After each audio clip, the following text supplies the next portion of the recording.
Yo, yo, yo, it's Big Ant, man. We back. Another edition of Urban Politicians TV, UPTV. Make sure you stay on your pivot at all times, man. Had to come tap in with everybody, the chat, everybody rocking in, man. Make sure y'all subscribe to the channel. Hit that like button, hit that subscribe button. Shout out to the replay gang. Everybody that's going to catch this on replay who ain't catch it live. Everybody at work, everybody at they on the trucks, on the road, in their car, getting a hustle on, doing whatever you're doing. You kicking back on your couch, all that.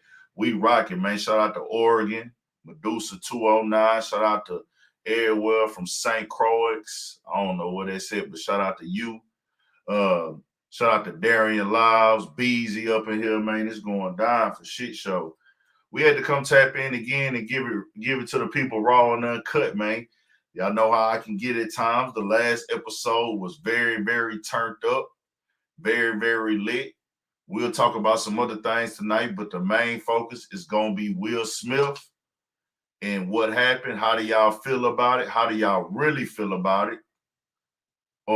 I got a different perspective on it. I think we all can come to certain agreements and be the same. But fam, I did not get rich off of talking. I'm not rich off of talking. I'm not rich off of talking. But I talk for a living. Talking and speaking and conversating, it's a lot different when you spend hours and hours reading information and speaking on things. And I cover so much stuff. I deal with so many different people. I now have to take into consideration of everything, and I process everything differently than everybody, bro. Uh, and what y'all is not understanding, like some people ain't understanding. Yeah, you can throw out your opinions about how you feel about Will. That's one thing that will always be different across the board. How you feel about Will going up and slapping, really just disrespecting Chris Rock on another level and getting active, stepped up on the stage. If that ain't what stepping is, I don't know what stepping when it comes to the point of getting physical. Not shooting stepping, but just stepping to it. Hey, bro, I'm gonna come slap you right in your face in front of the world. So I'm gonna tell you like this right here, bro. I see what people, why I differ from people. People talking about the height, people talking about the size. I didn't look at this as a bully situation, bro. Everybody different. I didn't look at this as a size situation because I'm grown and I know size don't matter. Pause.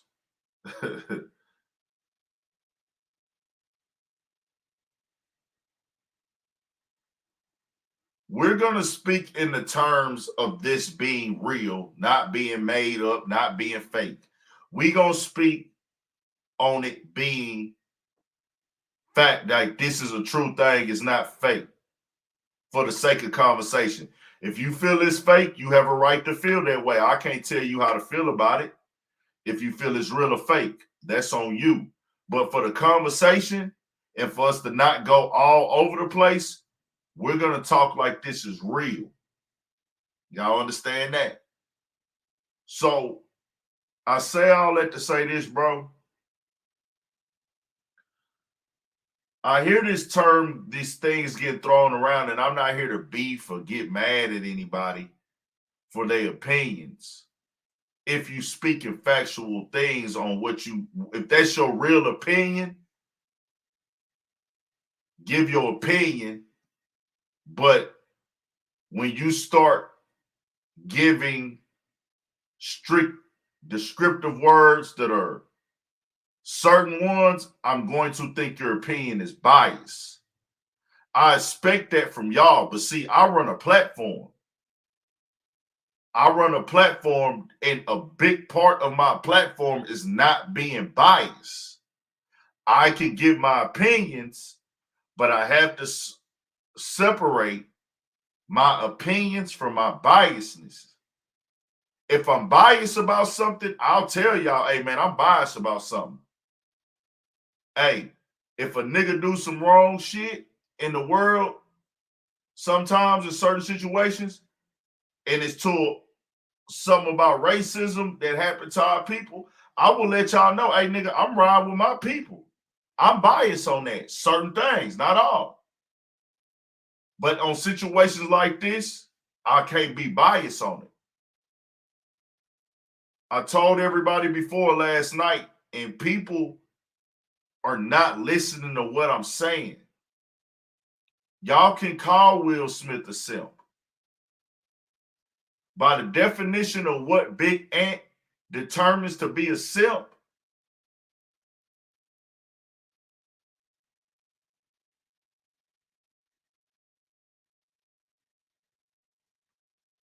with what Big Ant considers to be a simp, Will Smith has went far and beyond of that. But you know why? Big Ant ain't on here saying, man, that nigga a simp, that nigga a simp. You know why they ain't the focus of my conversation? Because he wears that, bro. He already wore that. That conversation is behind us. Why y'all calling the dude something where he did something already that shows you that? And he didn't hide it. He didn't shame away from it. He didn't deny it. He owned it. This is like me calling Lil Nas X gay right now. What do you get out of calling Lil Nas X gay? We know he gay. Oh, Lil Nas X gay. Lil Nas X gay. We know he gay. This is like calling out the dude who does the mailing, the dude that's the nigga swimming with the girls in the Olympics. You know the nigga tripping. We know this. He doing it in front of us.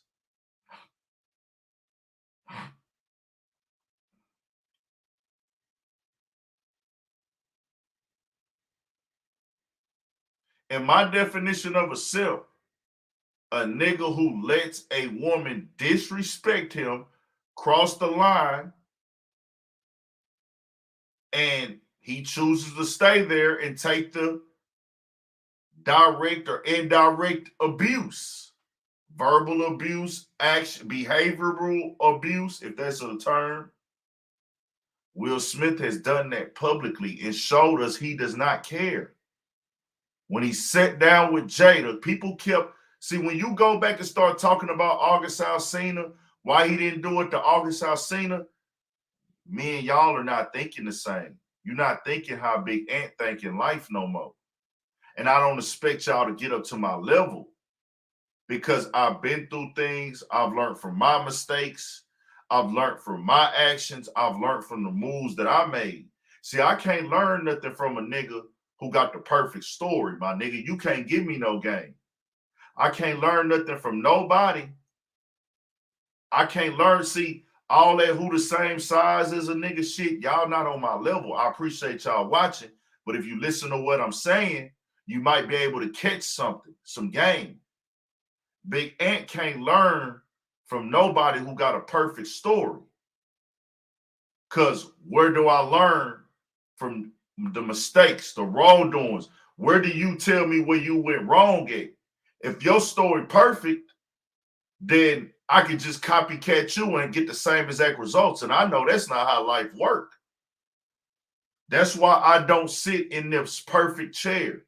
I don't sit in front of a perfect, the person y'all seeing in this square right here is not perfect. That's the difference between me and other niggas on these platforms. They don't tell you the real. They tell you like they got it all figured out and they got all the answers. Ant don't got all the answers.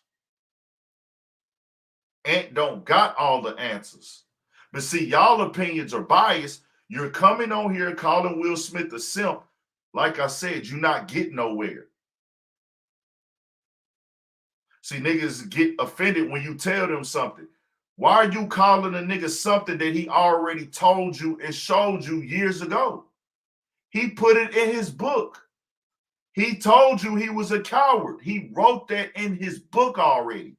So if a nigga come out and tell me he's a coward, I'm gonna go call him a coward. That's the conversation we gonna have. Where are we getting with that?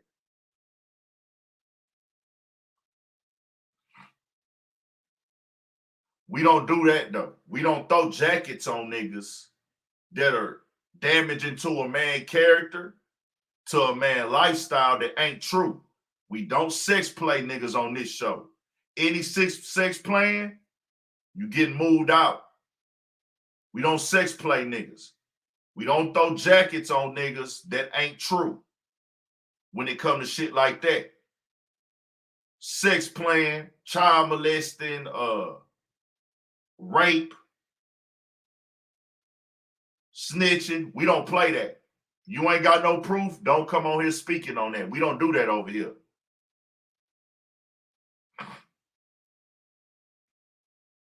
I said all that to say this, bro.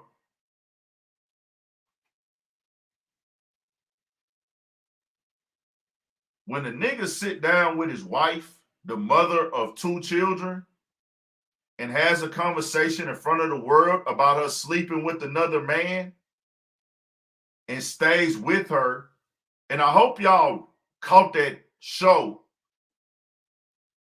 That wasn't Will first time staying. See, y'all niggas don't process information like I do.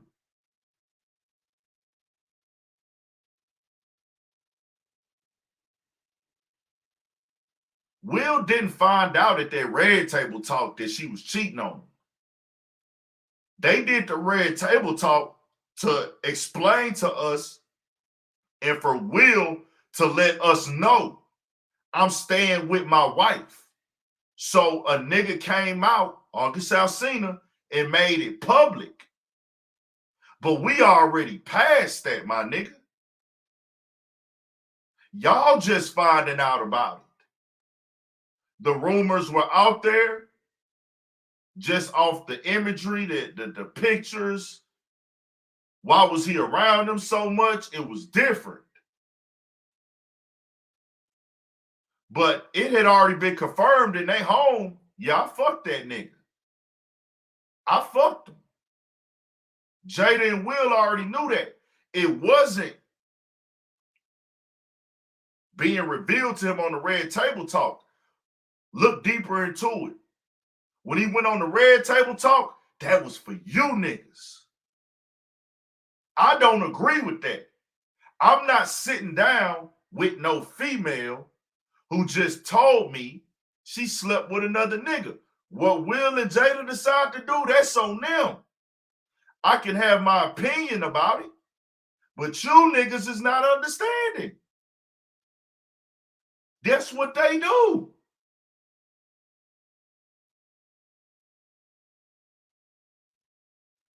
But niggas is calling him a simp and calling him this and that like this a big discovery. It's not a discovery.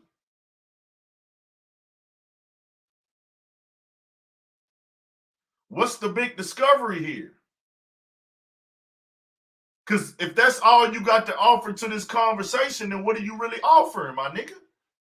The nigga sat down with the woman for the world to see. I'm taking her back, nigga. I don't care. I love her. I take niggas for what they show me now. Your wife cheated on you. She slept with a nigga that's 20 years younger, a nigga that she had around as a friend of the family. How can you be more betrayed as a man than that? He went back and said, tell them what happened directly so they know. When she called it an entanglement, he gave her the look. Entanglement. Tell them exactly what you mean by entanglement. That's because he wanted you niggas to know I ain't seeing past this woman right here, nigga. Why y'all acting like he didn't tell y'all that already?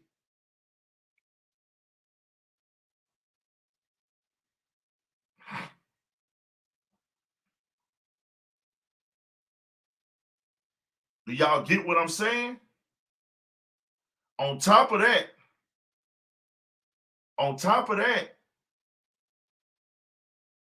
he went into an interview and was asked, was he jealous about his wife's relationship?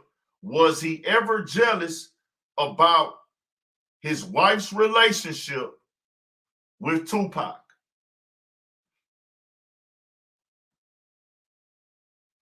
Fam, now you're putting Mike G Media.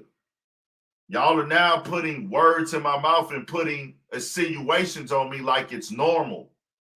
We can't sit around and act like it's normal. I didn't say it was normal or acceptable. I just said I'm not. What is the big? The news is that he slapped Chris Rock. The news shouldn't be that Will is a simp.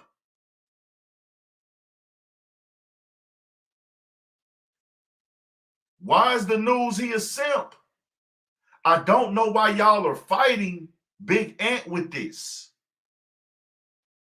When a nigga show you who he is and is not ashamed of it, how many niggas do you know can go sit at a table with a woman for her to tell the world in her talk show, I fucked a nigga 20-something years younger that I had around as a friend of the family? Then this same man was in an interview and got asked about Tupac. Were you ever jealous of Jada and Tupac's relationship? That nigga looked and he did not say yeah. That nigga said fuck yeah. When a nigga tell me that, I tell myself, he gonna die by that bitch. And I'm out that nigga way. I get out niggas' way. I don't play with niggas. When a nigga crazy about a bitch or a woman or his wife, I'm out that nigga way. Revenge, hate, them is two types of violence. But violence out of love, nigga, that's a bad motherfucker. I'ma say it again. Say it one more time for the niggas in the back who ain't catch what I'm saying. When a nigga show you he love a woman, you better believe him. That nigga Charlotte, when he was on that interview, was you ever, they asked Will, nigga, Will,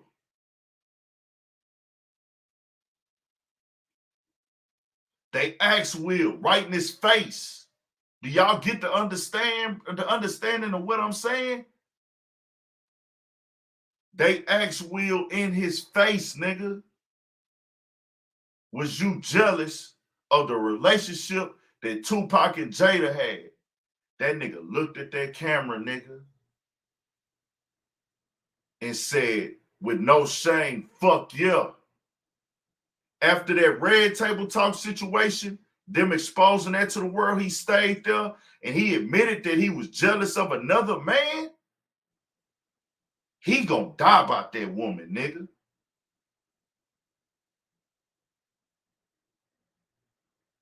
Violence through hate, anger, jealousy is a motherfucker. But violence through love for a woman, I'm not ever getting in the way of that train, nigga.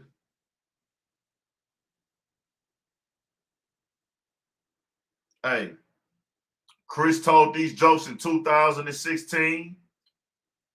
Y'all niggas don't, if y'all don't live in the real world and y'all ain't been experienced, you ain't never seen a nigga crash out by the female. And we just saying, if this is real. If this is real, nigga.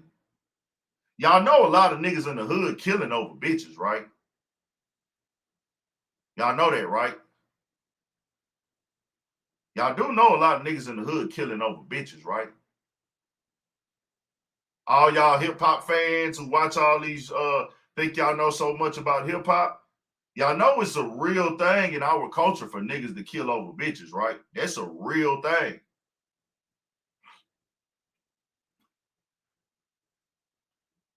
Whatever he did with August, whatever. Y'all acting like this is two different scenarios, my nigga. Like this ain't two different scenarios. Bro, this shit was live on the spot. He saw his wife reaction right there, live.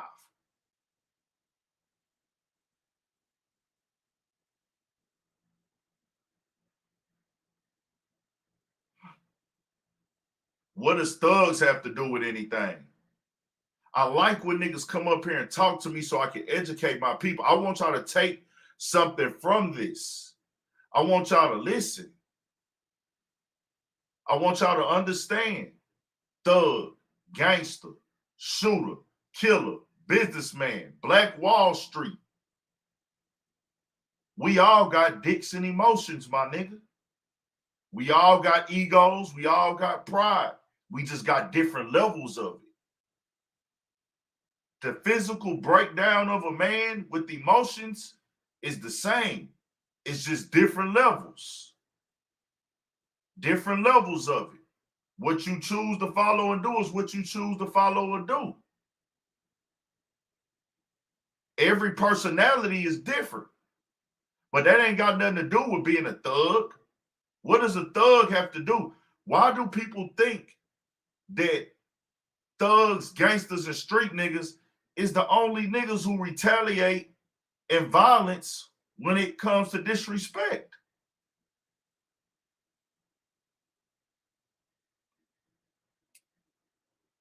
Why do niggas feel that being a thug, being a gangster, them is the only niggas that react out of disrespect with violence?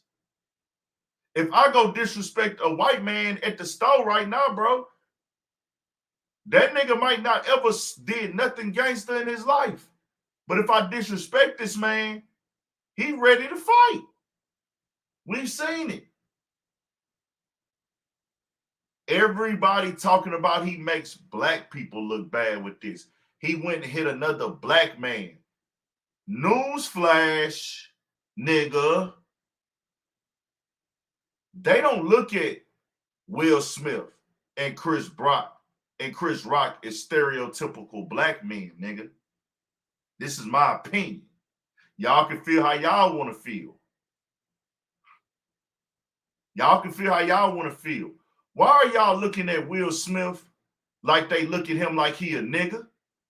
Y'all think they look at Chris Rock like he a nigga? They don't look at them niggas like them, like, oh, them niggas, them black dudes. They always seen as black men. They gonna forever be black men. But when they look at Will and Chris Rock, they don't put them as the stereotypical niggas even after this incident. Them niggas did not set black men back after this. Will Smith did nothing to black men. The only people saying that shit is black people. We are still where we was at before this incident to them and after.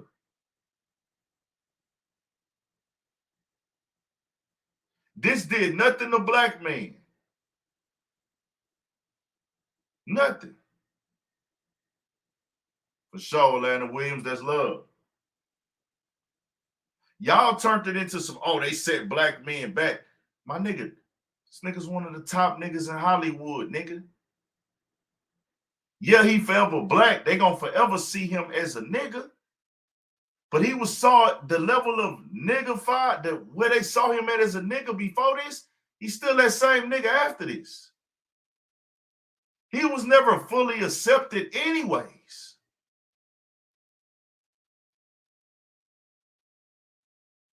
For people saying the joke wasn't that disrespectful, wasn't that harsh, that's how you feel. That's how you feel. That's your opinion.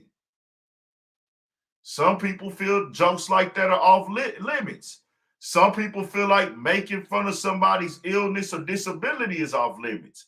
Some people feel you've cracked on my wife on stage before and you did it again. And now I saw my wife's reaction. I'm fed up. Everybody is going to be mixed about it. I told y'all last night, who going to come in here that was here the other night and come back and tell Aunt, you were correct. And to say when he wrong. And to say when he wrong. But didn't I say Will Smith would have a lot of respect for what he did? Didn't I say that? There will be a lot of women who will stand up and ride for him. Did I say he's going to continue on with his life and ain't nothing going to happen? That's what I said, nigga. Y'all talking about get arrested, assault charges. He not you niggas. He not you niggas up the block. He not me, nigga. Niggas talking about assault. Who gonna come tell me I'm right? Or y'all got too much pride to come tell Ant he was right? Assault, nigga? On this caliber? Nigga, that's assault. Nigga, you not Will Smith, nigga. The fuck is wrong with you niggas? Assault? Nigga, Will was in that motherfucker later that night, nigga. Big Willie style all in it. I'm getting jiggy with it. Nah, nah, nah, nah, nah, nah, nah. Getting jiggy with it. Nah, nah, nah, nah, nah, nah, nah. Dancing with his trophy, nigga. I told you niggas that.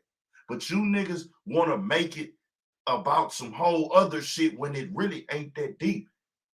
It's motherfuckers with 70 million views on YouTube right now off of this. 70 fucking million views in 48 hours, nigga. Do y'all know how much fucking money that is if that video is monetized? In 1 month.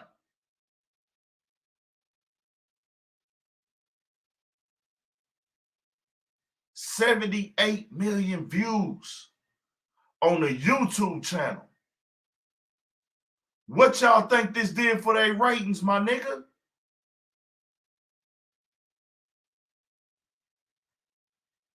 God knows, I wish I could have got me some millions, even 1 million, nigga, off this shit. What you what you think they made off this shit, nigga? What you think they gonna make off the marketing on the back end after this, nigga? Niggas talking about this is gonna be the talk of Will's career. Are you fucking crazy? It ain't going nowhere. It's there with them.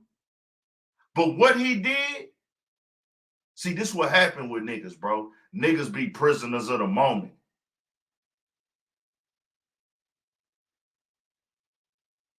Niggas be prisoners of the moment. Niggas jump the gun in the moment. Just sit down and think and leave your mind open when shit happen, bro. You don't know how shit gonna turn off.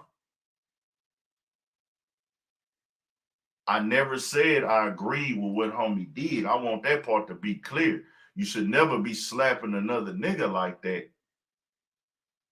Because if you slap me, I gotta retaliate, my nigga. I'm a man.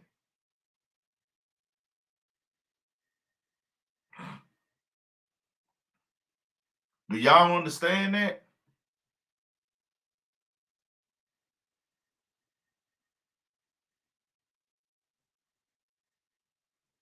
I think a lot of niggas get on here and they just want to hear me throw insults and call a nigga a name. Pettis Financial Solutions. I'm not making any sense. Do you want to come join? I'll drop the link. Let's get it. The link is open for you. You come make some sense of this. I come on here to talk reality, bro. You niggas come over here to just say shit and call niggas names and da da da. We having conversations. This is what podcasting is, my nigga. Perspective. I'm giving you the link. You say Big Ant ain't making sense on his own show. Come tap in. Tell me where you make sense at. I'm listening. You got the flow, brother. If you could type, you could talk. If you can't come talk, I can't respect your opinion. Simple and plain. Anybody that has opinion towards Big Ant and what he's saying, come on here and speak about it. The link is open for you.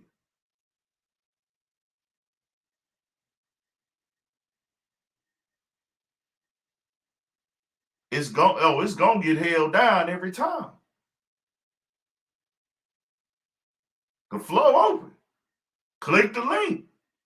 Join up. Cut your mic and your camera on. We here waiting on you. I'm gonna drop another link for you. Matter of fact, my guy, the link dropping right now. You can click that motherfucker. We waiting on you. Come tell Big Ant how he ain't making sense. Born again wrong. They both missed the opportunity to show that we can do better. Come join the link, my nigga.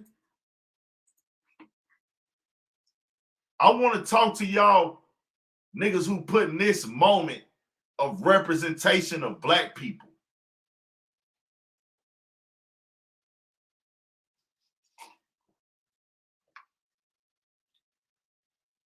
I want y'all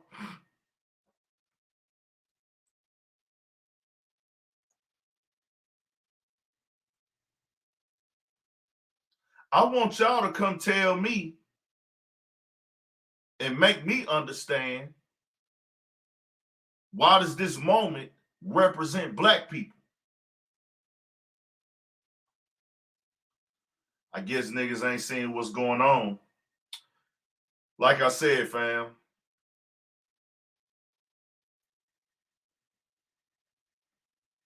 what you was seen as, yo. What's up, Big Ant? What's up, G? Where you from, man? I'm from Maryland. I live in Pennsylvania now. You from where? I'm from Maryland. I live in Pennsylvania now. Oh, you from Maryland? Okay. Yeah, you can hear me all right? So you feel so you kind of breaking up a little bit. So you feel, y'all tell Pettis how to get on here. You feel that will set us. No, what was your point about what I was saying? Oh, I just said they both missed the opportunity to show we could do better. And I don't just mean from a racial aspect. I just mean looking at our society, our neighborhoods, our culture as a whole. Because they men with influence. You know what I'm saying? They could have handled that differently. I feel like they could have handled it differently. Yeah, that's a fact. I just think I don't disagree that, Will did what he felt like he had to do. You know what I mean? It's a time and place for everything. But they know each other outside of that too. So if you're gonna react in that moment, you know what I'm saying? I think he went off the strength of, he was laughing at first. It looked like he was cutting up. He know Chris is a comedian. He know that's part of the game. You know what I'm saying? But I think he made a decision based on feeling like he needed to defend his wife's honor. You know what I'm saying? Which I think is nothing wrong with that. I think, but how he did it, we could show that we could do better. You know what I'm saying? Even if they made it public and had a conversation, if he went up there and was like, look, man, and had a conversation and they squashed it, that would have been way more powerful than just perpetuating the stereotype that we always got to jump to violence. And I don't just mean we as in black, I just mean men or our society, our culture, the way things are today in general. It was just a missed opportunity, man. Talking about just black men, right? I mean, we get that stereotype a lot. Black men, or you just talking about? We get it the most, right? We get the stereotype the most, right, about being violent. But like you said, that ego come along with all, you could do that. Yeah, it could have been anybody. It could have been white, black, could have been anybody. But yeah, we get it a lot. And I think it would have been more powerful for us in our community to see them handle that differently. But I'm not just saying that off the strength that they black. I'm just saying in general, you know what I mean? Like, it would have been a powerful moment. But then again, it wouldn't, because the media wouldn't have ran with it either. We wouldn't even be talking about or having this conversation if they would have handled it differently. Because we feed off that negativity. We feed off of that negativity. It would have got Well, swept under the rug. And that would have been that. well, to be clear,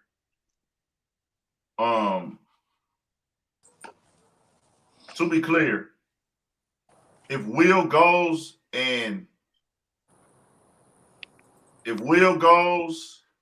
behind the scenes and holler at him, Yeah. and it gets out, Will is getting shamed even more. He's gonna be called weak. He's gonna be called soft. He's gonna be called a simp. He's gonna be called a lame. It's the same reaction. Oh, nigga, you can't take a joke, or you caping for your wife, or damn, nigga, the joke wasn't even that deep and serious. If he goes to Chris Brown behind the scenes and says, hey, bro, you got to quit talking about me and Jada, bro. Like, or you can't make them jokes on Jada head because she has alopecia and that's a disease. If that comes out to the public on the headlines the next morning, Will is the laughing stock of the internet anyways. It just don't go as viral.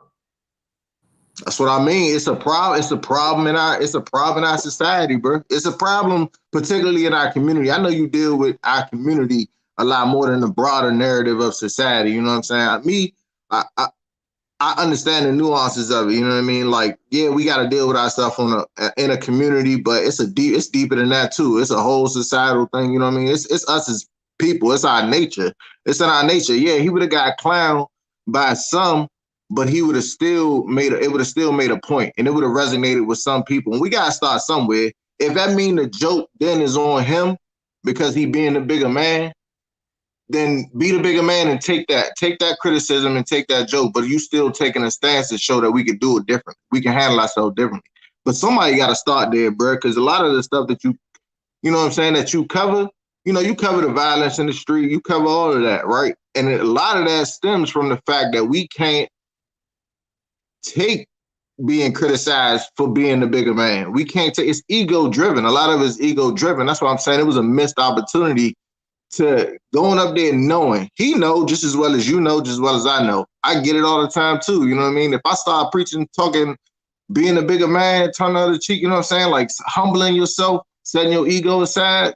You start talking that in our circles, in our community, some hood dudes, they ain't trying to hear that. Ain't nobody trying to hear that. But at some point, we got to start saying it anyway. Got to start doing it anyway, or the cycle continues. That's why my point was it was just a missed opportunity. Even if they went up there and talked about Jada's condition and why she shaved her head, that would have shined some light on that situation. Maybe that's something that's affecting women in our community that we don't know about. You know what I'm saying? Like we don't know much. I don't know too much about her condition. You know what I'm saying? We could have took it that route, but it would have shown like we take advantage of the opportunity to educate ourselves. You know what I'm saying? To be honest with you though, bro, if he don't get on the mic and say it right there, yeah. If he doesn't get on the mic and say it, it don't show shit. Nobody cares. Nobody gives two fucks. If he does not get on the mic, if he doesn't interrupt Chris Rock, for people to actually care, he would have actually had to make that part of his speech for his award, or he would have to go up there and stop Chris Rock. Hey, man, don't make fun of my wife's bald head. She suffers from a serious condition. Yep. That's the only other way that gets talked about. Yep. Other than that, nobody cares, fam. Nobody cares. It's people on here telling me who cares that her hair falling out. She not dying. Several people put that in the comments. Who gives a fuck about her hair? A joke is a joke.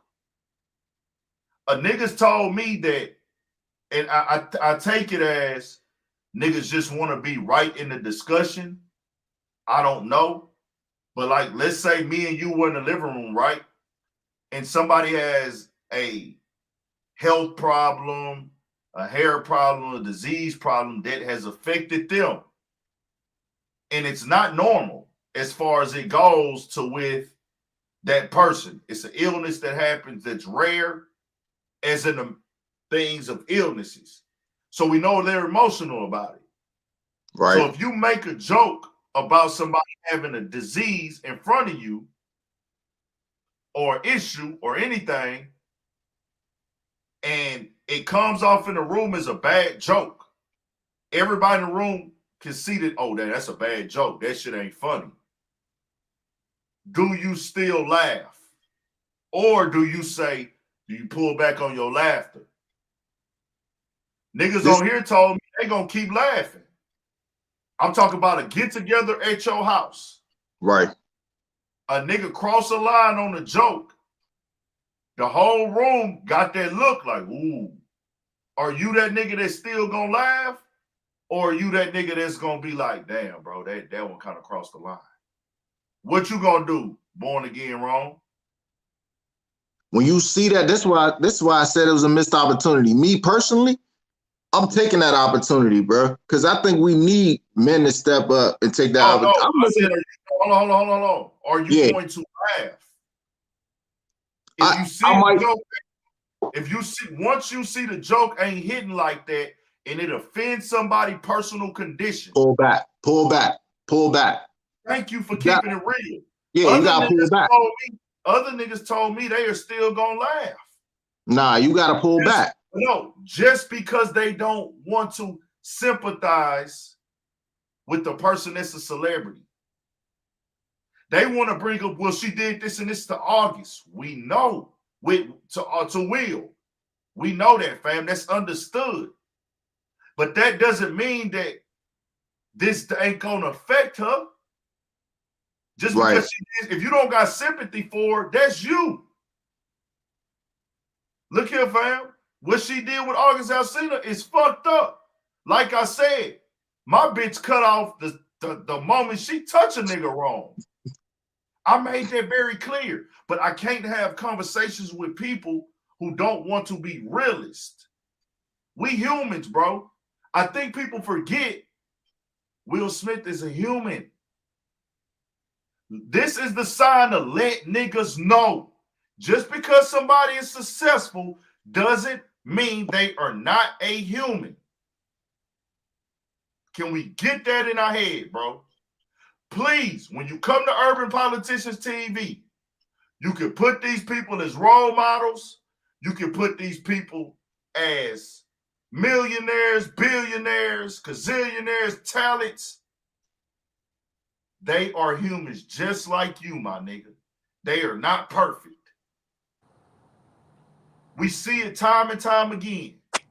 Our idols, our people that we look up to, our entertainers, they got drug problems. They got problems in the streets. They beat their women. They cheat on their women. They didn't graduate high school. Nobody's following with the norm in the line of what should and shouldn't go on. We can talk about it being wrong. Facts. Let's talk about it. It's wrong. It's fucked up, nigga. You get what I'm saying? But people be forgetting that this man is human, nigga.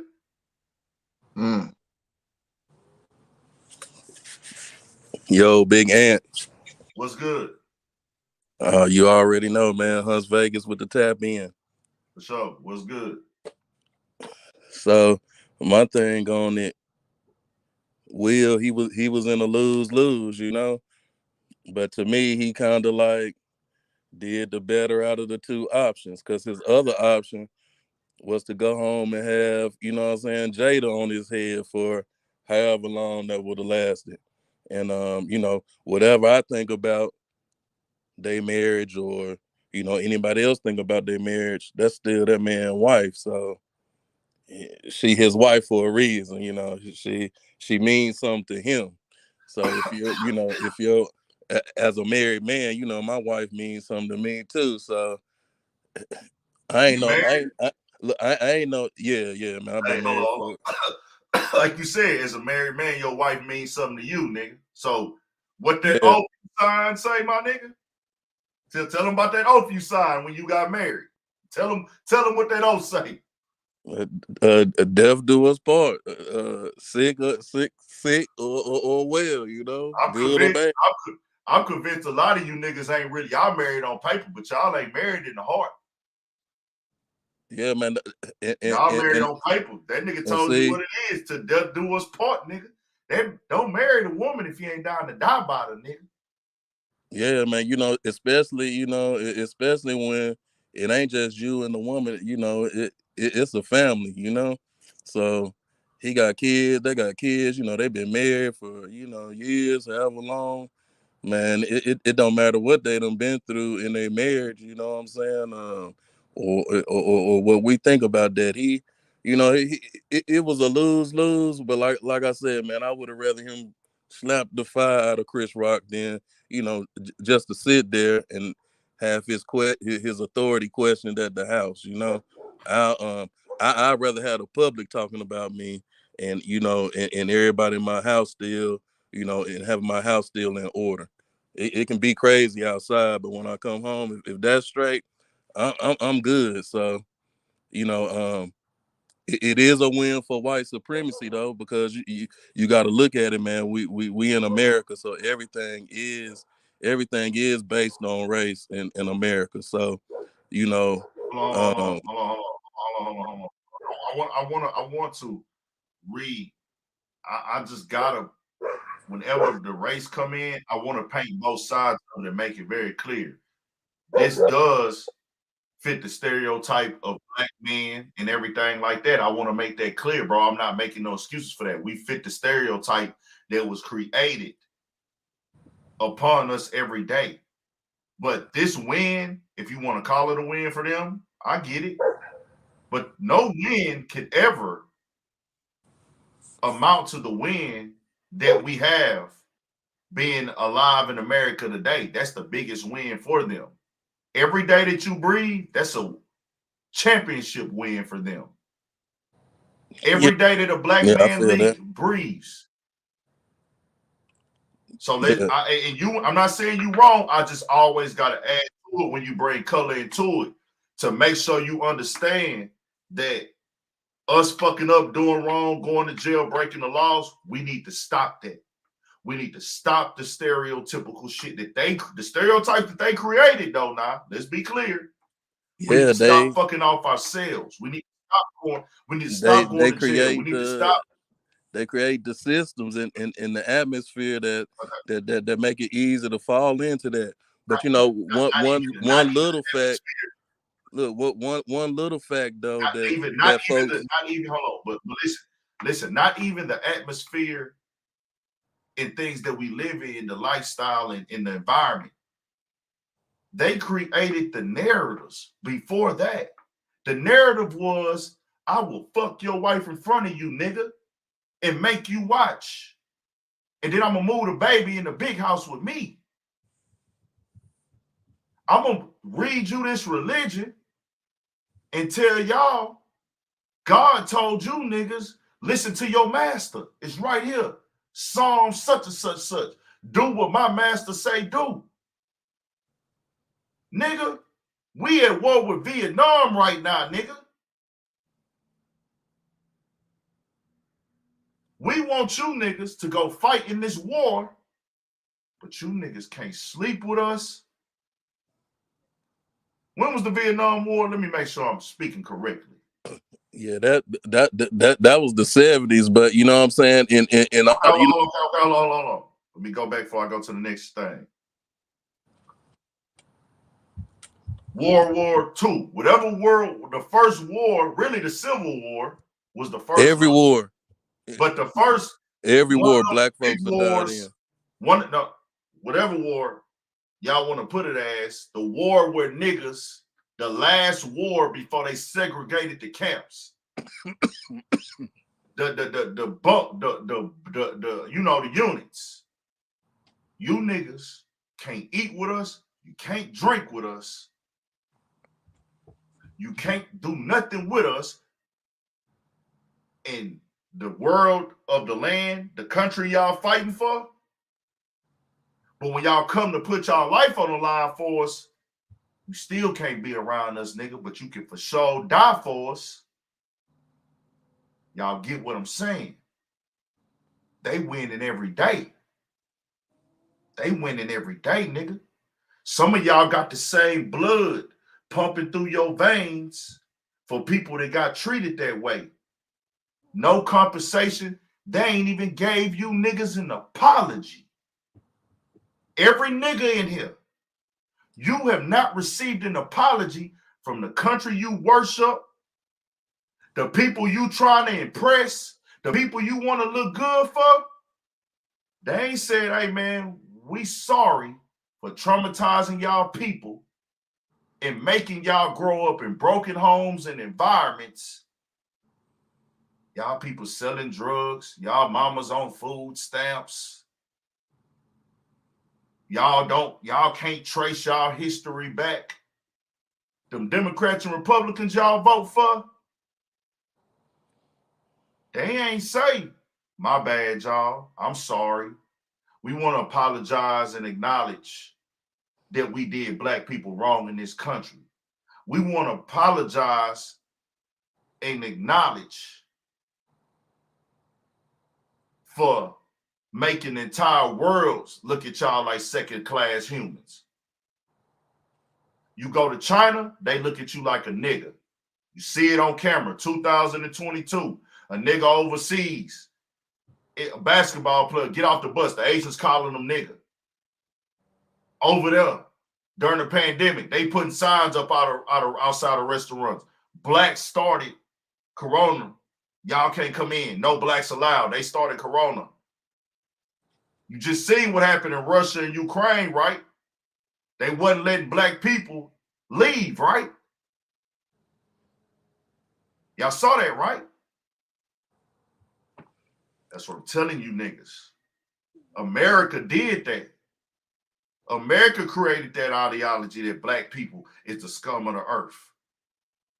They winning every day, my nigga, because they got slavery went on 400 plus years.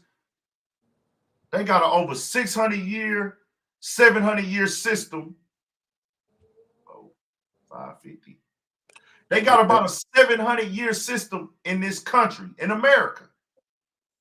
A 700 year system in America that has successfully looked at black people as beneath, not equal to, demonic, intolerable, like we're not humans also. Like it's something wrong with black people within us being born, our skin or our brains that makes us act the way that we act. Something wrong with our brains, something wrong with black people. Because of their black skin, they're violent. Because of their black skin, they fight. Because of their black skin, they punch each other on the face for disrespecting each other. Why? He did that because he a black man. He's setting black people back with that. That's what they want you to think, bro. No, man, yeah, hey, that's all facts. I just got one more fact about the Oscars though. The executive producer of the Oscars this year was Will Packard, a black man, and he hired an all-black production crew.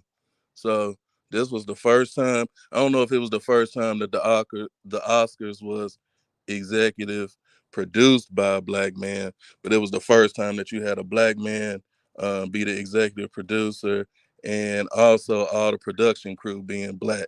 So it's just another, it's just another convenient mishap for them to say, uh-huh. Congratulations. Hold on. Congratulations to that black brother for reaching that milestone. Everybody got different dreams. I do. I want to have positions that are notable and be that nigga and be calling shots and everything like that. Salute to that brother. Salute to the executive producer on the hard work and time. I know he took the sacrifice. At the end of the day, you still ain't running Hollywood. Black or not. Black executive producer or not. What they can say, you gotta take, man, you gotta take you gotta take the position that you got, is especially when you especially when Facts, you you know. over here. You know what I'm saying? When you're over here, basically in the And belly of the that's beast. why I said that Hey, before. That's why I said that yeah, before. I said that. You got to be thankful and you got to work your way up right, and get there. Salute to him. And I right, said right. that before to be clear. I'm not minimizing that position. I also said I'm gonna have to take positions like that. And I have to be thankful and grateful. But at the same time, Yeah, for your position right black now, man, the my black position man right don't now, run shit in Hollywood. Hey, never brother, will, you brother, never you see will. why I said it was such a missed opportunity to show something. Because back in the day, right, like our grandparents and stuff would tell you, the older generation, they'd tell you, you come home and be like, they call me such and such, right? You get in trouble in school. It don't matter what they call you. You ain't got to be what they called you. Don't matter what they call you. It's what you answer to, right? So just what you just said, right? The first time a black man got to be to that level and put all these other black people in position, right? And the whole narrative, the whole story that we've been elevating each other and rising to different levels, then been hijacked by this incident. And that's why I said it was such a missed opportunity because we could be talking about that, but we talking about this instead. Yeah, Chris Rock is the reason though, man. Chris Rock did a movie or whatever it was called Good Hair. Chris Rock knows the sensitivity of talking about a black woman's hair. Right before Chris Rock got on Jada, he was, he was cracking a joke on a white couple, I guess both of them act or whatever, and he was saying that the husband was hoping Will Smith win. So so the white husband don't win and have to go home and hear the white woman's mouth about that. He showed the white man consideration, but when it came to his brother Will Smith, he decided, well, hey, look, man, I'm just gonna you black. You know what I'm saying? It's acceptable for me to dump on you, so that's what I'm gonna do. And I'm gonna do it in a real sleazeball way because I'm gonna come at you about your wife. So I mean, like I said, Will was in a lose, but I don't blame him. You still got to, yeah, it was a missed opportunity, but to me, it was a missed opportunity by Chris Rock to not even go there. Yeah, that too. That too. Hey, boy, look, it's up. You said some of the realest shit. I forgot about that Good Hair movie. And it ain't even just about that. I 1000 see what 1000% see what you saying. People Yeah, saying Chris Rock didn't write his own jokes. True. Very possible. yeah, and that don't matter. He know the sensitivity. He He know know. the sensitivity. He know. And, Somebody and tell you to shoot a gun, you know the sensitivity of shooting that gun. You better reconsider. that's right. You gotta weigh all your options out, and you can't dictate how someone responds to your, what I'm saying, to your chaos. It was a joke. It was a joke to everybody, or so it seemed. But shoot, at some point, it became a serious topic. So anything that come out your mouth, you gonna be responsible for. And to me, man, I don't know, man. Men responsible for what come out their mouth. I mean, and then sometimes it does depend on who's around. Like if Chris makes a remark like that, it's just him and Will in the room, or him and the fellas, even a couple other fellas. Maybe that ain't that. Maybe that ain't that bad because Jade ain't hearing about it. She don't know about it. But man, shoot, my wife right there and you talking, even if I ain't thinking it's that bad, I look over my wife and she mugging. Ah, man, it's up. Hey, you kept it real on here, brother. You took a vow. Hey, nigga, you supposed to step. Yeah, you got That to same because thing I said about Kanye, y'all. That same thing I said about Kanye. Man took an oath. He fighting for his family. I don't agree with it. If one of my partners was doing what Kanye West is doing,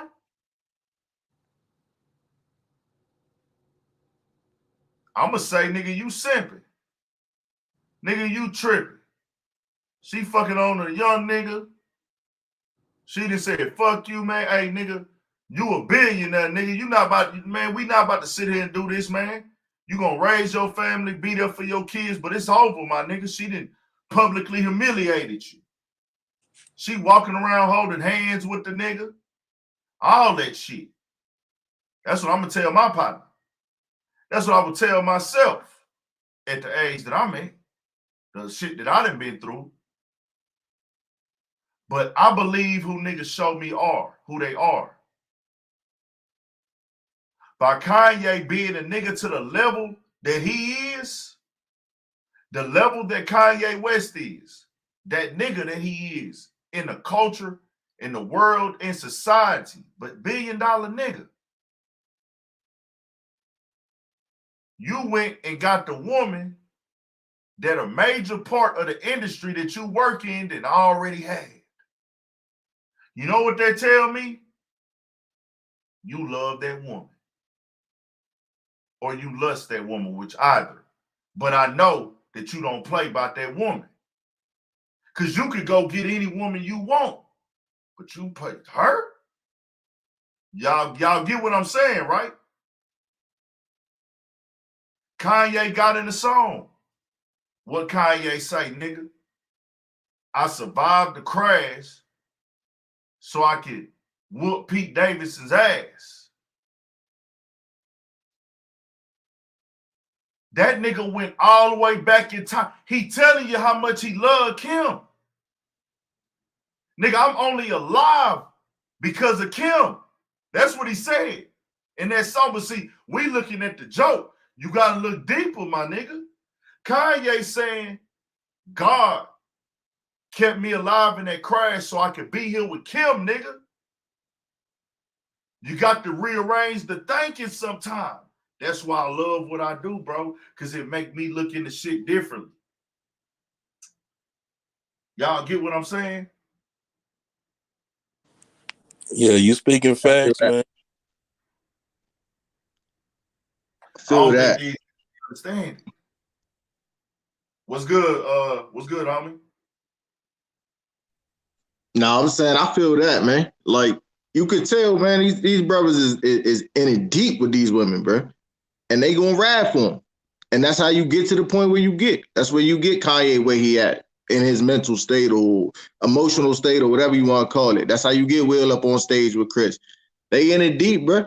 I mean, we know how it is about women. You hit it on the head earlier, man. In the hood, homies dying for money and women. That every beef is money and women, bro. That's it. You can what you getting the money for? What you getting the money for the most part? Women. You usually can boil it down to it. True. You want to live comfortable, true. But nigga, once you married and settled down, all the money you chasing is for your woman at that point. We all doing shit for women. Ain't there some shit? It might not be a specific woman right now, but if you trying to have a successful family, if you a nigga that got kids, if you got a nigga that want money, if you a nigga with a woman and kids and y'all together, everything you supposed to be doing is for them 2 kids and that woman.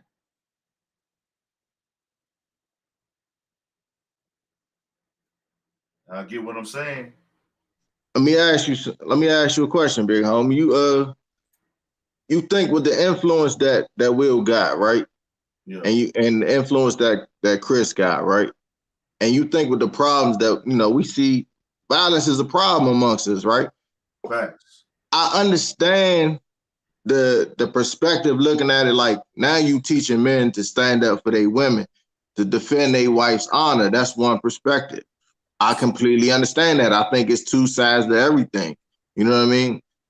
But do you agree when I say it was a missed opportunity or it could have been handled different? And even what homie said, he said either way he was going to have to deal with it at home with her or he was going to deal with it right there with Chris. I still think he should have dealt with it with Chris.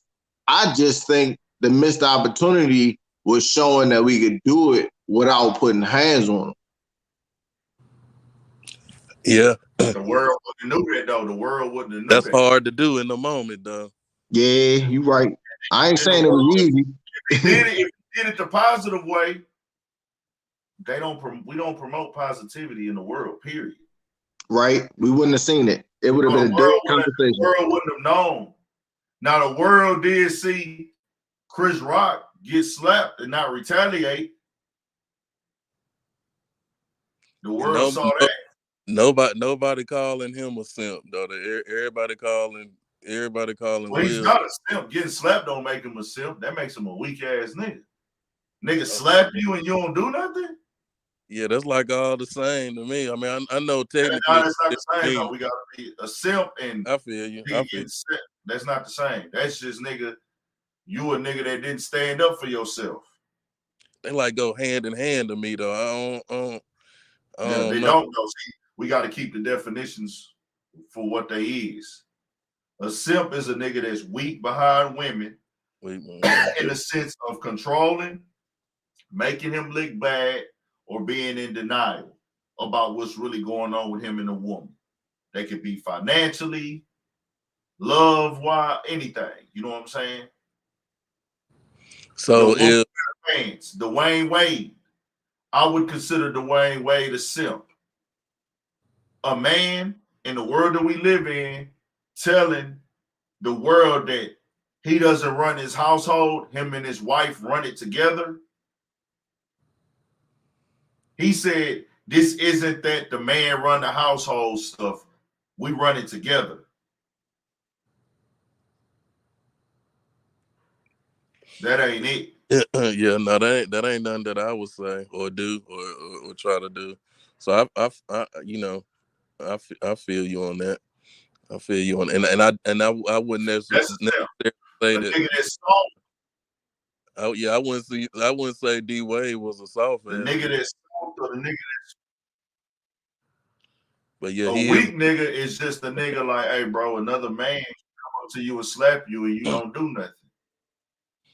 So Chris Rock, I the do weak. understand Chris Rock is older. So what? I said Chris Rock is the weak nigga then in this scenario. In my eyes. Cause he ain't do They nothing. both took L's, bro. Yeah. Both of Big them Ant, took L's on different. Big What you say, Ant, homie? when you say you understand because he older, you saying that it come with maturity, or you just saying he older and he just ain't about that throwing hands no more? You saying it's like a mental assent, a maturity, or just he just ain't physically there with it? I think it's a little bit of both. A little because the maturity side in him might have told him, you don't got that in you. Like you ain't there physically to even be out here trying to fight. Yeah, Will been in too many of them action movies, man. He still might be cut up for real on that. He might have had to give it to Chris on that. Chris might have been like, "Oh, hold up, nah, this ain't the move." I guarantee you, Will is able to still get in shape if he need to for a role. Yeah. Will Well, showed how dedicated he is to being an actor. Nigga. what if what if we look at the perspective? I don't really, you was talking about violence earlier, but I don't. To me, that ain't that. I don't know. That ain't violence. Just one, just like a one way slap. That's kind of like what they call that. That's like like when you be putting somebody in check or something, or when I don't know. I'm from the old school when they used to give you paddlings in school and stuff. What they used to call it, a Discipline. disciplinary or something. That's what that was. That wasn't no violence. Discipline that nigga on the stage, nigga. Yeah. That was a one way. Put some respect on it. Yeah, man. Hey, bro, you say discipline a grown man on stage, bro, national TV in front of a million people, bro. I think that's what we saw, man. I think that's what we witnessed, man. That nigga say For he real. got discipline, man. What the young folks call it DP? He got DP. Yeah. He got That's the DP. gangbang term for it. The gangbang term is DP. Oh, okay. Yeah, You know, it didn't become universal, but that's what that shit come from.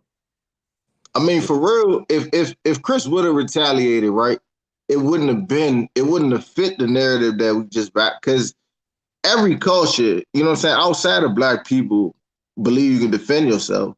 White people defend themselves, but white people love to say they That's defending themselves. that's what I'm That's saying, what I man. said earlier too. Look how hard Yeah, they say they that love to say they defending Rittenhouse. Man, if a white man had slapped another white man, they would have been all the white themselves. Throwing folks down. in the world would have been bigging them up. It wouldn't have been. They wouldn't have been split on did he do the right thing or not. All them white folks would have been like, hell yeah, slap 5 from his ass.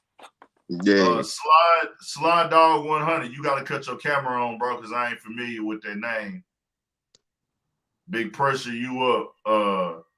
But like you said, I said that earlier, bro. Like niggas only think that gangsters and thugs, and that's when I try to tell people about the stereotype because they associate being a gangster or thug with two black men doing something to each other.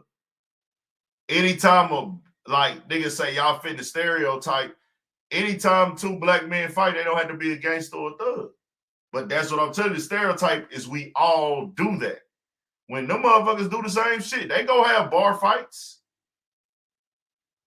But they made the stereotype of thug wearing for us that don't go according to the way they want us to act. Exactly. When white folks do it, they just call it pride, ego, Yeah. respect. But when a black person do it, that's when it's they a thug. You know, that's criminal. But I mean, you know, it's just really just most of it really just boiled down to respect, man. No, even when you was talking about to me, man, most dudes get in trouble, you know, get hurt or worse over ego and respect. You know, Yeah. respect is something that you should shoot for. You know, ego, you got to shoot your ego down. But you know what I'm saying? Respect, I mean, I guess, you know what I'm saying? It Pride is coming some things before the that you got to fall. be willing to ride on. Pride coming before the fall. Sly Dog. Where you from, man? I don't know if you behind the wood.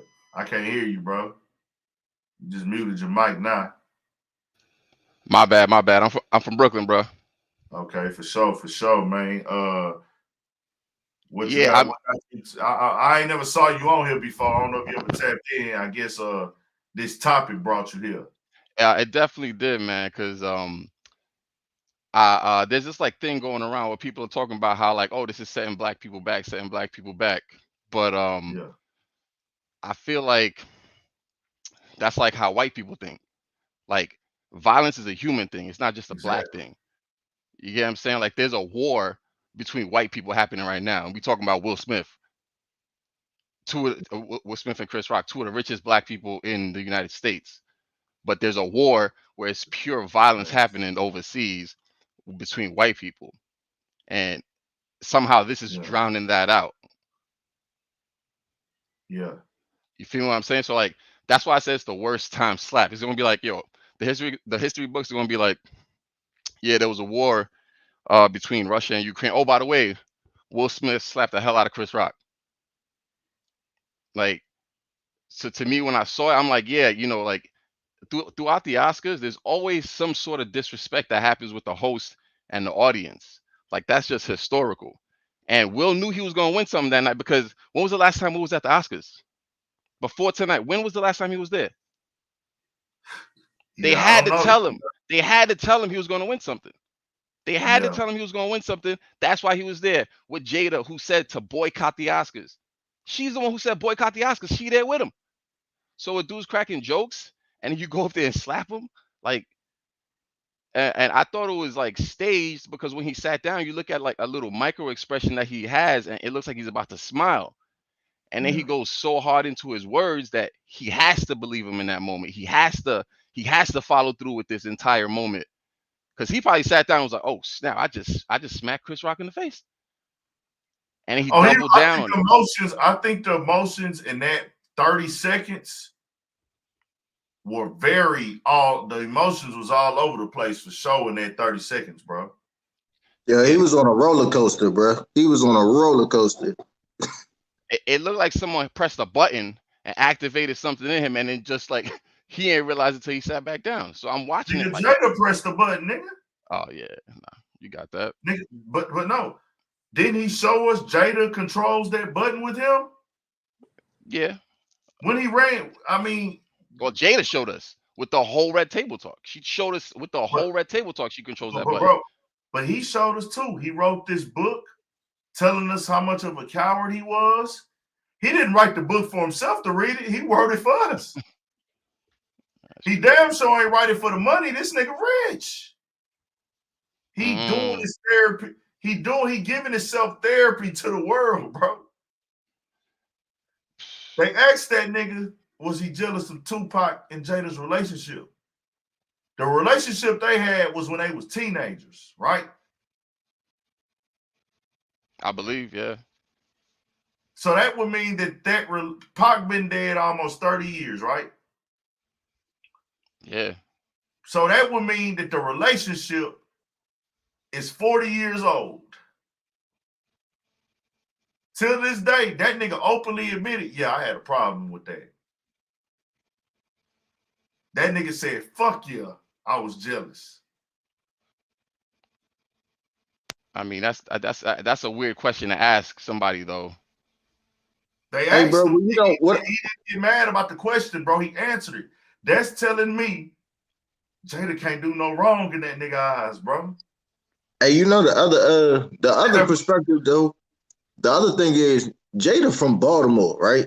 She from the hood. Yeah. You don't get no hood female to respect no weak dude.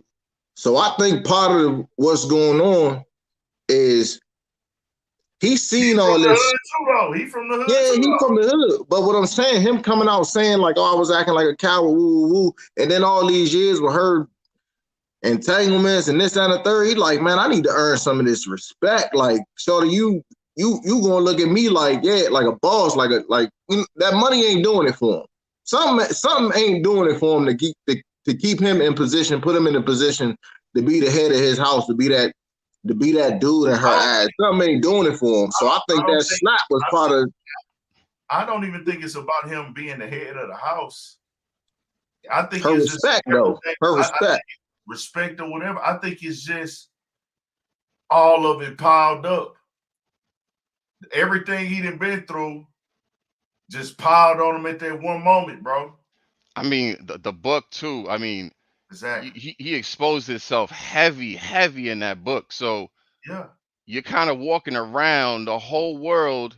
You just let him in on your psychosis, all that stuff, and then you wrote some things in there that now for you to change them and us to believe you, we got to see it in front of us. So now is this supposed to be one of the changes he's making in his life that we supposed to get on board with at the expense of Chris Rock? You know, having to take a slap for it.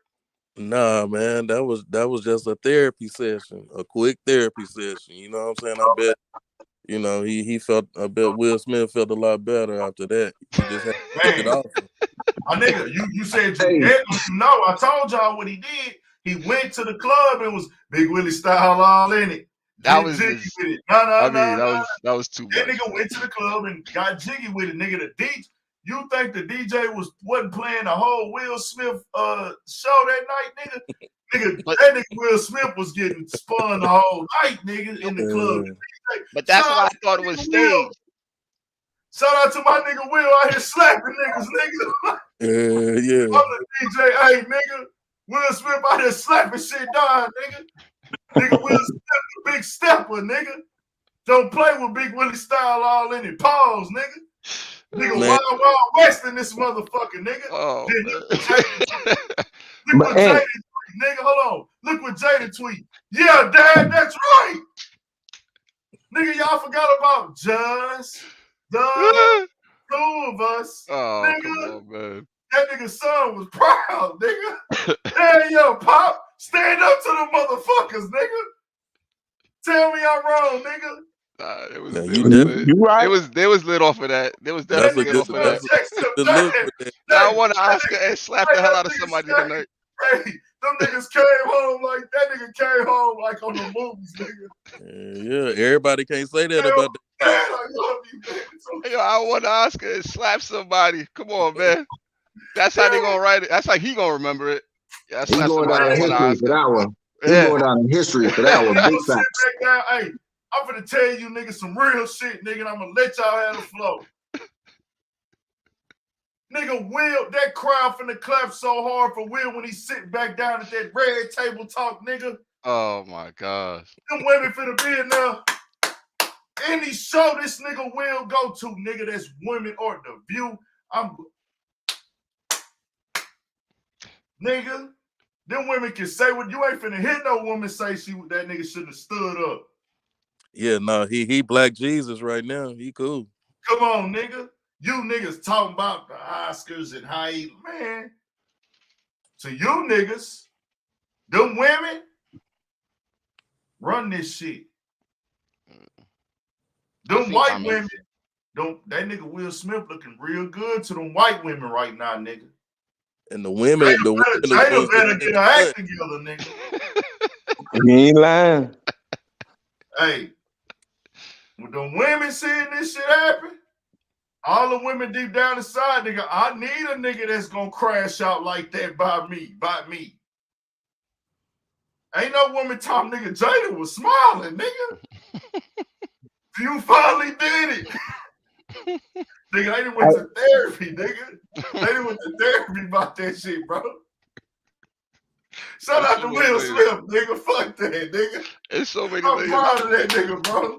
Hey, Nigga, I love that shit. I'm not clapping, man. I'm not gonna clap, Yeah, no, man. I'm clapping. It's too many layers to this, man. Slide, Look, dog. Why you ain't look. clapping, bro? I can't clap for it, not yet, man. Maybe in a couple of weeks I can't clap for it right now, man.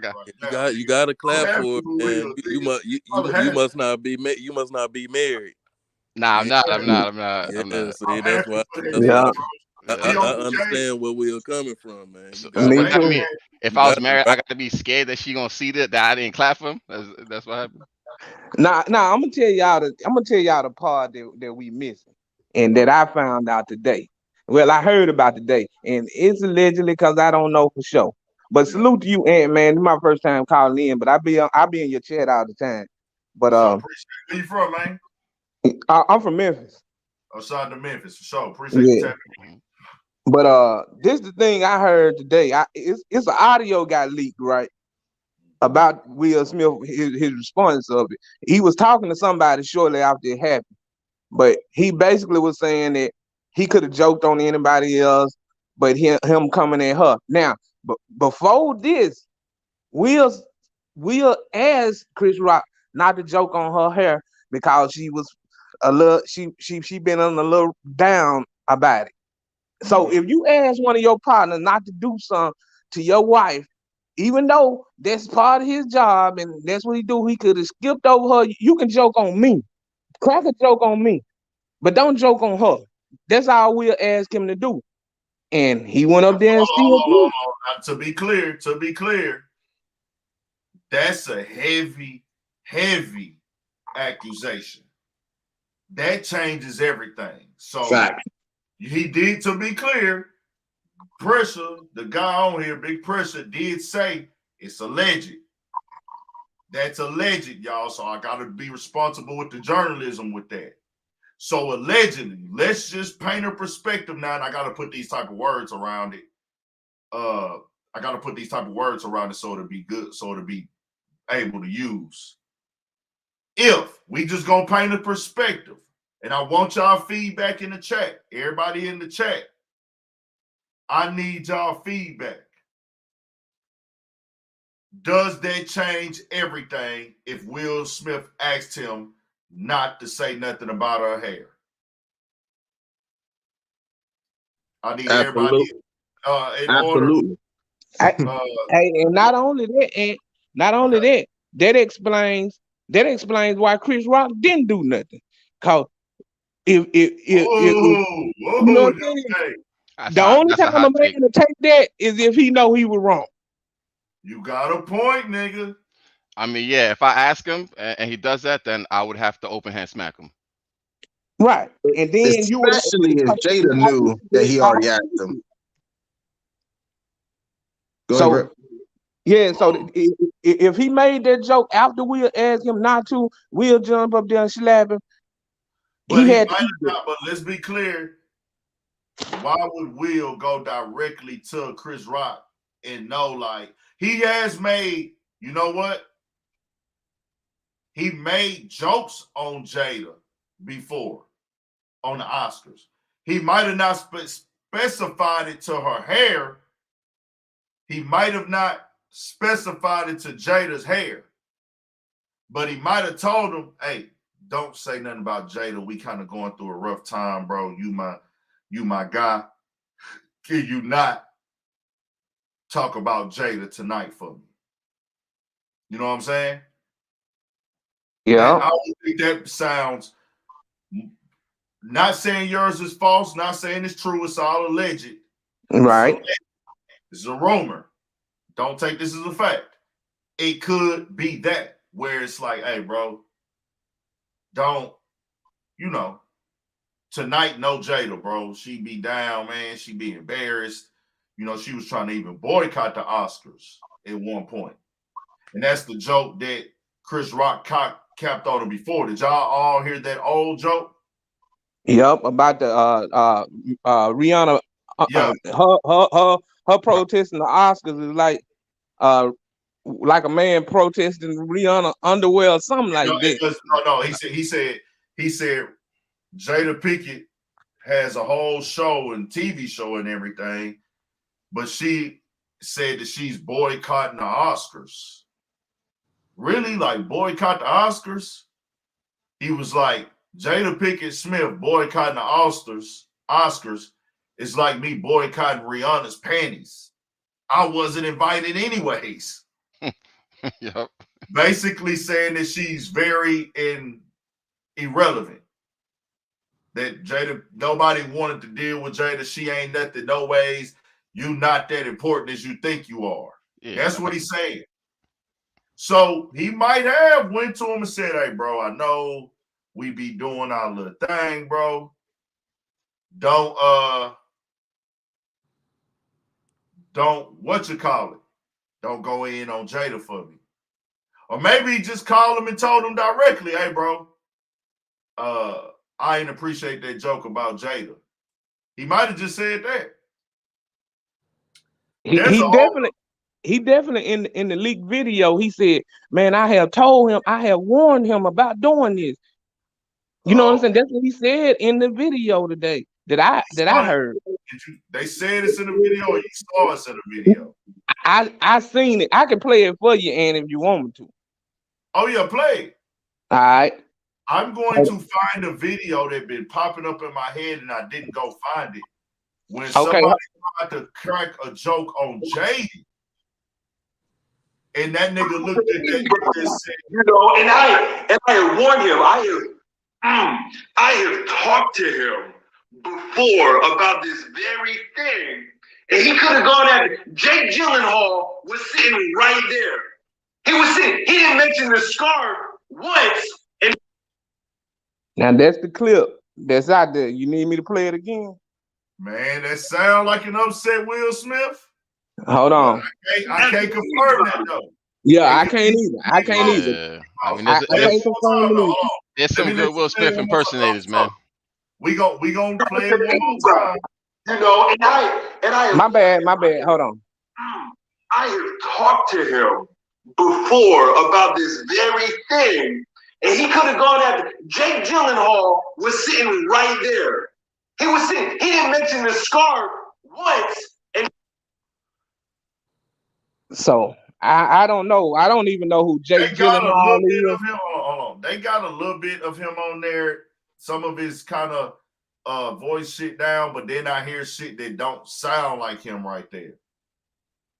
Cause that sound like a drunk nigga to me, right there. I was thinking the same thing. I was thinking the same thing. Will don't talk like he drunk. Unless this was later that night in the bathroom after he'd been drinking, because it sounded like in the bathroom. Right. It do sound like somebody went in there and asked him some questions, had it recorded, and then the video got leaked today of that moment. You know what I'm saying? So I don't know. I'm not trying to, but that will open my eyes up to how to look at it. You know what I'm saying? If Chris Brown was told to not ask that joke, and he does it again, they gonna keep everything under wraps because that's gonna make everybody be mad at Chris Brown. I mean Chris Rock. I keep saying Chris Brown. Chris Rock. And the award show if Chris Rock don't write the joke. Yep. Hey, could you imagine though? Could you imagine if you will and you already talked to Jada, like I already handled it. I talked to him. You off the table tonight. Boom, like I'm That's good. Like another he already reason. know not to even cross that line. I already took care of it, boo. Don't worry about it. And then he look dead at you and do it anyway. Then that changed everything. Then you Yeah. got press. You got And to then press. how But Chris why Rock laugh? how Chris Rock Yeah, after the joke he y'all come got out. But that y'all was a good y'all one. That was a forget good one. though. Will Smith laughed at first. He Yeah, he laughed at laughed. He first. laughed. He laughed, and then So when he yeah, peeped her, I guess he that's when he made the move. yeah, But that's when he went into action. So But, even if he did talk to Chris Rock about it, he ain't talked to him like that day on or about that specific moment. He was just saying he warned her from about warned him about cracking jokes. From the 2016 stuff. Probably they talked about it after that. But the fact that Will Smith laughed, it tell me that he was willing to let it ride until he saw his wife, and his wife wasn't letting it ride. So but I think they was laughing at the joke that came before that. Cause even Jada, when they panned over to Jada face, she was laughing and then that laugh went to a frown. You know what I'm saying? Facts. And No, all I I think that saw they was were look, they a was in between jokes. frown.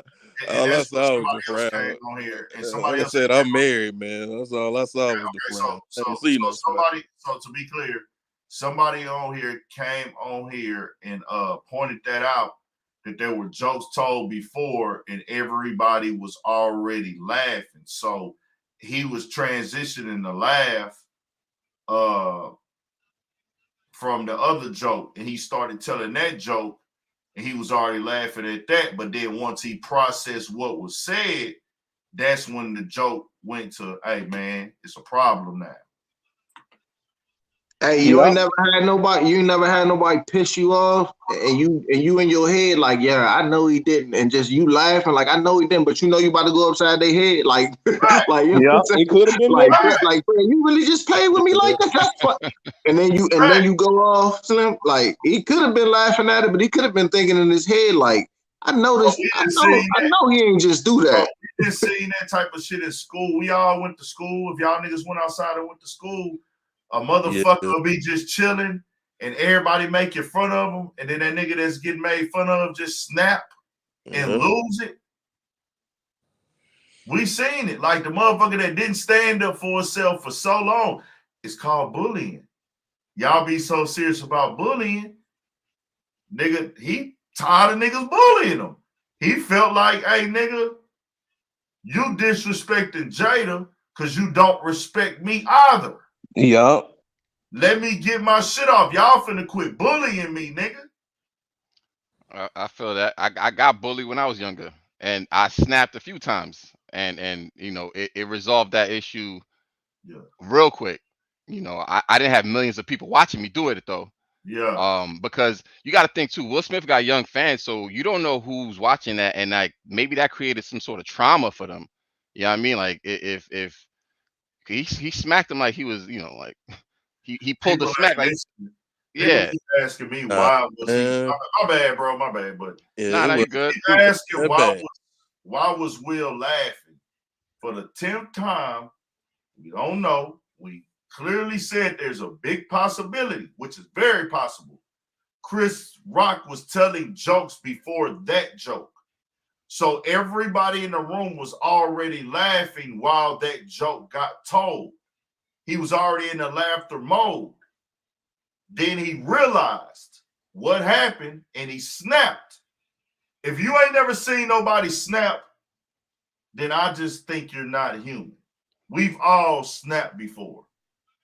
So And then and wasn't nobody else laughing when Chris Rock said that? Nobody well else laughed. The whole well room was the laughter Okay. in the crowd after that joke, it was a little bit somber. Like people were like, "Whoa, that was a little low." If you listen at the crowd laughter as the jokes was going on, if you go back and listen at the jokes, he was talking about the husband and the wife, and they can't win. You know what I'm saying? And he was telling that joke. The laughter was a little bit more funny. Everybody was laughing, but when he transitioned over to Jada and said that joke, the crowd didn't laugh as hard either. So I Hey, think everybody sort of anybody who knew her condition probably didn't laugh and probably was like, oh, that's a little low, you know what I'm saying? I was But at about to the say same that. time, it wasn't bad, and that's what made me look when Chris Rock said, "Oh, that was a good one. That was a good one." See, he tried to make it feel better at that moment. You know what I'm saying? Yeah, he said that was nice because He was like, Chris "That's a Rock nice one." He Chris tried to Rock make could it have he feel could have went so many different places though with the last he could have said things that would have got him knocked out. You know what I'm saying? If he went a little deeper. Like that slap would have been a close fist if he Yep. kept going. Yep, and I think Will knew where he was going with the jokes on him. If he didn't stand up to that one, he ain't want to hear the next joke. You know what I'm Why, saying? why Chris Rock targeting Jada anyway in the first place though? Why he ain't? You know, if he gotta say something about them, why he just didn't go at And Will? Will, right? Will No, was the one on the stage. He was the one set to win the award. Joke right, on him. right, yeah. I So mean, but if he didn't write the jokes and he's that's just that's reading still them on him. off, That's still on him, man. He made that choice to. I'm sure they don't say everything that's on paper. That It is. so Hey, you got to right, be ready right. for anything in this business too. And Will did say that.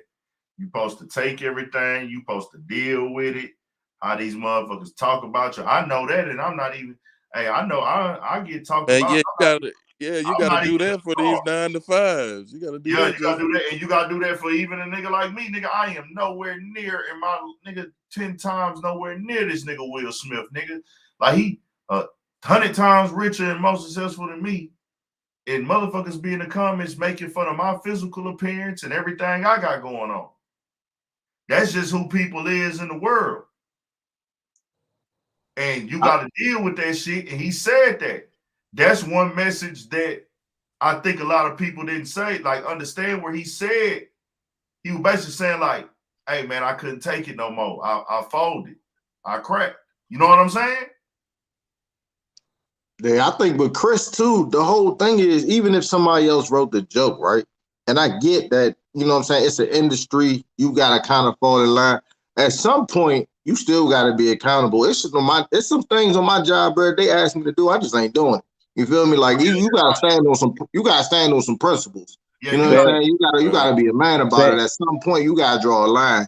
And if he knew, that's the other thing that changed the dynamics. If he knew her head was a part of her medical condition.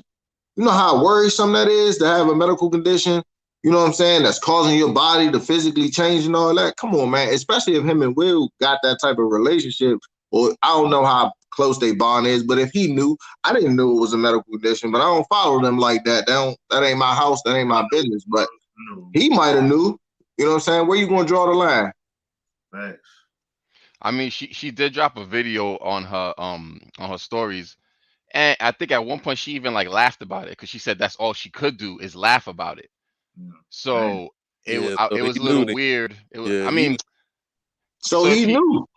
he but knew. I guess it's one of those things where I could joke about it, but you can't joke about it, and especially if it's with black women's hair, which is definitely something that's scrutinized in society all the time. And You you know, know, as a black man, you can't talk about no black woman's hair, nah, man. nah, definitely not. I'm not doing that. Not in public like that, man. Yeah, he Nah, was tripping.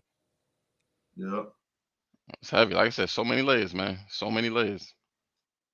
Shit is crazy. Do y'all think Will Smith gonna lose any, you know, uh money, publicity, Fuck no. or Fuck, fame? Nah. fuck It no. wouldn't matter anyway. It wouldn't Yep, matter anyway. it wouldn't matter.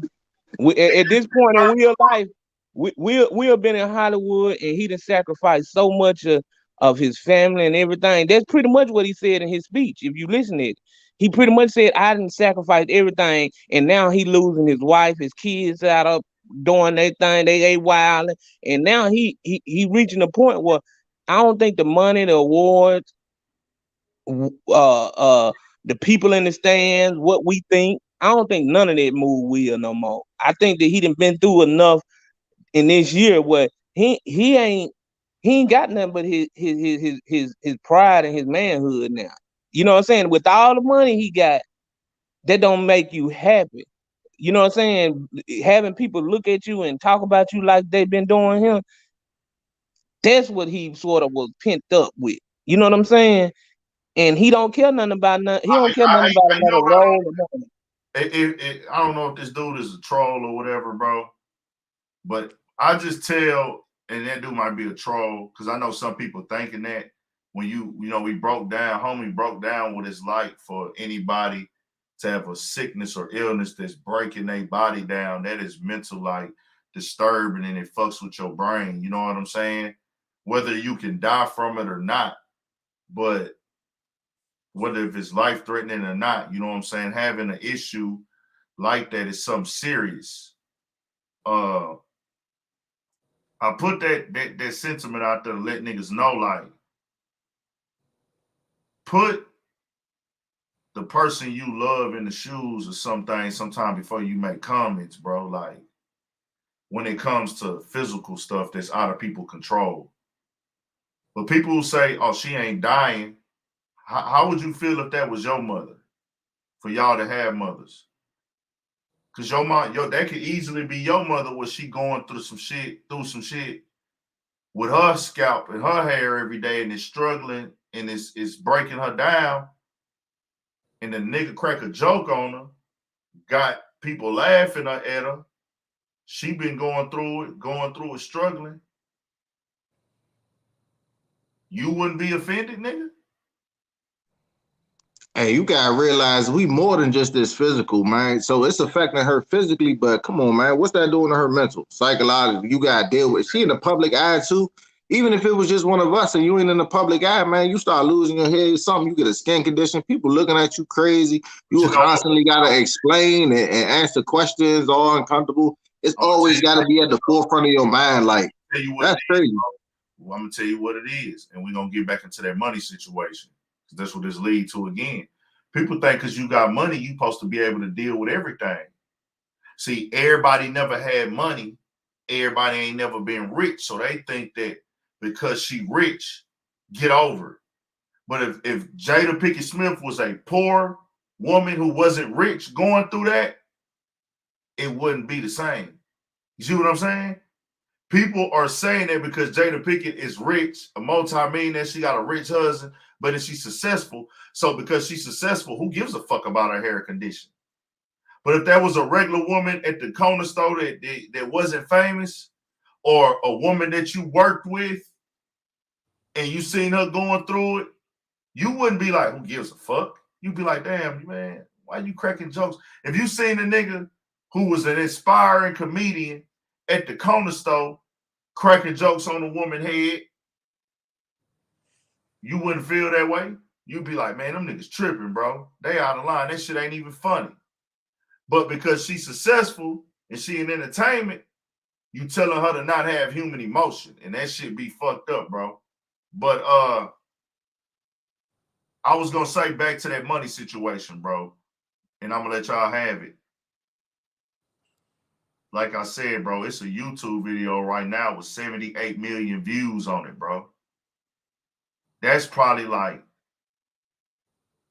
if depending on when it got monetized, nigga, in 1 month, it take videos time to get over 78 million views.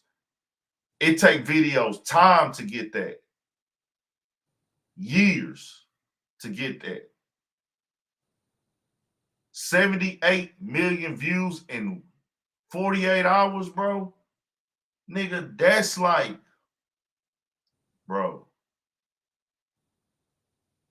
I don't even know the amount, but it's ridiculous, bro. That's a ridiculous amount of money to get off of one video. Yeah, man. So I say that's off the YouTube. Everybody is going to want Will Smith is the hero here, not Chris Rock.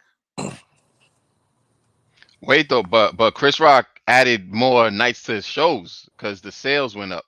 Facts. I mean, Will Smith got 2 million Instagram followers in 1 day. Oh wow, I didn't even know that. And I think it was 6 hours. 2 million Instagram followers Dang. in less than a day for sure. Chris Rock sales sold more than they ever sold. They said that, right? Yeah. I think so. And no, and I think it was like in a certain time In frame. a certain time frame. Yeah. He sold more in that time frame than he's ever sold in his career. You want to know what happened also? These two guys are people from the area, from the era before social media. They're acting, the scripts, the roles, the award shows and Oscars from back. They from an era of no social media. Every day or every year since social media been around, the height of social media only grows. Social media in 2022 has never been this high before. You get what I'm saying? Social media, technology, and information being transformed and distributed and passed along in the world has never been at this level. A moment like that clashing with all that made the Oscar Awards spread financially, the conversation spread financially, the money spread financially more than it has ever been for an incident in Oscar Awards history. Yeah, they were losing ratings actually. Yo, Big Ant, that's why. Losing rate. Will Smith and Chris Rock saved the ratings for that for their ratings, bro. 100%. 100%. Yo, that's why my first reaction was, oh yeah, that was a publicity stunt. Right. My first reaction was, yo, that was because the same thing you talking about right now, Big Ant. That's my first reaction. I'm like, oh, they trying to bring back a dying industry. Nobody in the awards no more and all of that. They've been losing ratings, but they got something popping off now that's going to put it in the headlines. That's going to spread it on social media.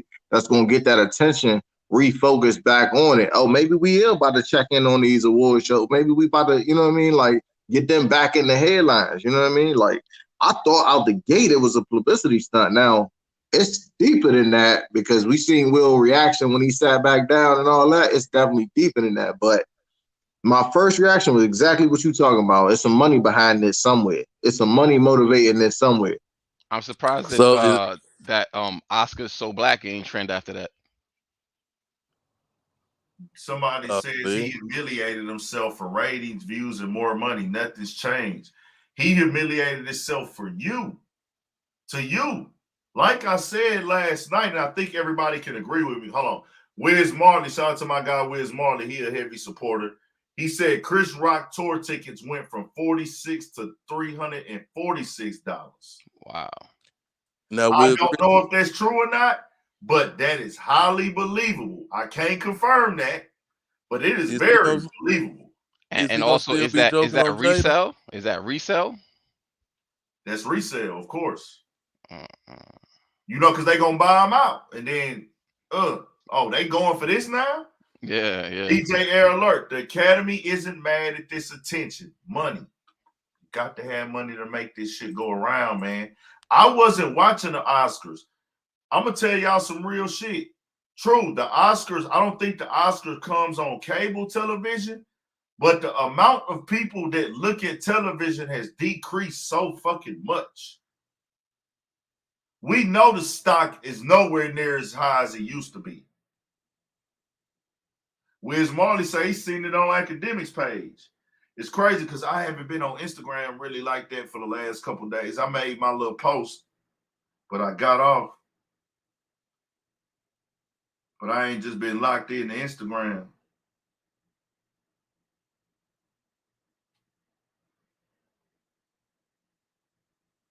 My guy say between Will and Kanye, marriage looks taxing. Future never stressed this. Future is never this stressed. That's funny. I mean, marriage in Hollywood is a big thing. That's why I can respect Jay-Z and Beyonce how they move in their marriage, because they don't too much talk about nothing publicly about that. Because man, you are in the hot in the in front of everybody. Your whole marriage, just imagine just being married as a regular dude and how much you have to know not to cross certain lines and boundaries and not and God forbid any married man. I'm gonna tell y'all something right now. You better not stand up for your wife. You would never. She would not let you forget that moment. You know what I'm saying? And I think we have been sort of he been, you know what I'm saying, I can't knock him because a lot of us fall victim of that as husbands and fathers. We be so busy trying to make sure everything's straight for them, but really and truly a lot of time that time is very valuable too, that you have to give into your marriage, into your parenting. You know what I'm saying? All that working and not really talking to your kids and not really asking them questions, not really enjoying each other. That shit brings stress on top of, and then just put all that in Hollywood. You know what I'm saying? You put all of that in Hollywood with the money, with all the money, man. It becomes like you know what I'm saying. Everybody want to be rich and famous or whatever, but it make me wonder, like, is it something that's toxic that maybe is not so good? You know what I'm saying? Everything that glitter don't mean Nah, is the best thing for you. You know what I'm fame, saying? fame is definitely toxic, man. I mean, we've seen prime examples throughout all of history that fame is toxic. It Not even kills. just in relationships, just to a person, period, bro. You seen Yeah, people change with fame. You seen people act different. You seen fame get to be so much of people they have nervous breakdowns, and we've seen it, bro. We've seen focusing on success for being famous, like Michael Jackson and Prince and other people, bro, who become, focused on this fame or this craft or whatever they are. They ain't able to be that person. We see what Kanye West going through. You know what I'm saying? Like, we see even with the Kardashians, bro. Look at these people. They getting all these surgeries and stuff so they can be famous. Because we got normal people walking the earth now who would have just dealt with the body they had. Nigga, you got men going to get plastic surgery now for attention because they following what the fame is, the acceptance, the chasing being noticed. Fame is nothing but attention. Chasing attention had you doing all type of wild shit. Niggas getting six packs, niggas getting facelifts and all this other shit now. Man, Y'all, I think the late great poet Christopher Wallace told us the more money we come across, the more problems we see. yeah, it's true, man. Your access changes, the way people treat you changes, the way you yeah. treat yourself changes. I mean, when you got money, you treat yourself a little differently, man. And sometimes the person you uncover doing that, you don't recognize that person in a few years. Man, I ain't gonna lie, bro. If it announced, I'm gonna keep it all the way gangster with you niggas, boy. Keep it all the way gangster. Whether it was gonna last, whether they think it long term or short term, long term or short term, any good looking woman, single woman right now on earth, if it was announced that Jada and Will broke up tomorrow, any woman on this earth is sucking that nigga Will dick dry, nigga. Pause. Tomorrow. You Fact. fact, right? He They can don't care announce. nothing about what they done heard about it. They He, don't care hey, nothing Yo, about what they they done. coming out None of the it. woodwork. look here, my nigga. Them women can tell me what they want to tell me, bro. Deep down inside, every woman saw what Will Smith did, nigga, and got respect for that nigga. They might not tell you They might say he shouldn't have acted like that, but them women, Nah, they got wet. Hell. them women with that nigga. Hey, I want my nigga to jump out there like that for me. That nigga really got niggas to be on the cool. Your gal might not tell you, but it popped in her head, nigga. I wonder will my nigga step for me like Will step for Jada, nigga. Did they ask y'all that? Did your wife ask you that, Big Pressure? Yeah, man. She already know how she gotta hold me back on that note. You know what I'm saying? Cause Okay. it ain't a question. You want to get wrong. You on Yeah. camera? You on camera, nigga? I'm on camera, bro. Wife might see you, nigga. Hey, nigga. Careful. Wife you might see you. Might want to answer this correctly, nigga. You stepping for your wife in that situation, nigga? Yeah, I'm stepping for my wife, bro. She know what it is. Hey, look, I'm born again. I try not to go that route. You know what I'm saying? But like I said, hey, I'm still with my flesh. Hey, you born again, nigga. You have to be born again, nigga. I try not to go that route, but I'm definitely gonna hold it down for I'm gonna hold it down for the family, bro. I try not to go that route, but I'm gonna hold it down for the family. That's for sure. She know what I'm about. She know where I came from. Look, it's up. It's Yeah, up. man. You already Yeah. said where you at with it. We ain't you gotta already- talk to you. yeah, He you came already with know. the conversation, nigga. And you I'm stepping already for know. wifey, nigga. For I ain't real. through with you niggas. I'm stepping. Nah, man. You gotta be a demon out here for the family. Hold on now. We got one more nigga left. Slide Dog 100. You on camera, nigga? Hey, say my nigga. You on camera? Let's You put look yo. like an actor too, nigga. You look like an actor, I know, nigga. You which one of them niggas you look like, bro? Oh shit. You like a young pause. You look like you a young nigga that be acting in Hollywood your damn self, being honest, bro. You look like a Morris Chestnut type nigga, bro. I might be on my way. We'll see though. But Pete. We'll see. Nah, I'm not even gonna lie though. Like wifey, that happened with your wifey. You married? I'm not married. I got wifey, but we was in a bar one time. I just saw too much talking happening, and I told the dude come step outside with me. It was like I wasn't even thinking. It just looked like just the look on her face and the intensity of how they was talking. I was like, yo, we're gonna have to go outside because it just looked funny. And he's like, oh, this girl, she's gonna get you in trouble. She's gonna get you in trouble. And I'm like, yo, it's trouble right here. Let's go outside and we can talk about it. You a real nigga for admitting you was finna step by her, nigga. Wasn't nothing to talk about, nigga. I had it. It these just niggas in this chat, they either ain't got no girls or they ain't never had no woman, nigga. Yeah, straight up. I wasn't gonna stand around in a room after another person yelled at my shorty. It was just. There's no way it was gonna happen. So we had to go out. We had to go outside. There was no way. Let me tell you something, my nigga. You did what every nigga in the world would do. They just don't want to say it. Nigga, hey, Big Ant. What's up? Hey, before I get accused of double talking, because I came in here and I said it could have been handled differently, and we missed the opportunity.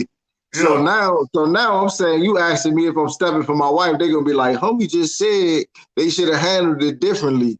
And you put me on Front Street. Let me say this. It can easily get to that point, right? But I still stand on what I said is if it would have been handled differently, I think they influence would have changed the situation. It could have been a better outcome. That don't mean I won't ride for my wife. So I feel Will on what he did, but I think that what they influenced, what I came in here saying was they could have handled it differently. And I think it was a missed opportunity. But he did what he did, and I can't say I wouldn't do it. And that's coming from me. Like I said, born again, man. I don't live that life no more. I mean, I'm different, but I could have been Will at any given moment. Who knows? You know what I'm saying? That pressure. My wife sitting right there. She looking at me. Somebody. Who knows? You know what I mean? Like. But yo, let me ask you a question. Either way, if you're being honest. Let me ask you a question. Could you be with Jada? I'm asking all of y'all. Could y'all be with Jada? No. No. And I'm gonna tell you something. I'm gonna tell you something else because I see a lot going on in the chat that that people saying like, oh, but look what she done did to him and she done humiliated him, all that. Man, at the end of the day, that's still his wife. Go up to a man that's going through a divorce or going through something with his wife and try to talk about her. That's a no-no. I don't care. As long as that's still his wife, you can't judge that. And You know what that's I'm what saying?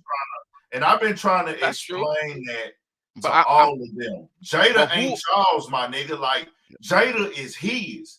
Y'all right. keep talking about what Jada did to him. How many times do we gotta tell y'all he's told y'all he don't give a fuck? He showed us that, nigga. That But he woman. do. No, He still hurt. He hurt. I didn't say he don't. He not hurt. He hurt, but he not leaving her. That's what he let us know. I'm taking what come with her. But you can't tell me how to react for taking what come with her.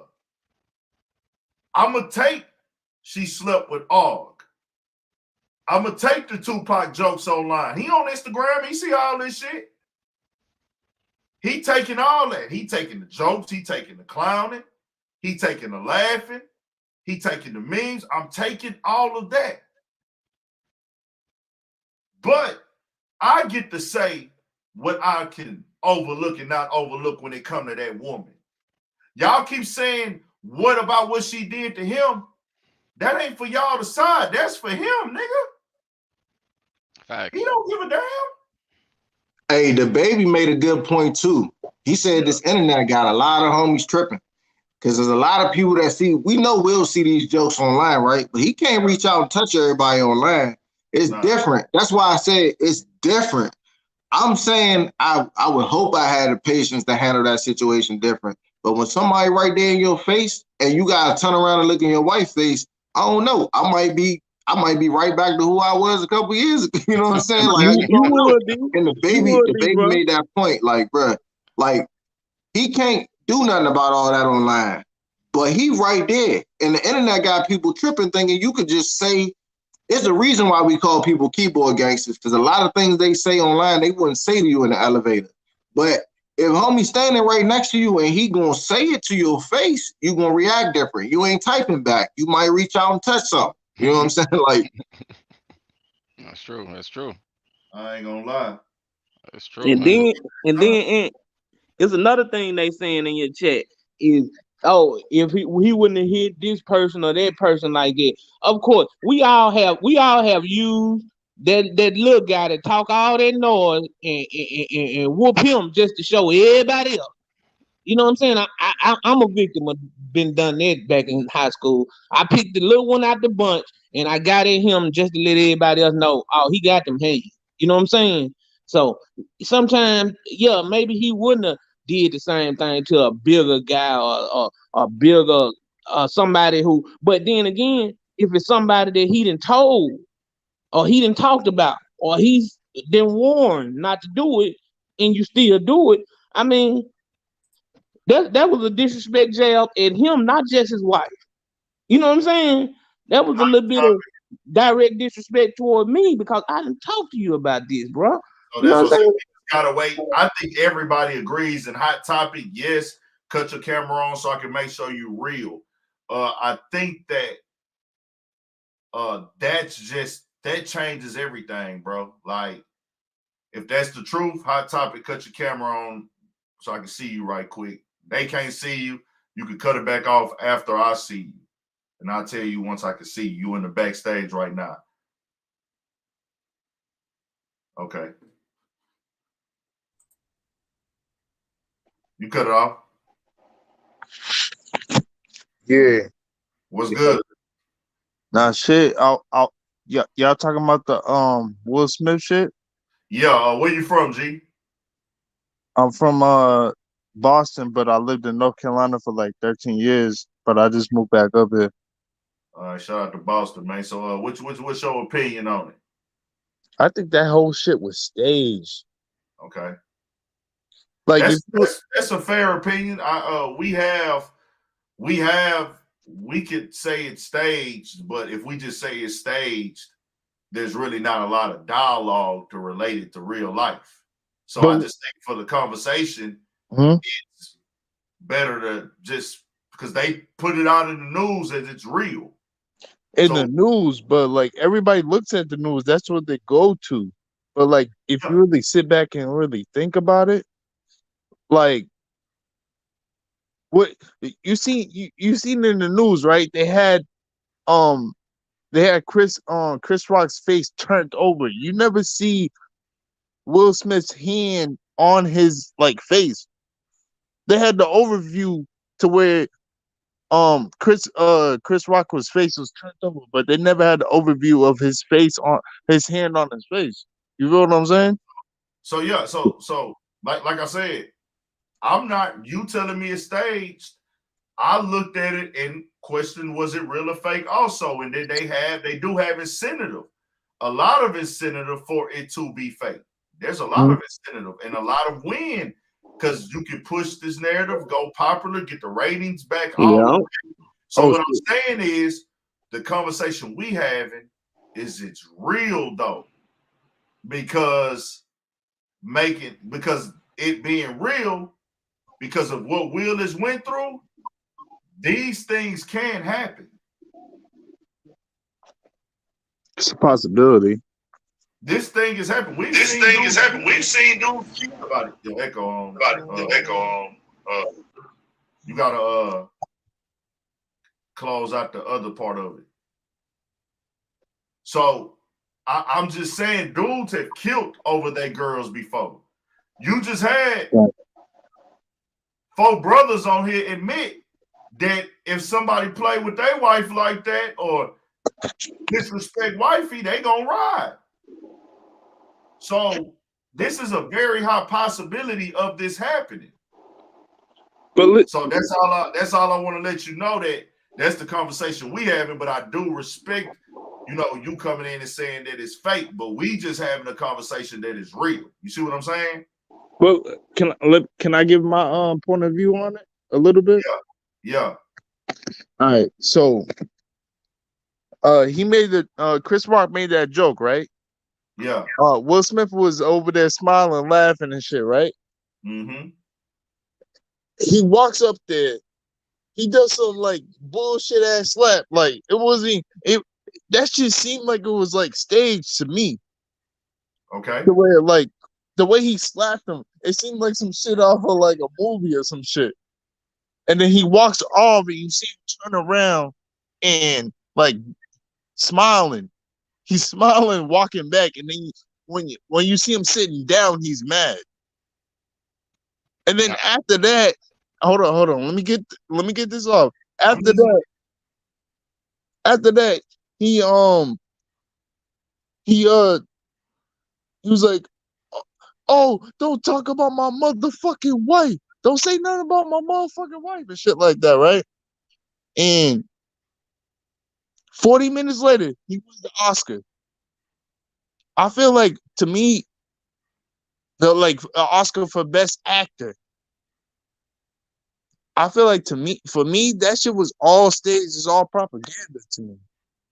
Yeah, and like I say, that's a very high possibility, bro. We just having a conversation that it ain't.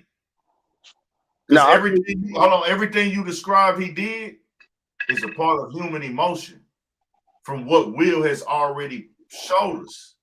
He been fighting, he been struggling, he been emotional, he been going through it. He said in his own book, he's a coward. I feel like a coward. I'm a coward.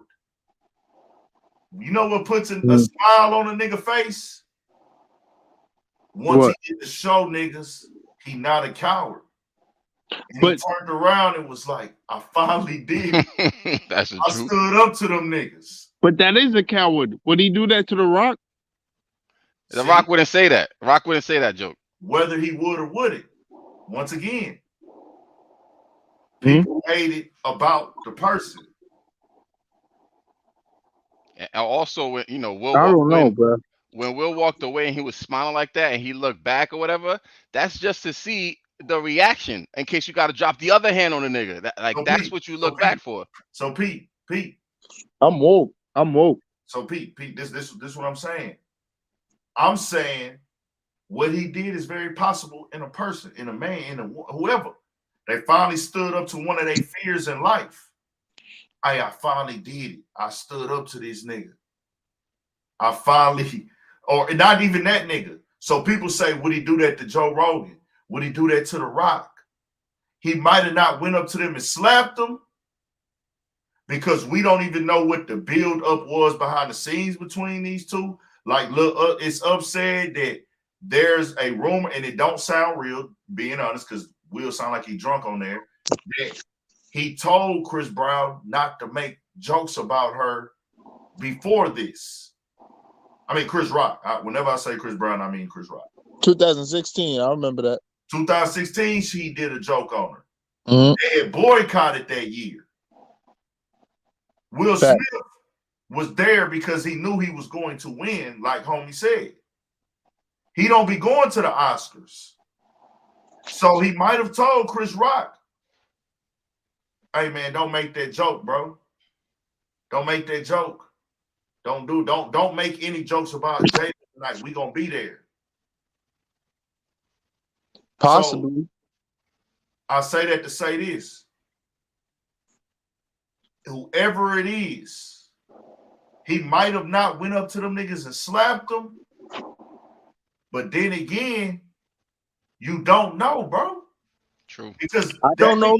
Yeah, I don't know. He wasn't in his right mind at that time. Niggas kill people because they fed up. Facts. People keep talking about, oh, if it was this nigga, some dude was in here last night talking about if it was Joe Rogan. My nigga, when you fed up and you not thinking straight, you do shit. Kids who get bullied, who finally stand up to that kid that is bigger than them and stronger than them, it took a build up. Hey yo, but listen though. He knows fucking Chris Rock. They go back from years, from when he was on the show with or Fresh Prince of Bel-Air. He knows this man. So that's why I feel like it's so set up to like a T, like to the finest knot. But also, like I say, you can feel that it's set up, bro. But there's also the other side that, hey, fam, the fact that I know you and we got a relationship, I would think you got respect for that. He probably told, if you say since they know each other, he could have possibly told him what his wife be going through about her hair. He might have had to talk with Chris, man. You know, Jada's going through it about the hair, man. And, you know, it's tough for us right now, man. So if you that cool with me, like you say, you know me, and you know my wife is going through it about her hair. And it just the right place, wrong time, wrong statement, wrong energy for the night. Buried his emotions all over the place. This man been acting his whole life in entertainment, and we've been discovered, been posted, not needing, but supposed to been deserved an Oscar. This is opportunity where he like, hey, bro, I'm finna get my Oscar tonight. Finally, I'm here because I know I won. And the night that I get my Oscar, this man makes a joke about my wife. A G.I. Jane joke. What is the joke? What does that matter? But I'm saying, like, he's a comedian. You know, he and Will Smith is a comedian, and he won an Oscar after the whole shit. He won an Oscar. So that doesn't mean you putting your perspective. Bo Bridge, I'm finna join you in if you want to cut your camera off. You can leave it on, it's up to you. But Bo Bridge, I'm finna join you in. So, like I say, Hot Topic, I want you to understand, bro. Mm-hmm. You can say it's a joke, but we saying he told the man before, possibly, or you said that they know. But we don't really know, though. We don't really know. He said he been knowing them. He been knowing them. But I'm saying we don't know, as us, as a community. But you said he been knowing him. We do know that, right? Yeah, we know that. Yeah, they know each other. So, like I say, bro, he might have felt, hey, bro, you know me. And then he was like, bro, why you talking about my wife and you know me? Could have been that, bro. But we All just right. having a conversation of it being real because that makes for better conversation to me. Yeah, yeah. You got me? Mhm. So I mean, I'm gonna go back to. Oh, go ahead, bro. okay, you got a Sly Dog, and then I Oh, want well, hot topic, put your finishing touches on. Sly Dog, you got the flow after that, and then we're gonna introduce Bo Bridge. Let's go. So hot I topic just want, flow. I just wanted to like, I mean, like put my 2 cents in, like, and this whole shit on it because this shit's blowing up and it shouldn't even be blown up like that because this shit was, for me, I feel like this shit was staged because you know how like you're looking, like you see the before you look at the video, you see fucking Chris Tucker's face to the side, but you don't see. I mean, I said Chris Tucker. I mean Chris Rock, but you don't see Chris Rock's. I mean Will Smith's hand on Chris Rock. But that's all I Man, want to say. y'all got to go watch them slow motion videos and all Slap this was stuff. real. The slap was real. It was a slap. It was I a I slap didn't though. Yeah. you I can didn't look hear at it. the You can slow hear Could it. motion. have been Yeah, the slap connected. now You let's hear be it. clear Yeah. here. I want to be clear so we don't get into a back and forth. Mhm. The slap might have been the setup could have been fake.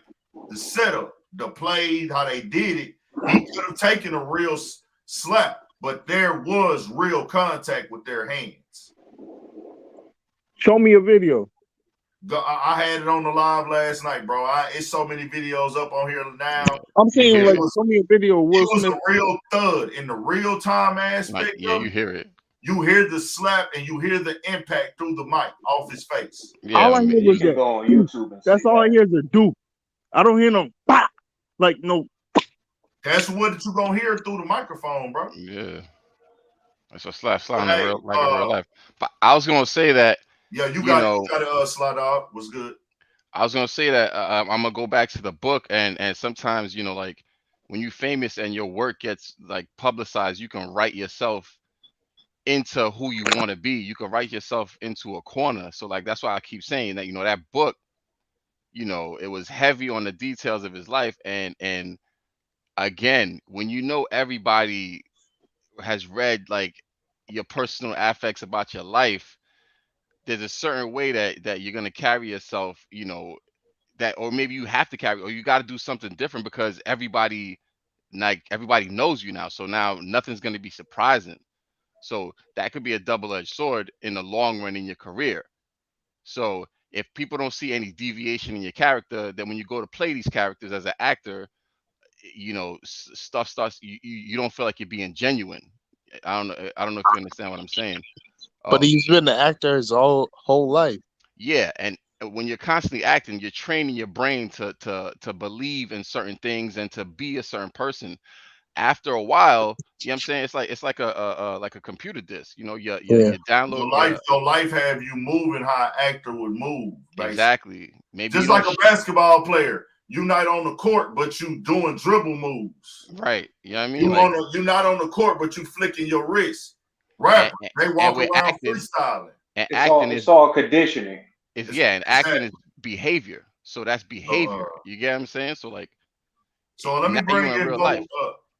Preach. That's a good one, slide dog. That's one of Which the I'm gonna cut it. I'm gonna cut off by saying this, which is also what Tupac did.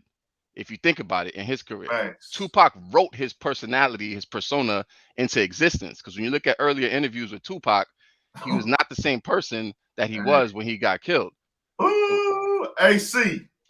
Is AC Yeah, he in said he here? was a character. yeah. AC. If AC in here, I need you to tap in, nigga. This nigga said the realest shit ever, bro. That nigga said Tupac wrote himself into a character. Yeah, yeah. he A lot said of he was a people don't do character. that. And he lived it out. Ambitions doesn't right. Yeah, he lived it out. A And lot of what these happens? rappers today are living out the lyrics that they write. Yup. But songs Yup. begin and they It's the end. same thing with acting. Yeah, Entertainment. So yeah. he be acting a lot, so he might have felt that way. So Bo Bridge, What's going on, gentlemen? where you from, man? Oh, Milwaukee, man. Shout out to Milwaukee, man. I appreciate you tapping in for sure. All Also, right. man, everybody that's in here, I haven't asked all night, man. I do. And that probably be hurting me in the long run. But y'all make sure y'all subscribe, man. Subscribe to the channel. Guaranteed. I try not to force that on the people all the time. I say it one time in the video. I don't like to hold up the videos for a bunch of subscribe, or all that. But subscribe to the channel and hit the like button. Turn it up, man. I feel like there's some good content tonight. I know the last episode, a nigga was turned up, acting crazy, arguing. I feel like, I don't know if y'all was here. Some of y'all, I don't know if y'all was here. I'm a newcomer. I was working. I seen the end of it. It did get a little wild. Yeah, This my first time on this page. I just want to say I'm thankful to be on this shit. You know what I mean? Talk to y'all brothers too. For sure. Appreciate you tapping Appreciate in. y'all. I don't And know. it's nothing wrong with asking for subscribers because people pay for cable. And if you're getting entertained or getting knowledge or whatever it is, and you're still viewing, subscribe. It ain't gonna, notifications if you don't want to watch. I mean, it don't hurt. But the shit is free.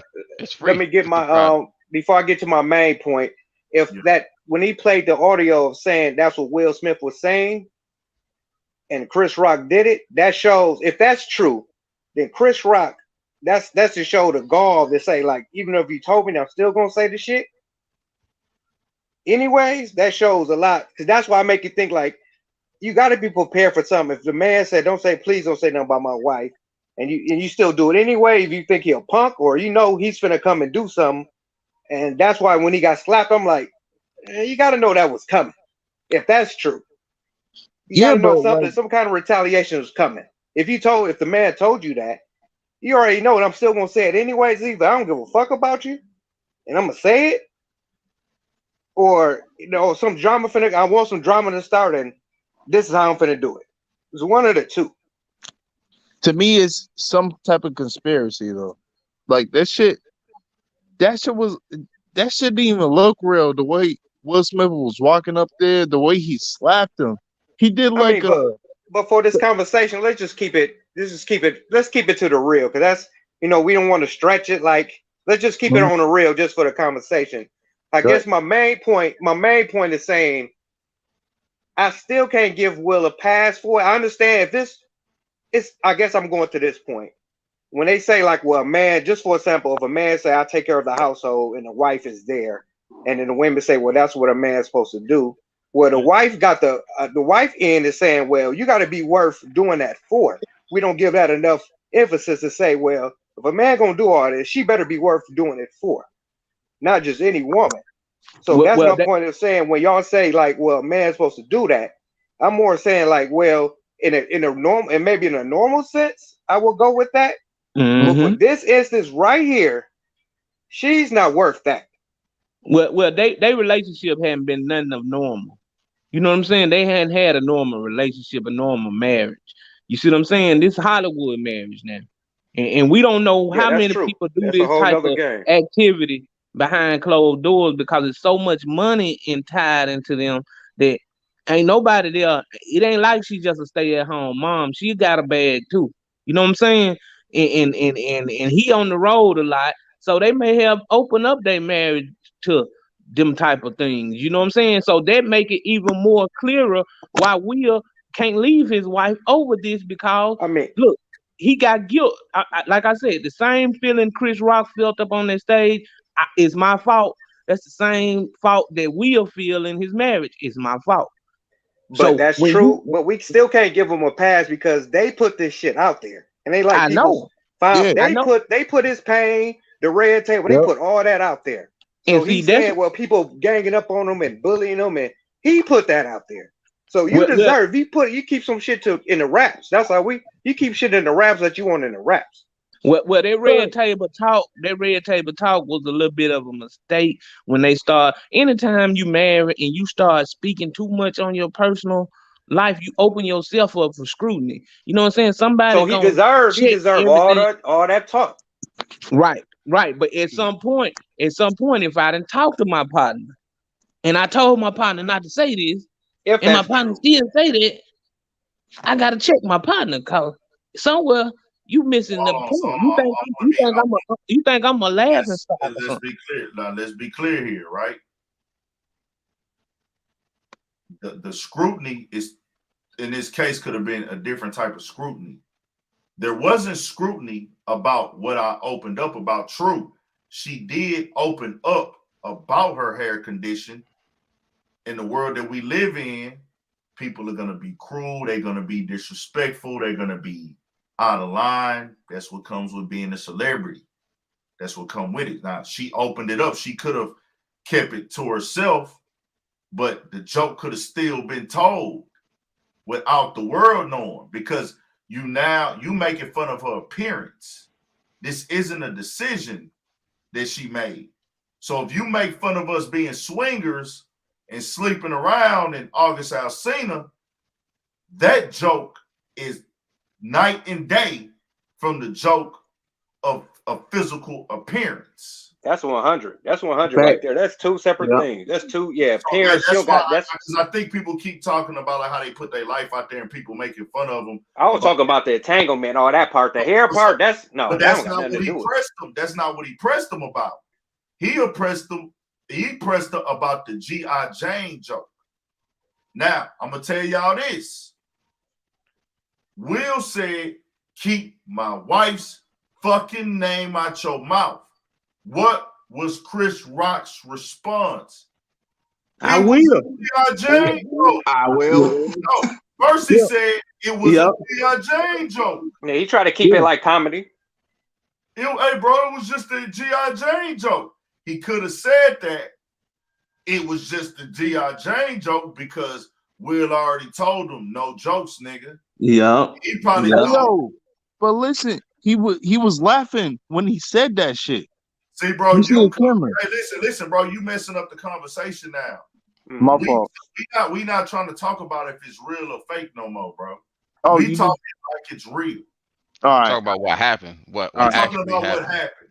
You All right. kind of My throwing fault. us off and you keep talking about it's fake. If you My just fault. can't, if you can't just play like it's real, Mhm. then you know you kind of just My fuck. fault, bro. We don't even call it play. We seen the actual action. What Yeah, happened? it's Yeah, My we what's in fault, seen the front bro. of action, us. bro. It happened. Now, if it was staged, it was staged, but we not there. We not on that convo. So, what you was gonna say, Slide Dog? I was gonna say that you know, when you watch G.I. Jane, I mean, you know, it's a disturbing movie, but she comes out on top and she actually ends up being a badass. Yeah. So I'm not sure if when Chris Rock said it like that, he actually didn't know about the alopecia and he was saying it like, G.I. Jane, like that's a tough lady. You know what I mean? Like, Even if he's joking, even 100, that was a weak joke, man. Yeah. I mean, most people I mean, the older people knew, but young people didn't even know what that meant. And yeah. the people weren't even really laughing. They didn't care. That joke was, that was a weak joke. Nah, it didn't really land like that. But I'm just saying, like, the layers behind this. Sometimes, like, I watched it a few times, and I'm like, yo, like this just don't make no sense. Like the sequence of events just don't make no sense. I'm like, yo, do someone got something on Will that they're like, yo, No, this is what you gonna do at the Oscars? You know what I I'm think Bro, saying? that it was I think that was a setup escalated so joke. quick, bro. It I think that was escalated a so setup quick. joke. Yeah, that's what I'm I think saying. he's finna go in. He needed something Yep. to introduce Yep. it. He needed something to introduce it. He was So going did in he on was Will trying to or see some their kind of way. He response. had something. He had something. He was finna go in the entanglement and all of that before He he is finna finished go at off. least one. He was going Will there. had to stop He dead just in the need to track. set it up. I Yep. mean, he probably was just ready to slap whoever talked about it at all. You know what I mean? I Like, mean, Will probably was on that too. Cause remember the one with RuPaul set the entanglement, and when he was standing right there with Jada, so Will's probably ready for any entanglement. yeah, And once he heard any kind of thing coming his way, he probably just said, "Fuck it." yeah. He's like, oh, I guess That's this the is gonna be reason the why way. and that's the reason why he said, keep my wife's name out your fucking mouth. He said it like that because of the fact, man, I done talked to you. You know what I'm saying? See, I don't think he would win at nobody if he hadn't talked to her. See what I'm saying? Like if What I that say about talk to Chris you, Rock if he told him and he still go in on him? yeah, that's the way I feel that it really happened a little We bit. never But I know. still We'll never heard know. They Chris. not let if he told Chris Rock not to say that, bro, that is not gonna come out. We will never know that. They not gonna let us find that out. We not gonna know. The only thing that's gonna come out of this is Will overreacted. We'll never know if they had a conversation about this behind the scenes or not. They gonna keep that undercover.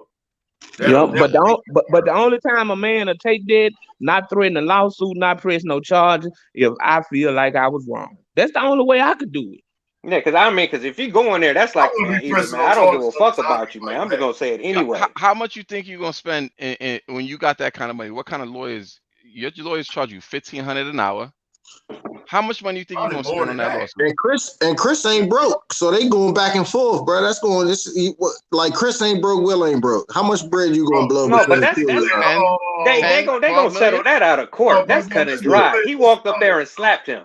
That's cut and dry. Fam, let's be clear, y'all.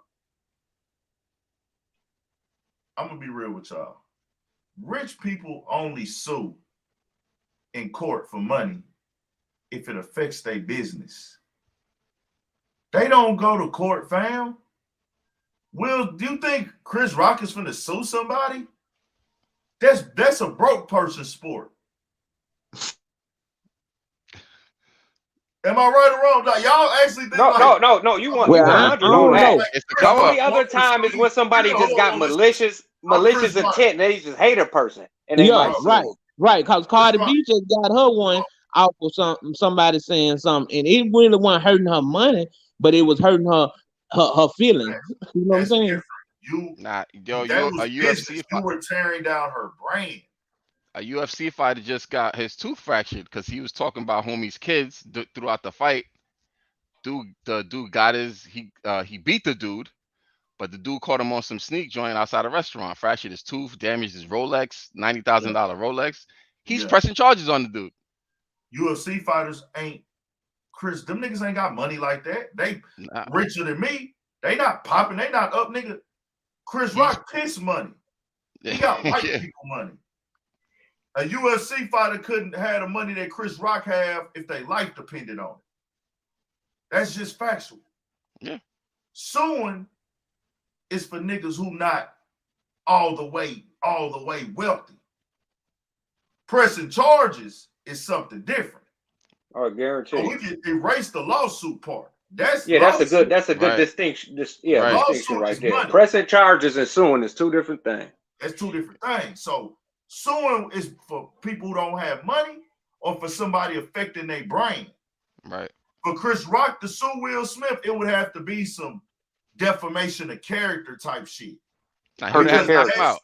He would have had to knock him out. Huh? He would have had to knock him out. If he knocked him out, I think he would have sued. Fuck nah. He still don't sue. They probably would have did the pressing charges, and then he might have to settle out of court with money. No. He would have pressed legal. He would have went for legal charges. That's what I mean. Press charges. Yeah, he would have went that way. He not looking for the money. I'm trying to tell you, it's different. Like I'm talking about the court system would have been asking for money if he's trying to settle. Yeah, now that could have happened, possibly. Yeah. Deep down inside, Chris Rock know he was wrong. I think. Oh, for sure. I think he know he was wrong, and he can't really do too much in that, but just leave it alone. Yeah, man. His mind is telling him that.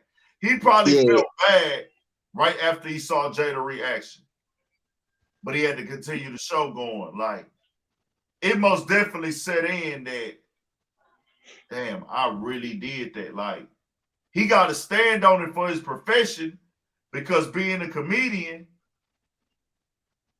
it's like, damn, bro, I want to be funny. I know comedians are supposed to be open and da-da-da-da. But where do we draw the line at? Because some of these white people will tell us it's comedy for them to say nigger. If they can get away with it, yeah. But that take me back. That take me back to my point when I came in. He knew he was wrong when you seen his whole demeanor change What? It was Yep. good, right? You seen his whole demeanor change soon as Jada face changed, which is why I Mm-hmm. said they could have. Oh yeah. Man, it was such a miss. That's why I keep going back to that point, bro. He It was was such he a was missed already slapped opportunity. after that though. The He slap could made have him change. changed The the slap made whole. him Like he change was that on his face. The way. slap made him do that. Yeah, he could have changed his whole dynamic. He could have changed the whole dynamic of the situation just by acknowledging, oh, okay, yeah, that might have crossed the line. You know what I'm saying? Him or Will on that stage, either one of them. But I was gonna say, the homie said earlier, like, oh, it could have been stage. It don't matter when he sat down. Even if they playing the first part, when he started yelling, that second yell, that wasn't no acting, but he meant that from his soul. Like he was That's talking to the whole world when he yelled that second time. Keep my wife name out your. He meant that for the whole world. He was talking to everybody. Yeah, yeah, he but was don't Yep. talking. say that. Yep. Don't say that was Yep. staged either, because they actors. He could have pulled that off if it was staged. He could act that and yelled Yeah, that out. there's That's why I something don't think that called was. I don't think So that that was staged. there's My something other called my other point. My other point is this: when people say like how we look in front of white people and like we ruined it like for black that moment, I'm like we shouldn't even worry about that because at the end of the day, that's why I remember I came in on the stream yesterday when you're saying like what they really think about us is like how Aubrey, how they look at us a certain way anyways, rich or not. Yep. And Yep. No matter what. at the end of the day, that was just a microcosm of black on black crime. Let's just say black on black crime. Because like if Will Smith would have went up there and slapped a white person, they'd have been like, no, we ain't having that.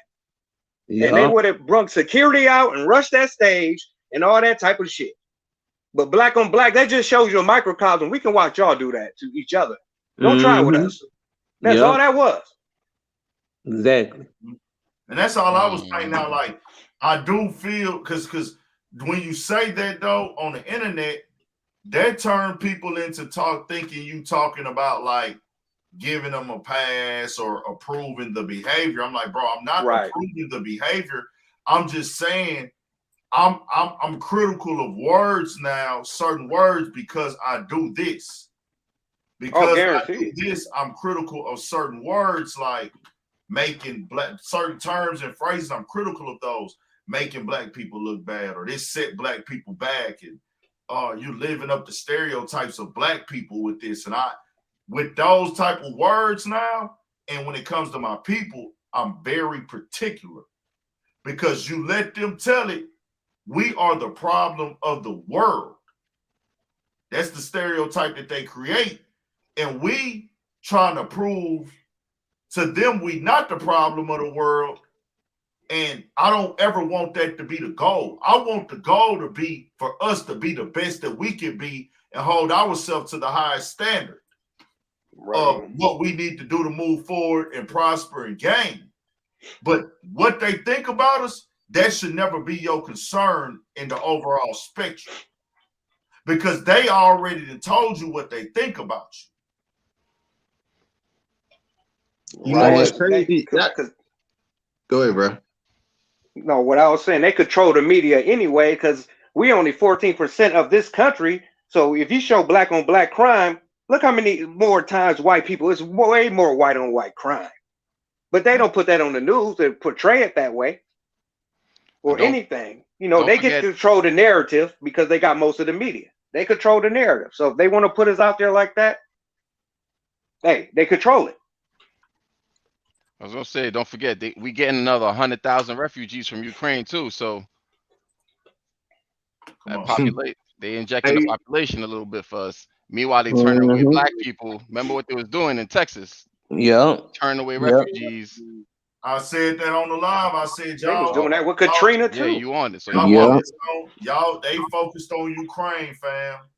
You see, Yep. It's they had, and crazy, crazy, crazy. I said that on the live, and people, oh man, I said that in Clubhouse. Nah, so yeah, you on it. You on it. Like I I said mean, that. I said, fam, they want us.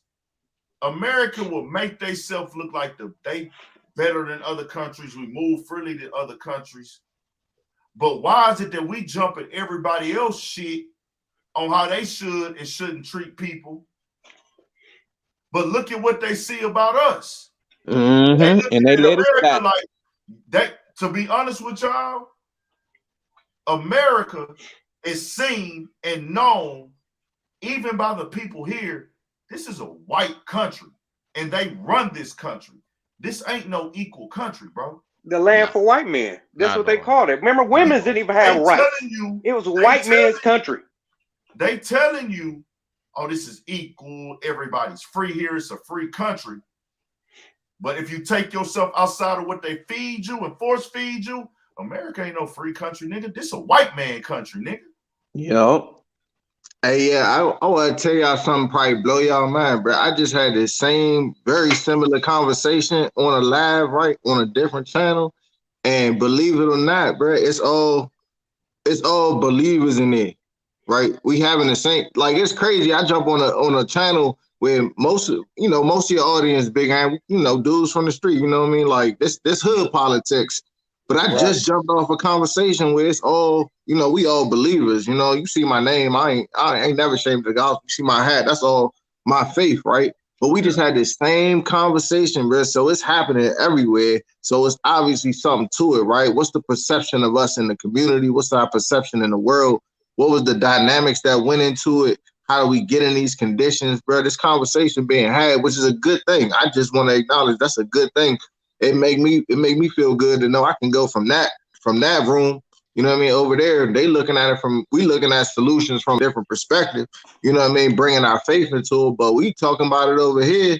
Like, what do we got to do too as a community? You know what I mean? To change the perspective and change the dialogue and how we proceed. How Change they Bro, gonna always the look comes from dialogue different will never perspectives. change, though, bro. The dialogue what's will that? never change. What you Yeah, gonna say, it'll never change. Okay, Now, I now, proceed. mean, you got to now, look at now it we like can this. get we can make some progress by becoming coming together as a people, and I'm all for that. But it's not to change the way they look at us. You can never change that. That'll never change. Well, What the we got thing to is, change is people fighting over blocks that they don't own a brick on. You know what I'm saying? That's conditioning. That's what got to be changed. Is people fighting over blocks that they don't even own a brick on their block. Dang, It's we and, talked about that too. but also it's really how our stories are told, how our history is told. Because my history class taught me that I was a slave. My science class told me my genes were dominant. History told me that Egyptians would look like this. I found out Egyptians were darker than they were. Imagine like you were a kid and you found out that your ancestors were kings and queens. They're not teaching you that, son. They're teaching you Right. the part where they were like, oh yeah, white people dominated y'all for 450 years. Y'all, you weren't even considered a full man. You weren't Your even history, considered a your history full start out man. as He said, I your say first this so history they much. teach you was slavery. You Hold started on, from a slave. slow down. I say that so much on here while I tell these niggas, and I might have said it earlier tonight, nigga. They tell you, nigga, you can't eat, nigga. We'll fuck your wife in front of you, nigga. Yeah, Our dogs eat better than y'all on the porch, nigga. it's crazy. That's how And they treat they y'all. used to rape the men too So, in front of the family. like I say, Slaw Dog, when you say that and you speak it in the, because you going back Yep, before American times. yep, I'm yep. speaking on and you saying the realest shit because we really don't know where our people come from. We don't know were they kings. We don't know were they rich, were they poor. Our history can't be traced back at all. But in America, we know what can be traced back. In America, because you don't have the last name of whatever your origin country was, your history only go back to American land. Yep, that's American history. That's what I'm saying. Sometimes it's imperative to learn where your ancestry comes from. Learn that history. Learn what they believed in. Because How do I'm you not. know though? I'm not. Right. The winner, at the end of the day, the winners tell the story, and that's what How do you happened. how do you know? But how do you I know? could. Slide I dog? could. I could try to break it down for you because and I'll let but because I took this the ancestry.com thing, Yeah. and it literally showed me where my parents was from. Like my parents looked at it and like, yeah, those are the towns that we were from in that country. And then it went deeper to parts of Africa. And I found out that one of my relatives was a pharaoh on my father's side. Mm. had I known that information growing up, I might have looked at things differently. And then like some of the things that they talk about that Pharaoh was trying to do for Egypt because he reigned over Egypt for 30 years are things that I'm into today that I actually care about today, which was crazy for me to realize when I found that information out. And I'm like, yo, is there really something to this? Because it's showing me the lineage, and I'm like, how much confidence would I had learning that before I learned that my people were slaves? They probably couldn't tell you shit as a kid, and they know that. They could if they told us from the start we come from kings and queens and we found all that. What can they tell you? Right. That exactly. So But that's but say, American history. I but say see that to this say, well, go and ahead, go ahead. I don't ever want to downplay that. And if you can get your ancestry, go get it. And it's something that's great to know. And it's something that we should be aware of and taught, but they'll never teach us that. Nah. They're gonna teach us back to American history where we started, which is what we still living off of today, fam. And Yeah. our history go back 400 plus years of slavery, but we'll take the low end and say 400 years. Right. 150 years since slavery ended, about 150, 160. So that's 550, 560, give some change. And then there was segregation Then there right was afterwards. segregation. That ended in 65. So Jim Crow and all that, man. That was yesterday. 65 was yesterday. You said what? 65 was yesterday. Yeah. If you think about it. So you put all that all together, bro. 700 years plus. Yeah, plus. 700 years because they plus. had slaves. 700 years plus in this world. This country has made a system for black people to lose and painted that imagery to the entire world, And this is when I spoke about the stuff that happened at the border. They painted to the entire world how bad black-skinned people are. Mm-hmm. Because you didn't hear any Ukrainians or anybody from anywhere else jumping out there to save the Haitians at the border. Nope. But they didn't jump out there when Jim Crow was going on. They didn't come over here and say, y'all are treating the black people and y'all, the African Americans or black people in y'all country. Let's start a war with America because they're spraying black people down in their country with water hoses. They minded. Yeah, it ain't no UN meetings about that. They didn't have a UN meeting, a world meeting about spraying niggas down with water hoses, bombing Black Wall Street, locking up people for civil rights, lynchings, hanging niggas. No other country stepped into American beliefs. That's how they ran their government. But you know what they did? Just followed their beliefs and treated us the same way. Right. Every country Yep. has a population of people that don't like or prejudice or look down on black people in America. Yeah. Including Africans. Yep, exactly. Including them. Including them. Africans. I ain't told a lie. Right. And they teach them to look at us the worst. Who, you know what if I'm saying? I told the lie, tell me where. I'm listening. I ain't hear it. Right, and at the end of the day, and the reason they do all that negative propaganda is because it started with slavery. It had to be a justification why you can do that to another human being. Right. So they have all these stereotypes. It's like they're worthless. They're nothing. That's why we can justify what we're doing. Yep. Well, if you go by humanity, how can you put somebody else as a slave? Well, the minute capitalism and money, the rich power, the power rich, when it got introduced to the U.S. and it was all about that, we was all together. The Indians, the Africans, the Europeans, we was all hanging together until somebody started making too much money.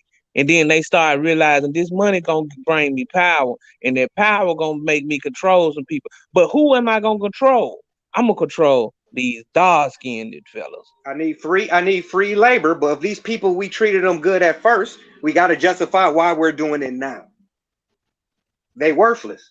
They're 3/5 of a human being. They're this justification. All these stereotypes is a justification to treat somebody wrong. Yep, They they use had to. propaganda. That's just what happened. Yeah, you That's what use they did. propaganda to dehumanize. You know what I'm saying? Yep. Use the propaganda to dehumanize. It's all throughout. You know what I'm saying? Human history. I think y'all made some real good points, and it's not. And the brother said, it's not about trying to change how they look at us. I agree. You can't change no man mind. You gonna show them whatever you show them, and they gonna make up their mind to believe whatever they gonna believe. You know what I'm saying? So, like for real, the big goal for us in the community should be change how we see ourselves. I mean, y'all bring up a lot of Fact. points of what's Fact. been what's been given to us, you know what I'm saying, in this limited history that we got, like the brother said, we only taught so far back, right? In this country, this who you are, this where you come from, and it's just a slave and a beat down mentality. And even if, the brother Ant point, Big Ant point, even if we can't trace all the way back to who we directly descend from, we can still look at history and learn from it and say, man, these people, it's been a system of haves and have-nots, And they still people here. being used and abused, propaganda being used to tell people and tear people down for somebody else's benefit. It just so happened that, like the brother said, they linked it to our skin color. But it's really a bigger issue than that. And then we can break down that it's all been a lie. It's all been propaganda. It's all been a lie. We ain't never been Mhm. nothing. And after all that, we still here. Right. Hey, and I'm gonna tell you something else. Most other races would have been folded. I'm gonna Yeah, tell you we ain't something never else. been less than. I'm gonna tell you something else. Even in slavery, it was some dark-skinned brothers that they respected, but they don't tell us about that. Oh, they go tell the history. They It ain't was gonna so tell many. us It about was that. so many revolts and everything. They ain't gonna tell Yeah, the true right. They history. not People gonna was tell us fighting about that. back. Wait a minute. And see, this is the thing, because I did an ancestry report where my family did it. They presented it at the family reunion. And so when I was listening to it, man, people were moving around like they didn't care. But I was so deep into it because I was like, damn, this really let me know who I really am. I see why I always try to present peace and I respect other people, but this nation was built on taking over some. So now I gotta bridge that into what I live, and now my history. I gotta still be a peaceful person and respect people, but you ain't gonna take nothing. You know No, what I'm that's like saying? any other race. And that's what happened. It comes to a point where you stand up. I mean, any other it comes to it always comes to that point. Anybody just it's natural. You look at any animal, it's natural history. It's natural to defend yourself. But they make it seem like once we try to defend ourselves, it's something wrong. That's Another why I say it's propaganda. all propaganda. Yeah, that's why I say it's all propaganda. It's just a lie that's been built up for us to believe.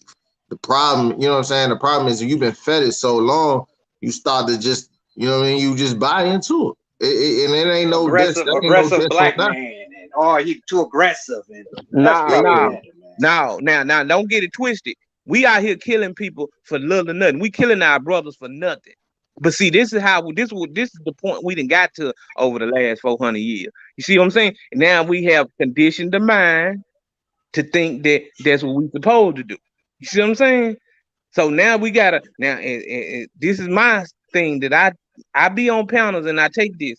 We gotta recondition the mind. We gotta reverse 20 years, but it ain't gonna happen overnight. And I don't see us moving in the right direction yet. Nah. Yeah, But that's a whole nother discussion Hey, right Yeah, there. I I'm mean, gonna have go y'all? right back. I'm gonna go right back to how I came in the room, bro. We missed the whole opportunity with this situation with Will, and that's exactly Yeah. why I came in the room the way I did. Exactly Now what you just said, bro. that Exactly that what that you just said. that was gonna show more weakness though. I think it's a show of strength in our community, but we got to show it on the right thing. Now, just so happened he was another dark man, but at the end of the day, the principle behind what he did and why he did it, I don't care what nobody say. The principle, if I didn't told you, now I'm allegedly, if I live allegedly. if I didn't talk to you and I didn't spoke to you, man, I don't care if I catch you on Sunday service on the deacon board. You say something about my wife, I may smack Hey, that's why I asked Big Ant. That's why I asked Big Ant earlier when he was talking about Chris and his maturity. I said, do you think that's a like a mental ascent to maturity, or you talking about whether he can get down or not? Because there's two ways to look at it. You know what I'm saying? You can look at it like it was gonna be weakness on Will part to let it go, or we could look at it like he could have went up there and checked him without going straight to the violence, and that could have been a sign of maturity at a different level and change the dynamics of how we look at each other. Again, if it ain't about how they look at us, it still could have changed in some of the young brothers that see this. He could have yelled it. He could another way. He could have yelled what he yelled after he slapped him from his seat. He could have yelled that at first. I want to. And be if Chris clear, kept bro. going, then he could have walked up there. I could have been. I would have. I want to be clear, bro. There is no change in how they look at us. Right. We get that out. Get that out the way. There Right. is, even if he would have, that we the ones having a discussion about how they look at us. They just laughing right now. I'm saying, I mean, think about it. Listen to what I'm saying. Just process it. We're having black people. Only a black man is concerned with how they looking at us. That's They a condition. not concerned with how they look at us because they gonna look at us how they look at us regardless. So you're not gonna get no points for going up there from them and checking Chris Rock.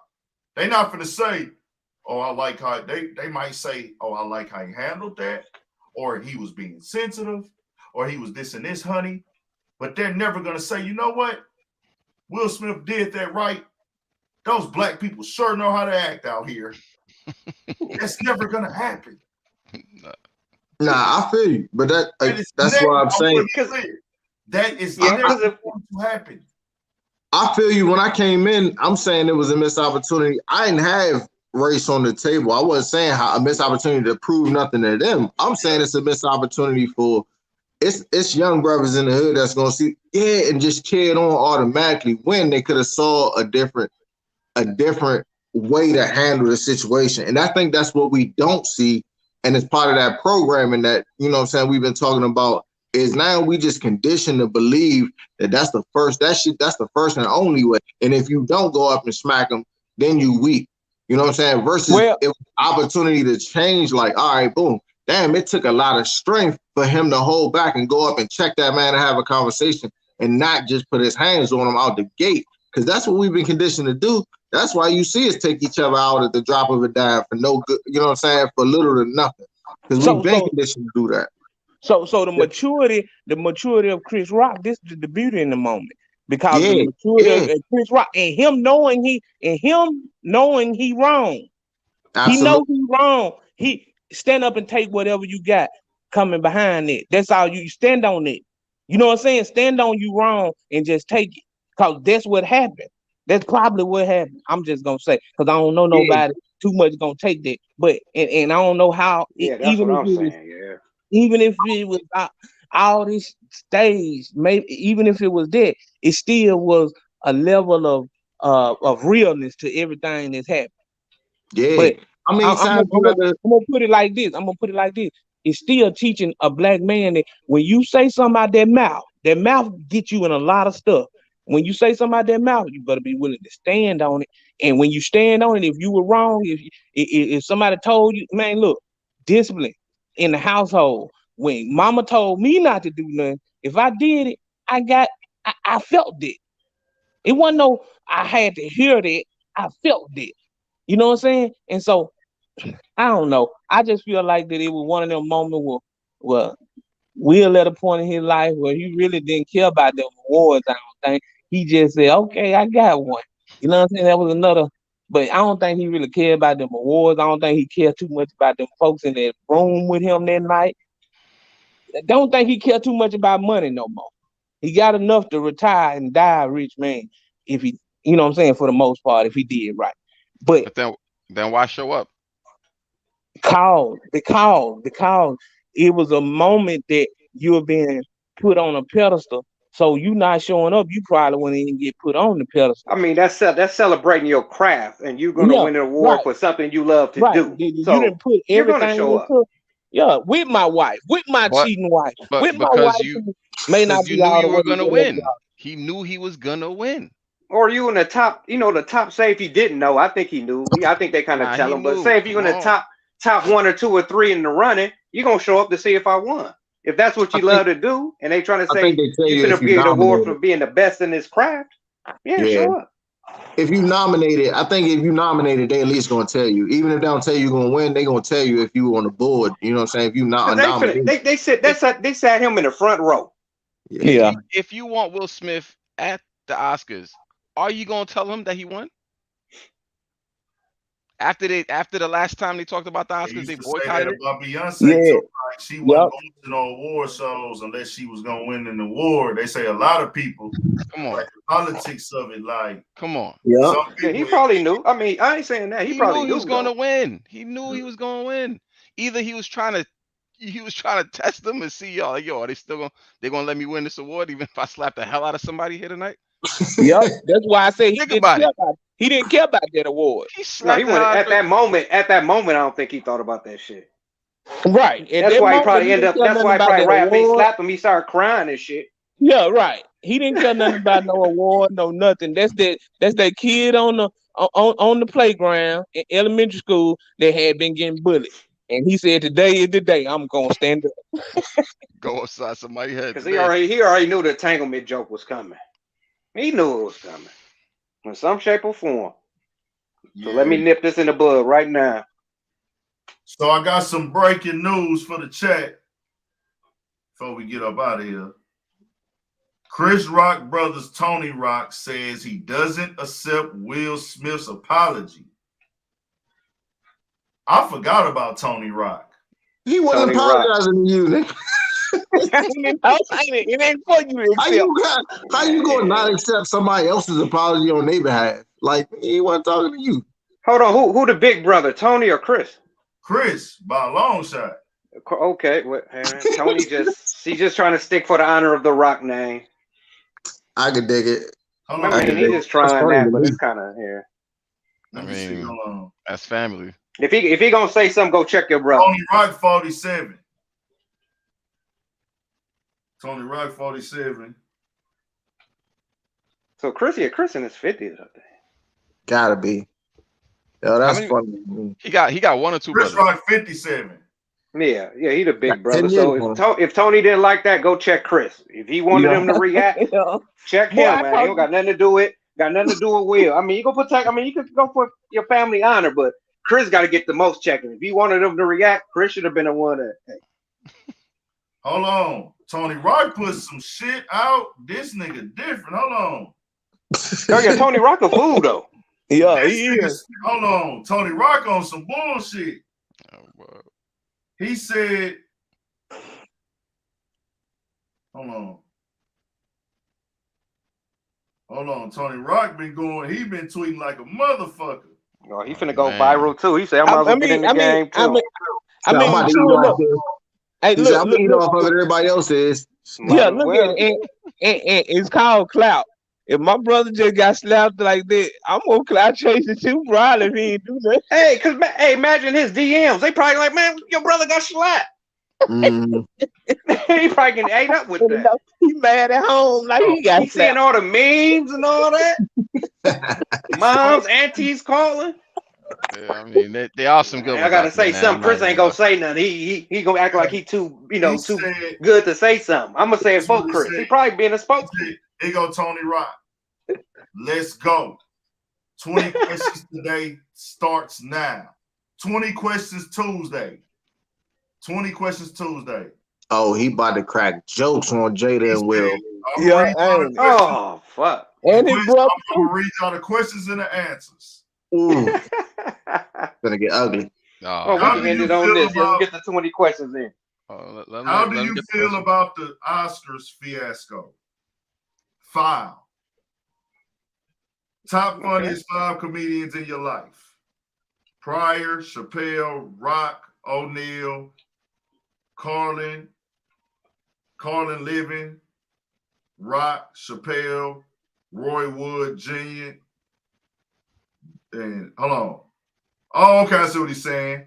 He put the dead ones, he put a couple dead ones in there, so then I guess he put Pryor, but then he put Rock, Chappelle, Roy Wood Jr., Epps, Sykes.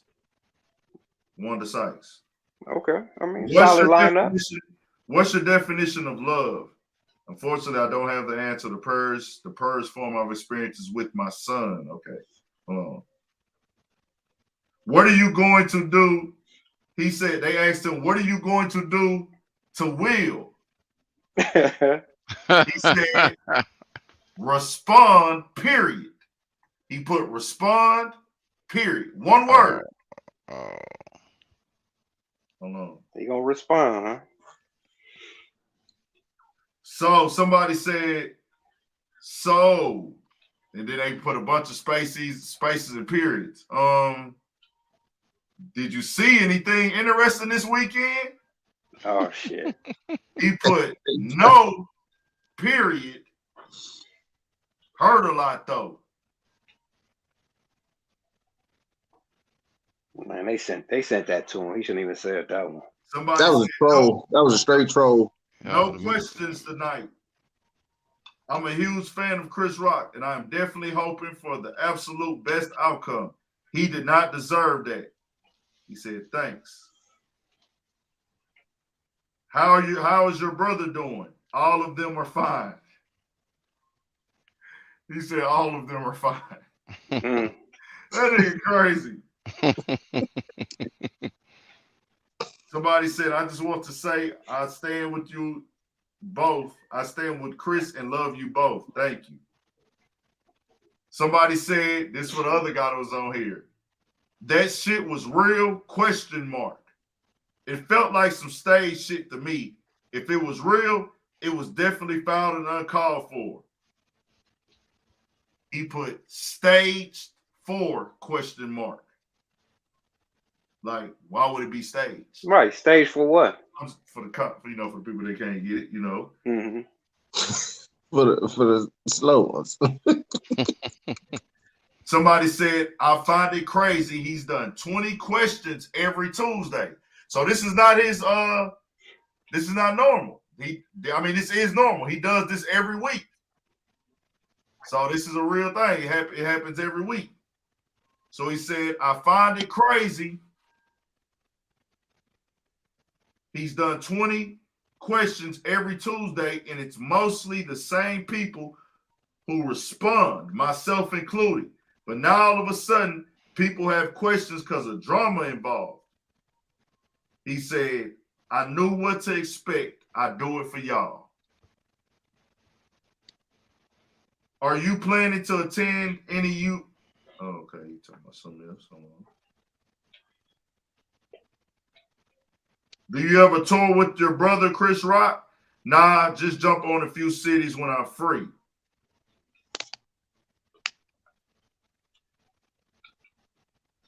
He said, this is a good question because it ties into what we talked about earlier. It said, do you think reparations is lineage-based or race-based? He said, it should be the most horrific atrocity ever perpetuated against another human being ever based. Indeed. Okay, hold on. Let me find some more.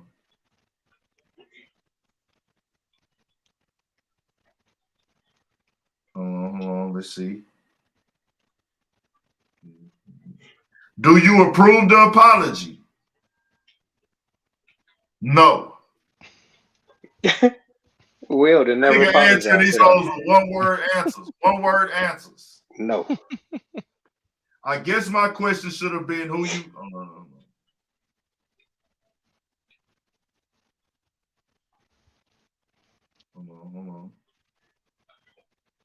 Will you do our podcast Thursday? That was a good ass question.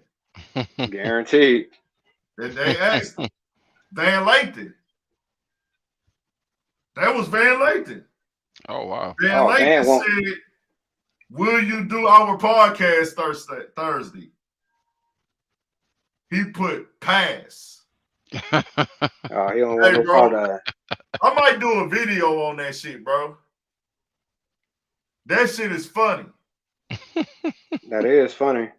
Tony Rock declines to do Van Lathan's podcast. Yeah. I could put Chris Rock brother, Tony Rock. That shit might get some clicks. Oh, that's hey, yeah. Once you put that Chris Rock's brother Tony, that's it. That's all you need. Chris, they might get on Van Lathan ass. Oh no, man, you just got a name. See, before I move on with the questions, y'all, I want to. This YouTube shit is most definitely about the money, most definitely.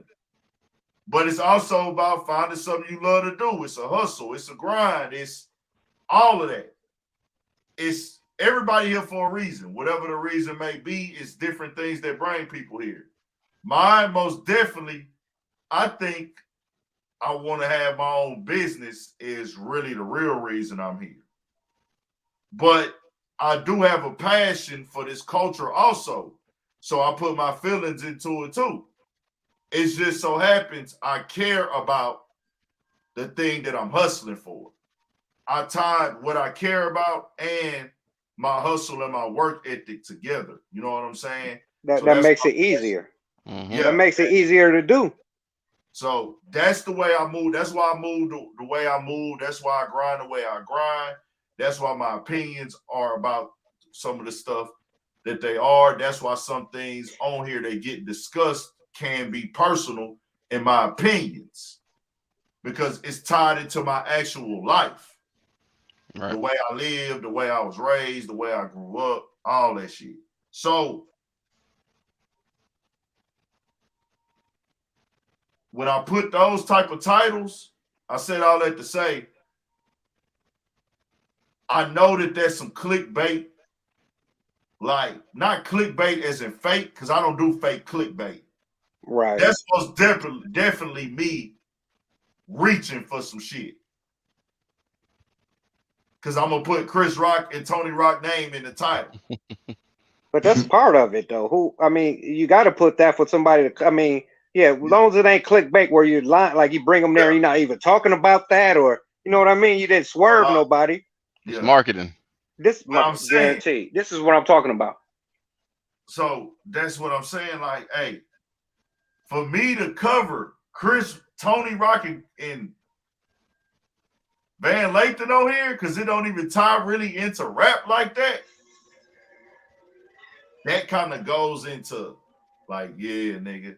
But I know that people care about that, and I can probably get growth off of that, and I don't have to attach the news title for the day to another nigga dying or killing or disrespected. You see what I'm saying? It's still culture. I look for those titles, and to be honest with y'all, bro, that's why I really cover Joe Budden so much. I don't know if y'all noticed that. Like, I cover Joe Budden podcast a lot because really was a fan of it. I loved it. It's what got me started podcasting. The lifestyle of that shit, just making a bunch of money, kicking it with your partners, kicking it with your homies. Like, that got to be a great feeling for a rapper. You know what I'm saying? Or anybody. Just making money doing what you love. So I always had respect for Joe Budden and them doing that shit. So when it came time to cover that, I covered that because people wanted to see that. And I knew they would click it. But I did care about it. But it kept me from having to cover niggas killing niggas. Like, hey, Big Ain't. Yeah. When you talking about you combine something you're interested in, you got a passion for the culture and all that with your hustle. That's gonna make your hustle successful. Cause your hustle is dialogue, bro. Like, you dialoguing, you cover, you know what I'm saying? You talking on topics people want to talk about. But when people dialoguing in conversation, what they don't want nothing phony, bro. They want something authentic. You ain't gonna sit there and have no conversation with nobody lying in your face for too long. They gotta believe whatever they say. Even if what they saying ain't true, they better believe it. So your passion for what you saying and the topics that you covering, as long as you authentic, you know what I'm saying, about your passion for it, for the culture and all that, that's gonna drive your hustle and drive your business, bro. So I wish you much success, you know what I'm saying? Because you bringing it real, you know. Yep, I That's the key completely with the agree. passion. That's the key with the passion and everything. That's part of it. I'd rather have somebody talk to me with passion and they really mean it than somebody Right. that's lying to me and saying they. Right. I'd rather have that and be like, well, at least I'm getting the honest. As long as you're honest with me, I'm cool. We can have two Even if I different disagree. viewpoints and everything, but at least Yeah. I know how you truly feel. Right. Agree or disagree. You Yeah. know what's crazy? Like, I'm not saying this in a place like I think I'm that nigga or I think that I made it. It's still crazy for me sometimes. Like that people really, certain people out here are interested in what I got to say, or do value my opinion, or my opinion matters in their day, whereas they even give a fuck about it to disagree or agree. That's the key. And I'm like, that right there sometimes is still shocking to me, because some people are looking at me like, you the nigga I go to for this type of shit. Like, you one of the people I want to hear from, as opposed to like not want to hear from somebody at all. And some people look at it like, man, this nigga done made it. Like, some people think I done made it, or some people think that like, oh, you didn't this and that. Like, you know what I'm saying? And like sometimes I forget that they're like, you know, people is clicking this shit for that, to hear from you. You know what I'm saying? To hear from you either way, opinion, even if they disagree, they want to hear something they can even if they disagree with you, they still want to hear what they can disagree with you about. Because normally, if you don't like something, you don't go back. Yeah. Hey, what's in so some shape or cool? form. What's so cool about it is, hey, we've been doing this for so long, bro. You know how many hoods people just go to the barbershop to kick it just because of the dialogue, or they go to the court, or they go to the corner, wherever you go, but you go somewhere just for the dialogue, bro. The audience always been there. Now there's a platform for you, you know what I'm saying, to bring it all together. You just MC and you got to quarterback it, and you got a passion for it to quarterback that dialogue, bro. But we've been doing this, bro. So it's a market for you to tap into. And one more thing about the passion, about the passion. That's why I tell kids, like I say, when you go to school, at least do something you love to do. Don't go to school and pay for college for something somebody told you if you don't got no passion for it, because them late nights when you got to study or whatever, if you love to do it, it's way easier. Yeah. You ain't lying, because it's like the only thing I don't love to do is like find out dynamics and things like that. That's my motherfucking like flaw. I hate finding out like the technical shit. I like information. I love information. Like, I love finding new information and learning about shit like events and history and time. And that's why I think I do the news so much, because I actually like getting new information about events. I'm a big event nigga of things and things that occurred. But the learning technicalities of shit and like that, I hate that shit. And that really probably hurts me in a way. That's one of my things that's one of my things that like I can improve on, just knowing how to work all the analytics and the algorithm, and you know what I'm saying? Right. You're gonna learn it, but then once you get big enough, that's called delegation. You delegate that job to somebody else. That's what I need. A lot of the chats, bro. Big A, a lot of the chats I be jumping in, they got admins for that, bro. Like, you'll see somebody name in the chat, they an admin, they're administrator. They handle all that. They, you know delegation. What I mean? Like, when I say all that, I mean like editors. Like, if I had like a team of like editors, because that's how big I want to grow. I want to go that big, like, as a nigga, like, it's gonna get there. Like, as a nigga, like, I got a whole team of motherfuckers, and I got editors, I got this, I got that, I got a nigga that do the upload and shit for me. I got somebody running the social media accounts. Like, I want to go to that level, you know what I'm saying? And I want everybody who work with me to be paid well. Like, I don't want it to be like, I know you got to start somewhere, but I want it to make sense for everybody, you know what I'm saying? Even if it's a 5 or 6 people crew. You know what I'm saying? That's what I want to take it to. I like this, like my record label. You know what I'm saying? Like, you know how niggas got their record labels, they got they brand, they clothing lines. That's this for me. Like, Right. this ain't just something I'm doing that I don't give a fuck about. Like, that's on my face on everything. So, and that's just what I was sharing, as in, like, when I thought about that title, how crazy that would look for me to make that video, because that's something that I just normally don't, you know, speak on like that. I've done videos about Van Lathan before, but I just feel like this will be an entertaining one. And I feel like Van Lathan and Tony Rock will watch it. Yeah, that's good content. And it's just, even though you said you weren't trying to go there and you had to explain it, that was just good game. It gave people insight on you, insight about YouTube, insight. It was a lot of insight just came out of that one little line of conversation. Yeah. So all part of that authenticity too, bro. Just being an open book, you know what I'm saying, for your audience to keep it. And they like, oh man, Big Ant keep it real. He keep it funky. Even what's going through his own head right now. You know what I'm saying? He let us in on that. I was like, nigga, I didn't want to let the night this happened, bro. I sat on here for 5 hours and talked about this shit. But it was like so many people was in here. We was having such a good conversation. I mean, I'm unemployed. Why not just stay on here? I ain't got shit to do. Like, you know what I'm saying? I ain't got right. I ain't got no kids. Like, nigga, you know what I'm saying? You know what's crazy is like everybody think that, you know, social media gave everybody a short attention span. But bro, I be jumping into some of these rooms, and it just depends on the topic and the conversation, bro. Like Joe Rogan, the biggest podcast in the world, he'll sit down for 3 hours with somebody and people locked in, bro. So it's still a whole market for long form discussion out here. You know what I'm saying? Like, this live says 3 minutes. I mean 3 hours. Yeah, we like it's I'm looking at it now. It says 3 hours and 20-something minutes. If you interested, man, you will stay locked in. And the time will just go. You don't even feel the time. If you truly interested, time will go. Y'all think I'm crazy because I just got off of one of these, for that joint went 3, 4, 5. I don't know how long, but I do this more. The bruh said earlier, he said, man, everybody don't watch TV and be in cable. I got all my entertainment, man. I be online, I be chatting in the rooms. You know what I'm saying? Some people just rather dialogue for real. Like, you get it straight from the source, like from people chopping it up. It's community. Hold on, y'all. That nigga said, damn, I hate to cut you off, bro. But I just started reading these tweets. Hey, y'all, Tony Rock, the brother of Chris Rock, says, who you think hits harder, Will or Jada boyfriend? Damn.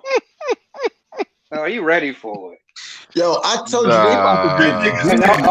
And all he need is one response from Will. He just need one response. That nigga said, "Mama, hold on. Who you think hits harder?" Well, I think I'm gonna start that over because I'm gonna make this shit a clip, y'all. Oh yeah. You got to do that one right there. Let me put the marker down for the time, because I might put this on as a separate clip to why I could just go over this shit and drop this shit, nigga. Fuck it. Oh yeah, Tony Rock going in. He just need one response from Will. He going in now. Hey, as soon as he said Tony was tweeting, I said he about to get Grammy. He about to go in. Because Will, he probably see all the other memes and everything. That's cool, you know. But this is his brother now. Yeah. Who's also a comedian. You know what I'm saying? Like he's also a comedian. So you know you just can't say no other bullshit coming back at him.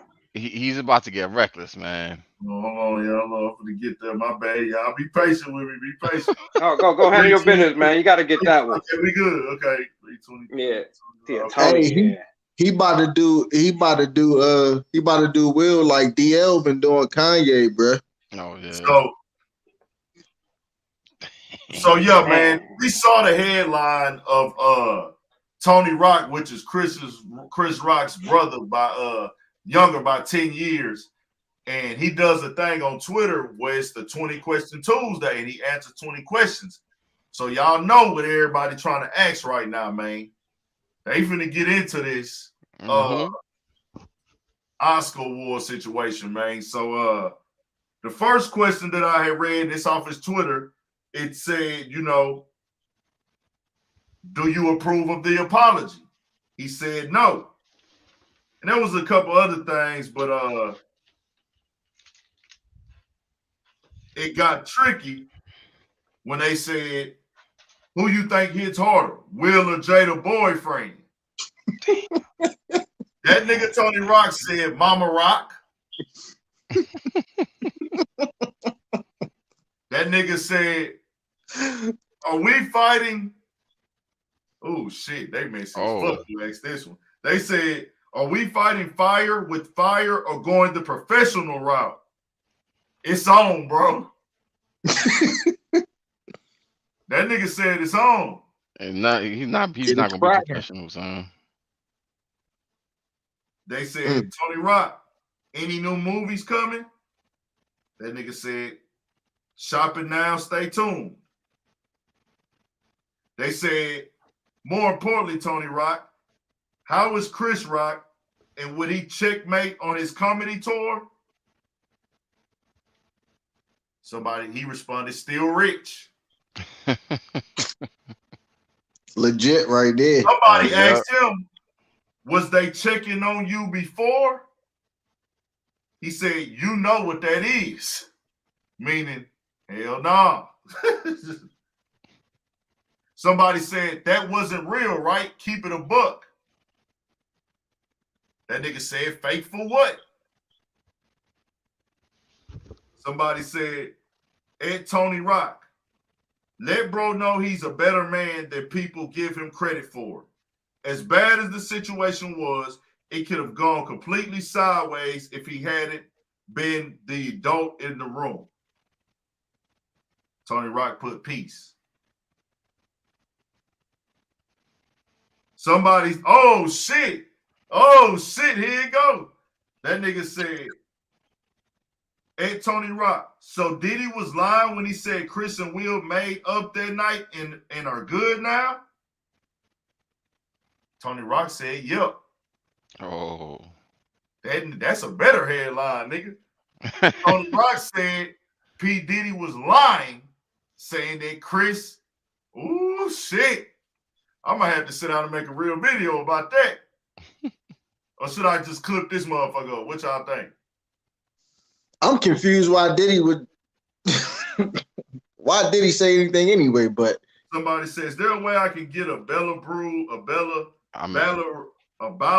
approved t-shirt to you? My son started a new sports brand.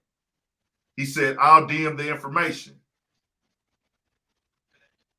Somebody said, just say how you feel about your brother getting slapped. Stop retweeting comments because all you're doing is building up to say something anyway. And they put the eye looking emojis. He said, or you could just go about your day. That's what he said. So he playing at festivals. He told somebody that. Let's promote what he got going. He finna get back to work. That nigga said, I have $10 to last me till payday. Should I buy a 6-pack or beer or diapers for the baby? What? That nigga said 3 beers and 3 diapers. Good luck.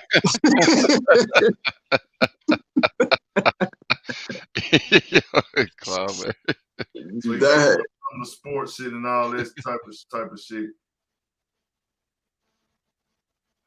That's crazy. Somebody said, you and Dwayne Martin still friends? If so, it must be a tough place for you to be in. He put nah. Period. For him. Period. If you can start in any, oh no, let's go to some more. Hell no. Okay. Somebody asked, was you at the Oscars? He said, hell no. He said, at Tony Rock, replace your brother with Jerry Seinfeld on the stage that night. Would the narrative still been the same, or Will Smith be locked up by LAPD? Tony That's Rock a good question. You know. Somebody said, should the Oscar be taken back? Should Chris get it for his remarkable composure for a live assault? Tony Rock said, not my call. Somebody said, I've been waiting on your response. He said, it's coming. Somebody asks, why they asking you these dumbass questions? Put the hands up emojis. Confused. Is that the last one? Okay. Giving you work the Smith. Giving you worked with the Smiths for some years on All of Us, and Will has never done something like this in decades of him being public. If he speaks directly to Chris and The Rock, I'm trying. I fucked up the tweet. Hold on, let me get back to it. Given you worked with the Smith for some years on All of Us, and Will has never done something like this in decades of him being public. If he speaks directly to Chris and the Rock family, are you open? He said, wait. Tony, put down the phone. He said, I'm just killing time while my food cooks. He said, I thank y'all for participating. And this is what I saw. And this got real tricky.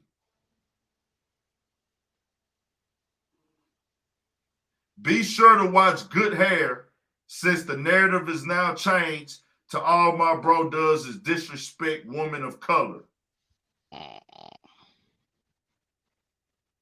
How y'all feel about that? I mean, that goes back to what I was asking earlier, as if how he meant it hold on. Let me was ask. how it's taken. Hold on, real quick. I'm gonna let you have the flow. My bad. Yeah. Let me and I'll drop the link if anybody else want to join in before we get up out of here. I'm gonna drop the link if anybody else want to join before we get up out of here. And everybody in here, man, hit that like button and that subscribe button too, man. Turn your boy up one time, bro. We going in, we working hard. I ain't tripping. Y'all just turn up and nigga hit that like button. Come back after the live over. Let me know if this was your first time here. Tap in with a nigga, bro. I ain't gonna lie. Keep it real with y'all. Without y'all watching, nigga, this shit fall. So I want y'all feedback in them comments, nigga. Any video y'all see, y'all watch, let me know what brought you to the video. I want y'all honest opinions on this shit. On my shit, tell me. I might get pissed off sometime and get emotional, so what? You know what I'm saying? Y'all tap in, man. Tap in. Like, subscribe, comment, all that. Comment in here. We rocking. Shout out to Hezaleo for the donation, man. He say, what app is this, G? I'm trying to step my game up. I tried StreamYard, but I'm trying Prism, but don't know how to add folks to the screen. This StreamYard, man. This StreamYard, you just gotta fuck with it. I had that same problem in the beginning. I'm that nigga that hate technology. I ain't gonna lie. I hate fucking with computers and all this other shit. You know what I'm saying?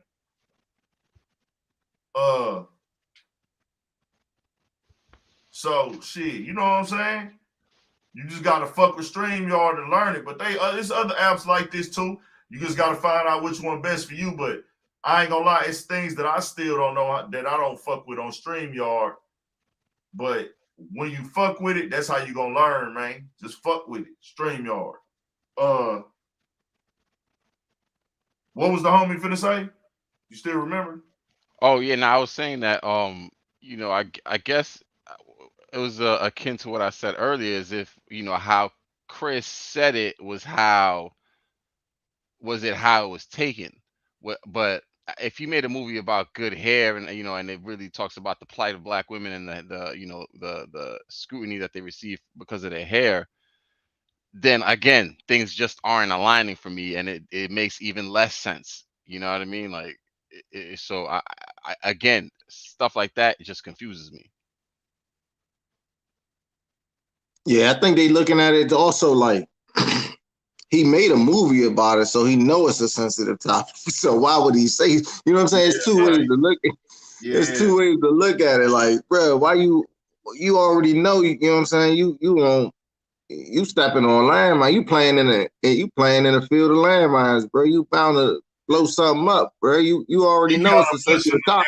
Of jokes, like jokes and comedy. And they did say that he worked with Will Smith, right? Yeah. I don't remember that shit. On Fresh Prince, because Chris Rock played some ugly ass girl. Like he was wearing a wig and He was like somebody's cousin. I think they tried to set Will up with, or showed up and. You know, they said Tony Rock and Chris Rock. Oh, Tony Rock and Chris Rock. Oh, I Yeah, mean, it was Tony another. Rock oh, and Will Smith. Tony Rock and Will Smith. because he had. What didn't Will Smith produce a show that they were on or something like that? That Tony Rock was on. He produced a show. Yeah, I think that's what they were saying. Yeah. Man, I know out of all this, the Rock family and organization, they got some good handlers and PR and all that, man, because they've been keeping it short and sweet. They ain't said nothing to jeopardize none of their bag.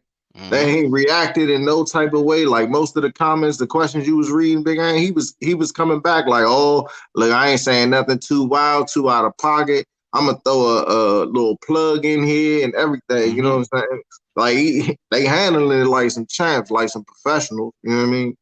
They got some good people around them. Whoever Okay, keeping them grounded. He's still so hold on. being nice. I didn't know this. All of us was based off of Will and Jada. Oh, really?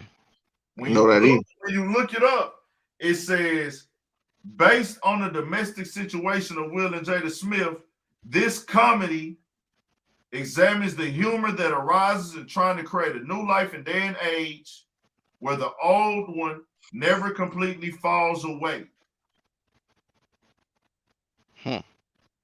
Makes sense when you read it like that and you start thinking about their situation. Hmm. Hold on, bro. Let me see if he and Dwayne Martin is the actor on there. Is the actor on there? Mm-hmm. I think Tony Rock played like his best friend or something like that. Jada Pinkett and Will Smith. Yeah, that is different. He had a relationship with Will because it's starring Dwayne Martin, Lisa Ray, Elise Neal, Mm-hmm. Armani Griffin, Tony Rock. Yeah, that's different. Ooh, this shit get tricky. Yes. I'm gonna have to go and make a whole video for this. Yo, there's so many I have to layers, make a man. whole video for this shit. So many layers. I think I gotta put a video up because I gotta be able to show the tweets. So I gotta make a video up. Yeah, I gotta do a video because I gotta show the tweets on that motherfucker. That shit is crazy. Yeah, man. What y'all think, bro? Like I said, bro, that's just wild. I'm tipping my hat right now to the Rock family. They handling it like some champs, man. It's a whole like bro keeps saying, man. It's just a whole lot of layers to it. It's deeper than we know. I still think there's more behind even where Will was at mentally sitting there in that audience. You know what I mean? I think it might be some validity to what the other homie said about they might have had a conversation about it before. I think it's a lot we still don't know, but it's a lot we can learn from what we do know. And that's a lot of what you brought out tonight, Big Ant. What can we learn from what we do know? You know what I mean? This could be a situation. This is a situation that happen all the time. People get out of pocket talking about somebody's wife. Some violence jump off, talking about somebody's girl. You know what I mean? It's a lot we can just take from what we do know. But there's a lot going on behind the scenes for sure. They says California group votes to limit reparations to slave descendants. Huh? Is this shit true? Excuse me. That's the first I'm hearing about that. It's a verified dude from Cali. Hold on, what? I'm like, hold on. Come again? Yeah, my first time hearing it, but I wouldn't be surprised. Hold on.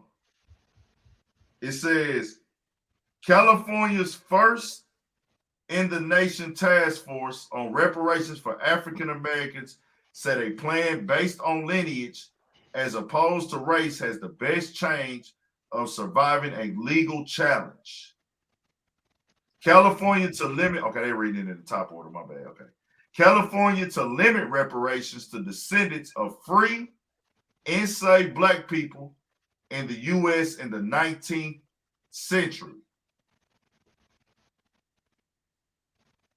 Whoa. So they gonna make you prove your folks. They gonna make you prove your folks was here during slavery before they give you any of that back. Basically, that's what they saying. You got to track that all the way back. You got to track your peoples all the way back, coming off a ship. Oh my gosh, this is. Uh, Hey, bro, that's an easy way to get out of it though. Because how many people gonna do it? They they said said they said instead of race, right? they also Yeah. said that black immigrants who choose to migrate to the U.S. in the 20th and 21st centuries did not share the trauma of people who were kidnapped and enslaved. Whoa. So wait a minute. I need to ask a question about that because I touched on it earlier. What about Haitian immigrants? That's what they They talking only about. gonna cover it. They only gonna That's what cover they talking the about. U.S. That's what they saying. People from the islands and shit. Y'all don't get that. That's crazy though. That's what they saying. That's Yeah, crazy. Right, if but your that's folks ship landed down in, if your folks ship landed down in the islands, any of that, you out the question. It's only gonna be for the, you know what I mean, what the country is considered now, in the so. U.S. For the people that were enslaved in the U.S. Right. Okay. Oh yeah. I mean, It says so. They got a chart on here. that's nuts. What Tricky little percentage chart. of Y'all black really can't people? see it, but this is the chart. It says I can't read this backwards, but read that real quick I can't see that joint. and see. Okay. It says the reason why having a black agenda is important. It says American slavery, 246 years from 1619 to 1865. From 1865, segregation Mm-hmm. until 1954, which I think is 65, but I don't know what they have in the green part. It says, I look to evaluating at Kamala Harris as presidential candidate, not judging her blackness or right to call. I don't know about that. I don't care about that part. So they said racism is a business. It is. Racism is a business. Yeah, Yo, yeah. That's yo, a whole we yo, yeah. have you So who is like? this California group though? That's a good question.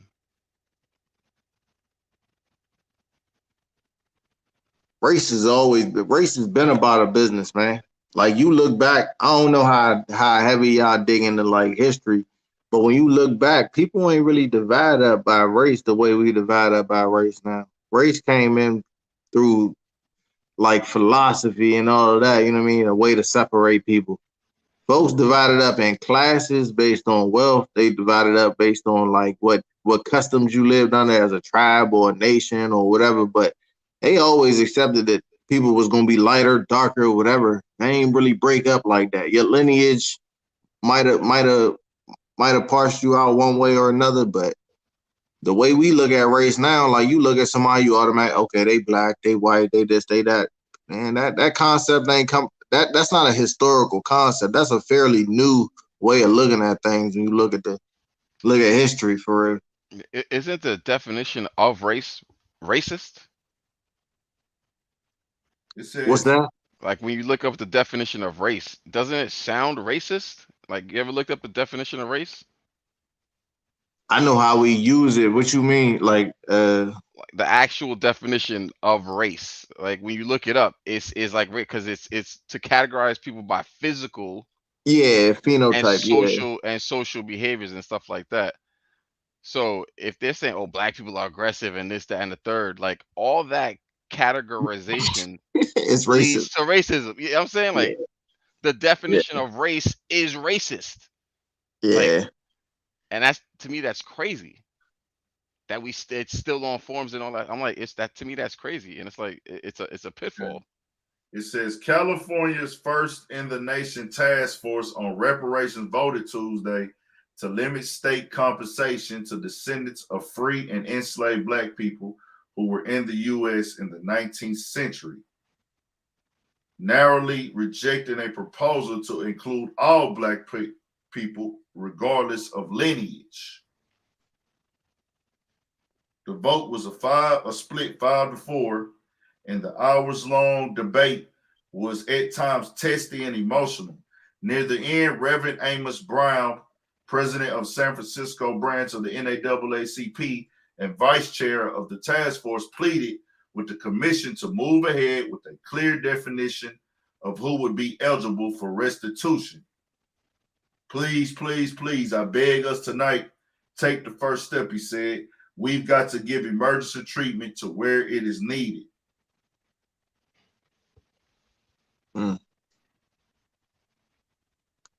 So Man, how they voting on these goddamn reparations and they ain't gave reparations yet, but they voting on where they go first? That lets you know that they really trying to control niggas, bro. Yeah. Like, we gonna vote about where the reparations gonna go before we vote y'all to get the motherfuckers. Yeah. Y'all, man. Well, I mean, they know where it should go because they created those Facts. spaces. Facts. Hey, y'all. I appreciate everybody tapping in tonight, man. Sly Dog, what you got going on, bro? You got a YouTube channel? What you working? I Podcast? do got a YouTube channel. It's Sly Dog 100. Just Sly the Dog name. 100, man. Y'all go tap in. What you be talking about on there? Everything, man. Anything that comes up. I kind of just started it too, so I'm working on elevating my pages, but I have been doing other things in outside world. So, but I want to get back to trying to elevate my page. And I looked up and I saw what you were talking about, how you were talking about it, and I was like, yo, this dude, he sounds smart, and he got a lot to say, and I appreciate the conviction as well. So I was like, yo, let me try to tap in. So did the title grab you just because it had Will and Jada in it, or how I titled it? Nah, there's a million videos about pages about Will and Jada, but I previewed first and listened to what you was talking about, and I was like, oh yeah, this is Yeah. I can rock with this dude, you know what I mean? And then I didn't even realize you was tapping people in. I was just listening at first, and I was like, Yeah, for so sure. I jumped I on. try to do this a lot. You know what I'm saying? Tonight, like I said, if you look at the last live, bro, it went up. It was turned in that bitch. Oh, It got like I 27,000 believe it. views, but that bitch was like that bitch was basically like a fucking fight.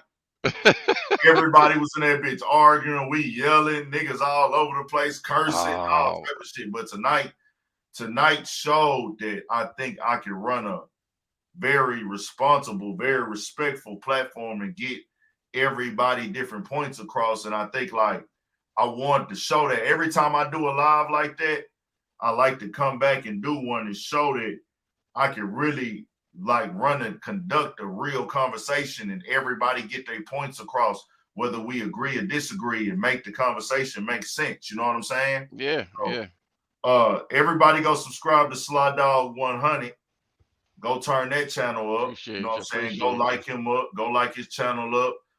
Like some of his videos. Subscribe to that channel. Support what he dropping and got going on. You go run it up. Where you say you from again, bro? I'm from Brooklyn, New York, man. Born and raised. Oh, shout out to Brooklyn, dog. That Yeah. shit's so crazy because Brooklyn, Brooklyn, one of them places that got so many different cultures and like backgrounds and lifestyles, and Yeah. you know what I'm saying. You I don't, grew up multicultural, man. Like when I was growing up, I mean, at first I grew up in it was predominantly black neighborhood. yeah, Then, we experienced a lot of things there that, really, I'll just say that I grew up in Brooklyn in the 90s, yeah, and it was crazy. And then we moved to a different neighborhood. It was just multicultural. So I learned about different cultures, I feel like that helped me with like communicating and stuff like that. So, um, it's a mixed pot out here, depending on where you're at, and and you can so see the and part of learn a lot. Brooklyn you were in, was it like using like the projects in Brooklyn, or y'all was like in I South? was in Flatbush. We didn't live in projects, but Yeah. the community was On the like a whole, yeah, project. yeah, Yeah, it the was, community. Okay, growing up in East Flatbush in the early to mid '90s. yeah, It's a different Brooklyn than now, man. I tell you yeah. that. It's so different. It, Like, the bruh, whole Bush is West Indies mostly, huh? yeah, yeah, Okay, yeah. A lot of immigrants. yeah, And I seen a lot of things play out at an early age that yeah, it created this kind of hyper awareness yeah, in everything that I did after that. So when I moved to a neighborhood that was considered more safe, I still had the anxieties of living in that space. You know what I'm saying? Like you see, if I see more than 2, 3 people walking towards me, it's like, all right, so we might be getting robbed right now. And I Yeah. had to shake that as I grew up. You know what I'm Gotcha. saying? Like, there's a whole bunch of things that I never realized until I look back on it now, and I'm like, damn, like I was like, where was my head was always somewhere else. Like I was always distracted or always anxious about something. Yeah. You know, and it's like now I'm learning, just more about myself and getting over things and seeing things like this whole thing play out with Will and Chris. I'm like, damn, like that's why I said for some people could watch that and that could be traumatizing. It could be triggering and it make you think back to, things in your childhood that maybe you wasn't supposed to be seeing and you saw it. So I mean, like I said, it's just so many layers to this, but I definitely appreciate the conversations that we had tonight. And, I learned some things listening to y'all, different perspectives, you know what I'm saying, on how to take stuff, and maybe some things that I should prepare myself for when I get married. Oh yeah, I'm like, man, I ain't gonna even lie, bro. Right. I can't see. I'm not. It's like me with the marriage and even kids, bro. Like all of it to me because I feel like society got a standard now. Once you hit a certain age or number, that you're supposed to have kids and Right. you're supposed to have kids and you're supposed to have a family. And that'll even ABM Marcus, if you want to join in, you got to cut your camera on, bro. I can't see you.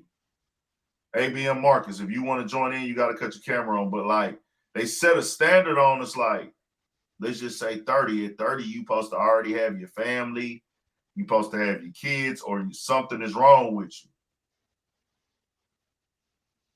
Okay. Yeah. And ABM Marcus, you ain't getting on, bro. Oh, good though. But like you gotta have kids, a family. And it's crazy that we put that standard on each other because how many families are not working? We see people that got married for 20 years. I feel like if the marriage don't work after 20 years, are you gonna tell yourself that marriage was worth it? Because if that don't even make sense. Like Dr. Dre getting married to the woman that he was married to for what, 30 years? And then they divorce, they have all these problems. My nigga have a hemorrhage, all this shit going on, hit the media news. So do you say that marriage wasn't a waste of my time? Or do you tell yourself what you supposed to tell yourself so you feel better about it? Hey man, at the time it made sense, and I don't regret that. I don't regret waking up all them days and all them nights worried about this and going to hustle to get money and shopping sprees and giving this person my all, turning down this female, turning down that female, and being loyal, hours, time, dedicated, raising a family. I did all this, and it's different for Dr. Dre because that nigga is rich and successful. Mm-hmm. So he can kind of somewhat, and that don't mean you ain't gonna go through pain. That don't mean you ain't gonna go through heartbreak and suffering.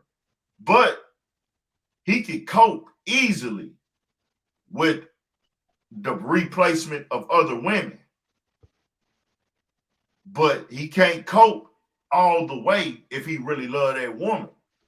But it's a little bit easier to cope with the loss of a woman with money and other women. If you go back to your time and you look at that, do you lie to yourself and tell yourself, I don't regret that shit? Or do you tell yourself, and that's like a form of psyching out, a form of keeping faith, a form of staying positive. But do you really, truly, deeply not have any regrets about marrying that woman? The only thing that niggas can take from that, I love my kids. That shit is crazy to me, bro. Like, I don't want to be that person. I ain't never been rich, so that's why I don't have kids or a wife. Hey, Big Ant, yeah. You said something earlier. You said a lot of people married on paper, but they ain't married. Right. Like, hey, that's for me.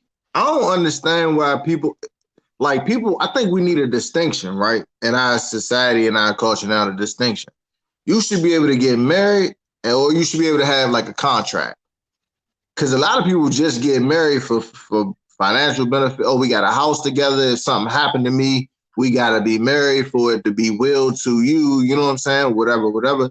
It's a lot of really just contractual agreements that just go into the reasons why some people get married, and then other people get married because they think they want to be a husband or a wife. But I'm like, so what? Just y'all just be together. What y'all gotta get married to do that for? Like either it's gonna work or it's not. Like me, or certain people, you know what I'm saying? We get married for a faith reason, you know what I'm saying? Which I think marriage, the whole concept came more from an institution of like faith, religion, you know what I'm saying? Whatever, whatever. But if that's not your bag, if that's not what you do, why are you doing it? Do a contract or just be together. Like, I like think that people fell you into the norm like now, getting married to somebody in which that's the part of the faith the thing is like it becomes that solidifying point of our relationship. We let America tell us that marriage means your relationship is real. right, Like you get married and like you're not supposed to cheat no more because you married. You know what I'm saying? Because of reasons and everything. But really, you shouldn't be cheating. Period. If you really love right, and care, you know what I'm saying.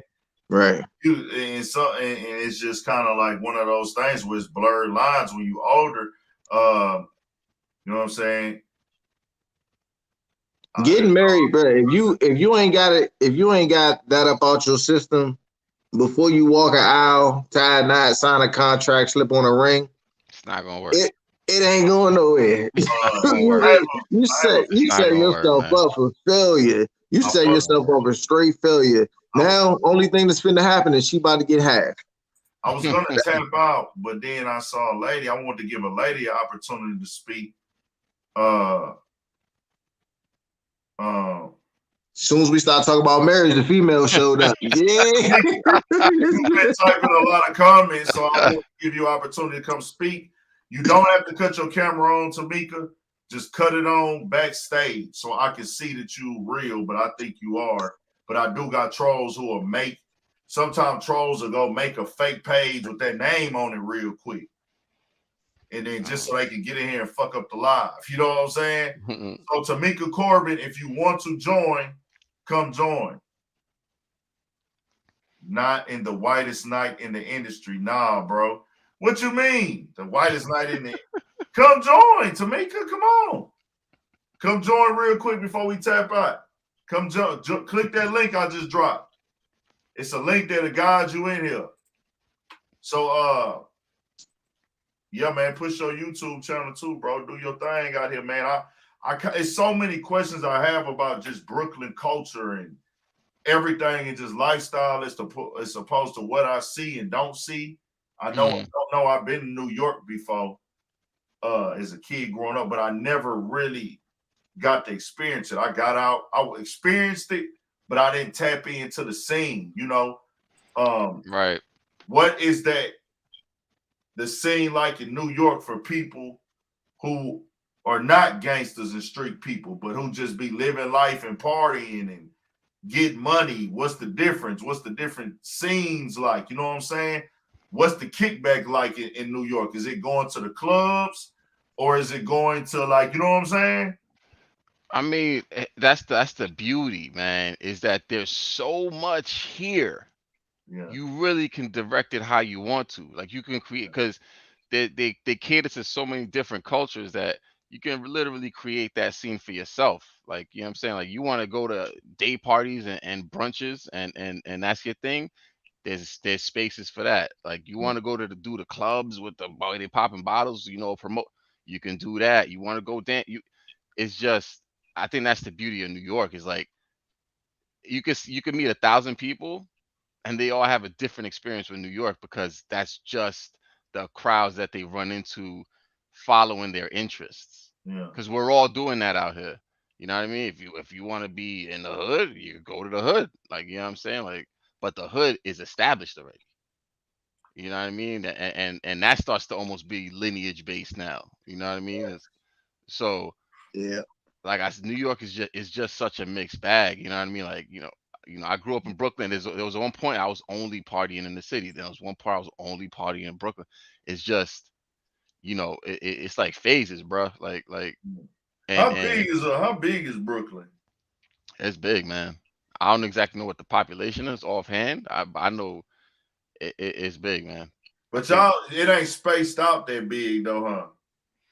nah, it's got a lot of concentration, especially with a lot of redevelopment of these neighborhoods. Yeah. It's getting more and more packed, to be honest. Like Brooklyn's getting taller. Yes, I was gonna say, like y'all shit, like Brooklyn, y'all they build up in New York, but like in Texas, they build out. Yeah. Like in Houston, I'm from Houston. All right. They build outward. So our shit is all spaced out. Like it's like 3 million or 4 million here, I think. Oh, And I don't know exactly. I know it's millions here though, but we are spaced out. It takes an hour to drive from one side of Houston to another. oh wow. Yeah, that's how spaced out we is. Like it's 35, 45 minutes. Like it just depends on which part. But if you at the top of the Northeast and you trying to drive to the very top edge, the furthest edge point of the Northwest, Mm. it could take you 45 minutes. It's gonna take you an hour if it's traffic. Yeah, I mean, out here it feels like it's always traffic because I was working somewhere yesterday, Yeah, and for us to get back to like I think he said it was 5.5 miles. It yeah, took us almost an hour yeah. to drive there. But y'all Yeah, shit be, you know what I'm yeah, saying? Nah, That shit 5 miles, bro. uh, See, 5.5 miles, bro. Cause nah. that's how Cali was, not in the pandemic when I went, but hmm LA was like that when I went out there like in 2016. oh, To drive like really a 15-minute drive is 45 minutes. You know what I'm saying? it was excruciating, Hey, man. that's why they so nice on them bikes out there, them bicycles, bro. Because they like, they like, man, this car take too long, bro. Yeah. I'ma hop on this bike and get there faster than the whip. hmm Okay, You're not lying. Tamika, I'm telling you, come join in so you can talk real quick. Tamika, come click the link. Hey, Come click the link. You know what I'm saying? I'm trying Dawg to say he was in Dallas last week. He was driving all over to get around. Yeah. And picture this. Houston is way bigger than Dallas. Dang. Way bigger than Dallas, man. Yeah, I mean, it's that traffic, man. And Houston I saw, way bigger than Dallas. And we got certain time. See, in H-Town, the times, it's like certain times you're going to have that traffic. Certain times you ain't. You know, them 6 in the morning type shit, traffic hours, it's going to be crazy. You know what I'm Rush hour, saying? yeah. Yeah, yeah, yeah, yeah, yeah. Lunchtime, crazy. About 3 o'clock. And then it's certain freeways. Like certain freeways, at 3 o'clock, you in traffic like a motherfucker. You know what I'm saying? Mm-hmm. Certain freeways after, 5, between 4 and 6 is fucked up, but especially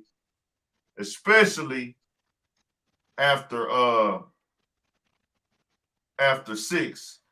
Samir, Let's see how I get this. I don't know what Samir on, bro. I hope he ain't on no bullshit. Your face is on. Let's see what he on. I'm finna bring you on, Samir. You can cut your camera off if you want to. What's good? Uh, oh, I'm doing well, thank you. I'm doing well, thank you. Yeah, I love your show, man. I just landed here by chance, and I couldn't leave. I wanted to go to sleep, but I liked it, man. I just sat down and listening to you guys. I yeah, love the chat. Nice conversation. Various topics. I can't backtrack and talk about each one of them. yeah, Uh, but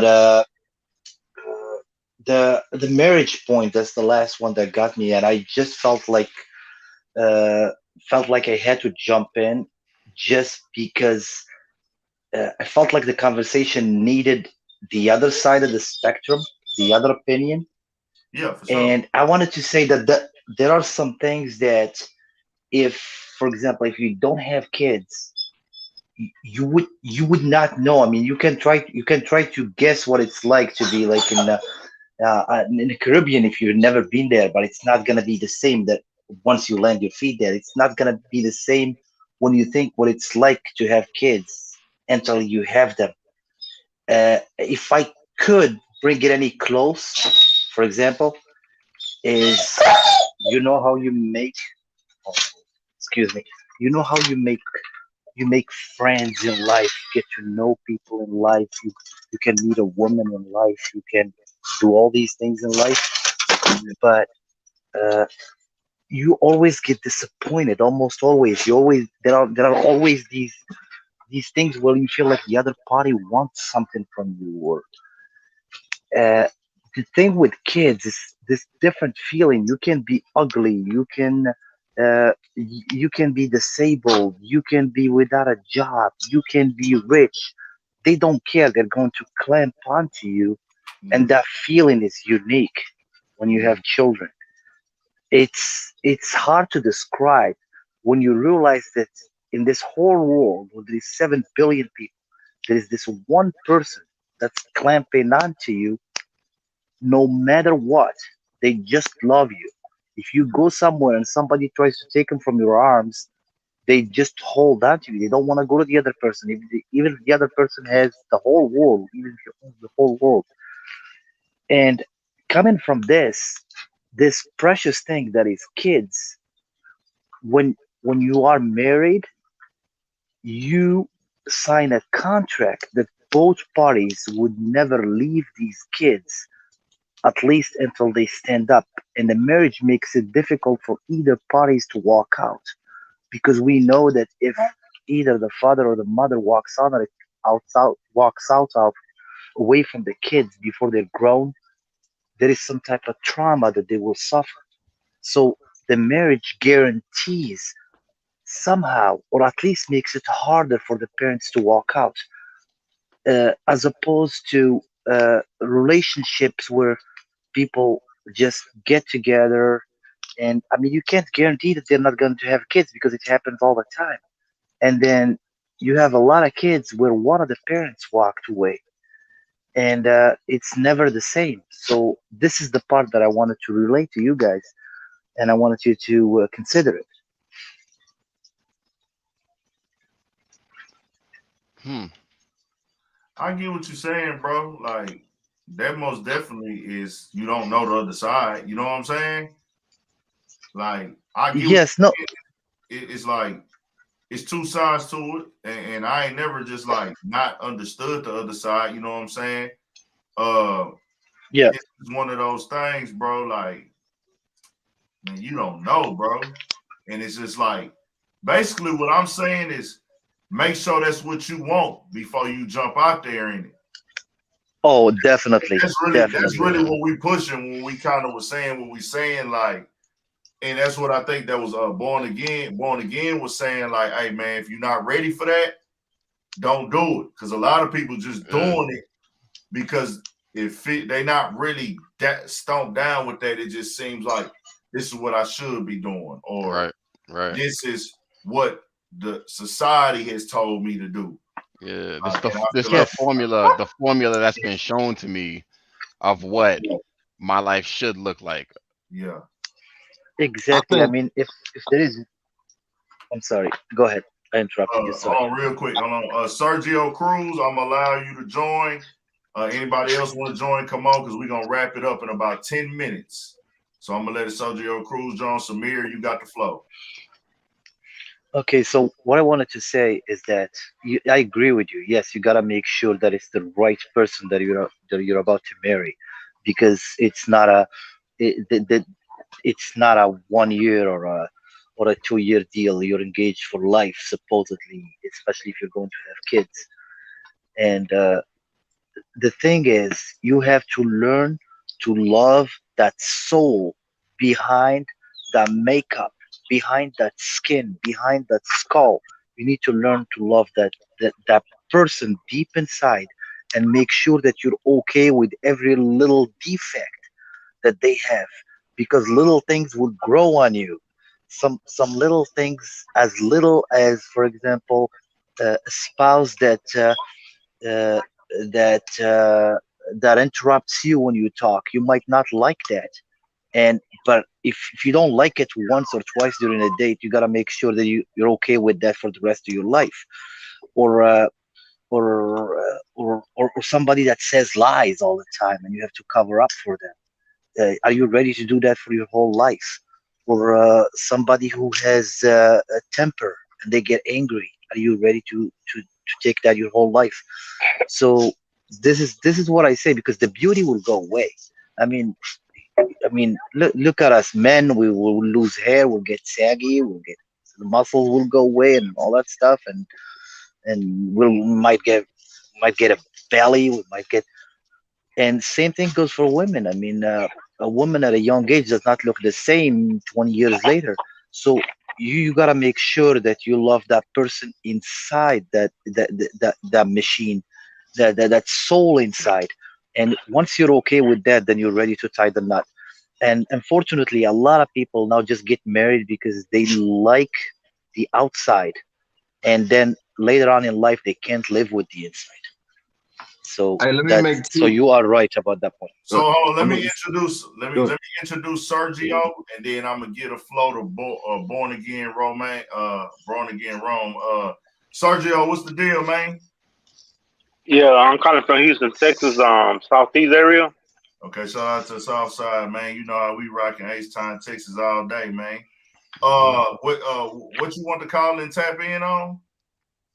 Oh yeah, I just wanted to comment on the reason. What he said the topic was the reason. That what's the name slap? What's the name for?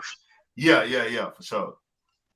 Yeah, I mean, I guess it's built up like animosity from all the stuff he's been going on with all the drama and about his wife.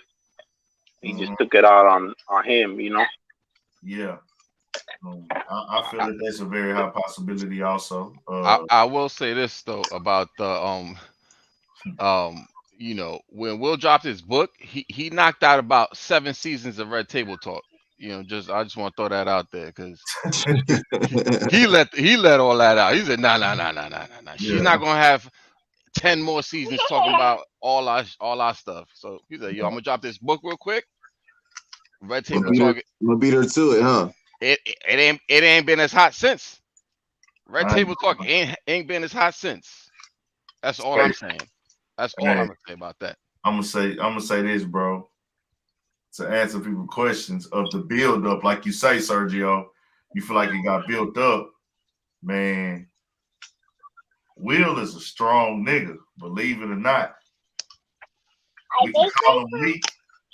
When I say Will Smith is strong, you got to be a strong nigga I already know to you be do. able to take what that nigga that took and still sit next to that woman, nigga. Yo, That shit take a different, that shit bruh, weak.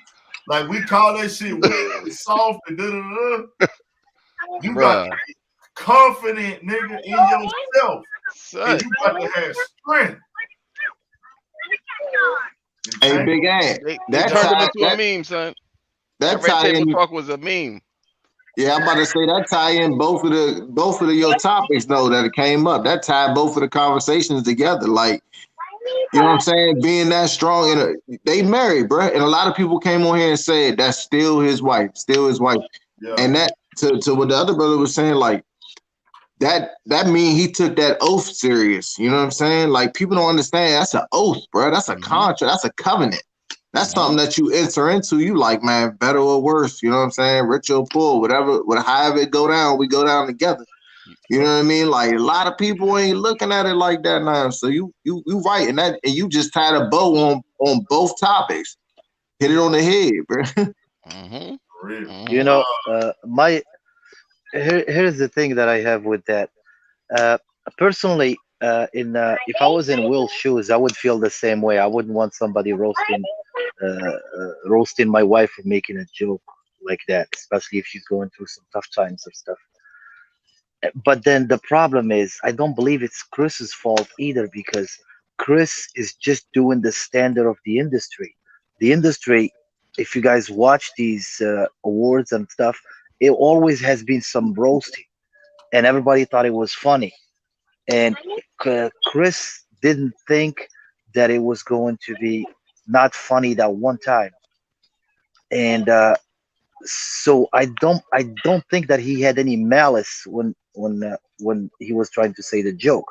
He thought they were just gonna take it with a smile, and I'm pretty sure that Chris, I mean that Will Smith had been roasted before in many other shows, and he took it with a laugh. But it might have been a build up, like the brother said. But then also it makes me wonder. I mean, you start to wonder about all these other scenarios. I mean, what if it was Mike Tyson who had the mic and he was saying that he said the joke? Would Will Smith have got up and slapped him? Or because Chris Rock is a smaller guy? I mean, Let's I be real. wonder. I mean, we could go back and forth about that all day. Yeah. But like we want to say, bro, and I'm gonna get Yeah, Sergio Cruz to speak on this because he from Ace Time. Sergio, yeah, sure. Yeah, if your lady being disrespected, hold on, let me just see where you at. You married? yeah, yeah. If that's Yes, your sir. wife. Hey, I'm gonna put you on the spot, man. Yeah. If dude making fun of your wife, we done got a few answers on here tonight. How long you been on here tonight? How long you been on here? Shit, like an hour. Okay, so you probably missed this part. Yeah. I said, if that's your wife in the same situation, is you jumping out there and stepping for her like that? Think before you answer that question now. He lining you up, bro. Like, Nah, Man, man. I want you to I'm keep a, it real. nah. I'm gonna say how it is. Like I'm Mexican, 100%, right? Yeah. So it's a different culture. Like, and the thing is though, like even if she's in the wrong, you still gonna ride for her no matter what. Like it's not about. It don't got nothing to do with what people think or money. Like you're Hey, gonna ride for her no matter what. Know what I'm saying? Sergio, you smart. Because if you would have said the other answer, I don't care if you lied or telling the truth. You got to Yeah. be crazy. Yeah. What You I, what better what get I'm on here saying and say though. you gonna ride for your wife, nigga. You better get on here. Yeah. Yeah. But what I'm saying though, like I'm saying, you from Houston, right? Hell yeah. Born and raised. Like Yeah. what I'm saying, like white people, Mexican people, black people from Houston, we're a different breed than anywhere else. You know what I'm saying? We're a different breed. Like anybody from any side of the world, they could come out here and they don't gotta do nothing where you from. Like it's all about respect over here. You know what I'm saying? Yeah. I mean that's the most important thing down here is your respect. Like man, you give a bum a respect. You know what I'm saying? If he's asking for money, you tell him, hey, nah, I'm alright or whatever, or you chunk him something, whatever. But it's down here is really a thing of respect. You know what I'm saying? That's the most important here down here. I know, like, I think there's some guys up there on the thing I'm talking about. They're from New York, right? Yeah. Yeah, Brooklyn. But I'm saying I heard like if from New York, they're like real rude and you know what I'm saying. It's understandable because I think like shit up there is like real expensive. You know what I'm saying? So they got to be on the grind. They ain't got time to be fucking pleasant or any of that shit. But down here, like the cost of living is a little bit cheaper, even though it's the fourth largest city in the world. You know what I'm saying? But it's a little bit cheaper. So over here is a lot about respect. You know what I'm saying? Like good morning, whatever. You know what I'm saying? But down here is really about respect. You know, even if you're having a bad day, man, road rage and all that shit. Like you gotta, you know what I'm saying? Like nowadays, like everywhere since like Katrina and all that shit, like the city been overpopulated, but still, like the people that are born and raised here, they gotta understand it. Like you can't go to the gas station and look at nobody knows kind of way. Man, you fuck around and get fucking beat up or fucking killed if you look at somebody the wrong way over here in Houston. Know what I'm saying? I mean, that's what I'm saying. Houston been having a lot of shootings lately, man. So I mean, Yeah, New York just being rude, that's light work compared to all the shootings that I've been hearing that's been happening out there. But to say yeah, that though, I mean, New York is a grind house though. Like you come out here, yeah, yeah, like it's either sink or swim. And when you're in that Yeah, kind of environment, it's gonna make you a little hard because yeah, someone's always trying to be in your pockets. In New York City, someone's always trying to be in your pockets. Your landlord, hobo on the train, yeah. you know what I'm saying? Your job, someone's always in your pockets out here. So yeah, people out here are a little short because we don't got time to waste when we could be, you know what I'm saying, on our Yeah, next endeavor that's to what be I making heard. that bread. So yeah, I mean, Yeah, that's just the nature of the city though. You know what I'm saying? When you and yeah. But that, expensive like city down like that. here, yeah, like down here, there's a lot of like chemical plants. There's a plenty of jobs. Like if you stay out of trouble, you got almost a record. You're able to get a good job and make a decent living. Like so, you really you living good. But like up there, it's more. It's understandable. You got rent due, and this shit is expensive as fuck. Like you don't got time to be fucking polite and all that shit. Like down here, like it's a lot. It's big on respect. You know what I'm saying? You got Everybody got to respect each other. people out here living Yeah. with people that they don't even like just so they could pay rent. Like it's crazy, man. Yeah, yeah. It's I heard over there like a fucking to live somewhere it's like a 1,500 to just rent a one bedroom. Like down here 50, you could live 50 in a fucking you could down here you where? could live in a fucking house fucking for fucking 1,500. Like you know what I'm saying? Yeah, now up here 1,500. You need a roommate.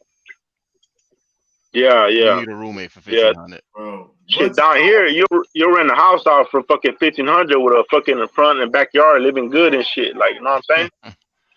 Texas sound Hell yeah. good. It Bro, sound that's damn near my mortgage. yeah, you see man? it. You Out here see, you need a you see roommate with that. Texas Spirit I'm in 1,500. PA, bro. 1,500 people be having big houses, bro. Big houses. I mean, I'm just Yeah. wary of anywhere below the Mason Dixon, man. Yeah. But that It shit ain't crazy. that. 'Cause in New York, okay. I'm In New wary York, anywhere. bro. In New York, is it like the norm for people to like have roommates? Yeah, Okay. yeah, yeah. Yeah. And Hey, it just depends how much you're paying too. If you paying like 800, if you paying $800 a month for rent, that means you're living with 2 or 3 other people.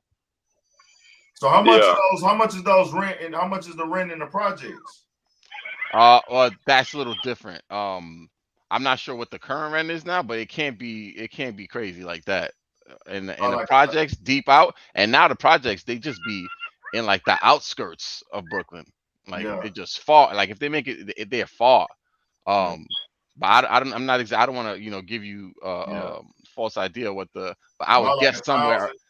Yeah, probably like 1,000. Maybe that 1,500 you talking about. Yeah, You get that 1 bedroom for the 1,500. yeah. But it's crazy, man. It's crazy. Yeah, cause, Bro, 'cause the thing, no, I'm saying like down here, like, and like we talk about, I was saying like respect or whatever thing, but the way that if you born and raised here, like if you paying if you born and raised here originally, there's a lot of people that moved in, they're not born and raised here, but you born and raised here and your family always been here, like man, we don't fuck with no roommates. Like, like I don't give a fuck like we don't do that shit. Like, and over here it's like real, like everybody gets along, but I mean everybody does their own thing. You know what I'm saying?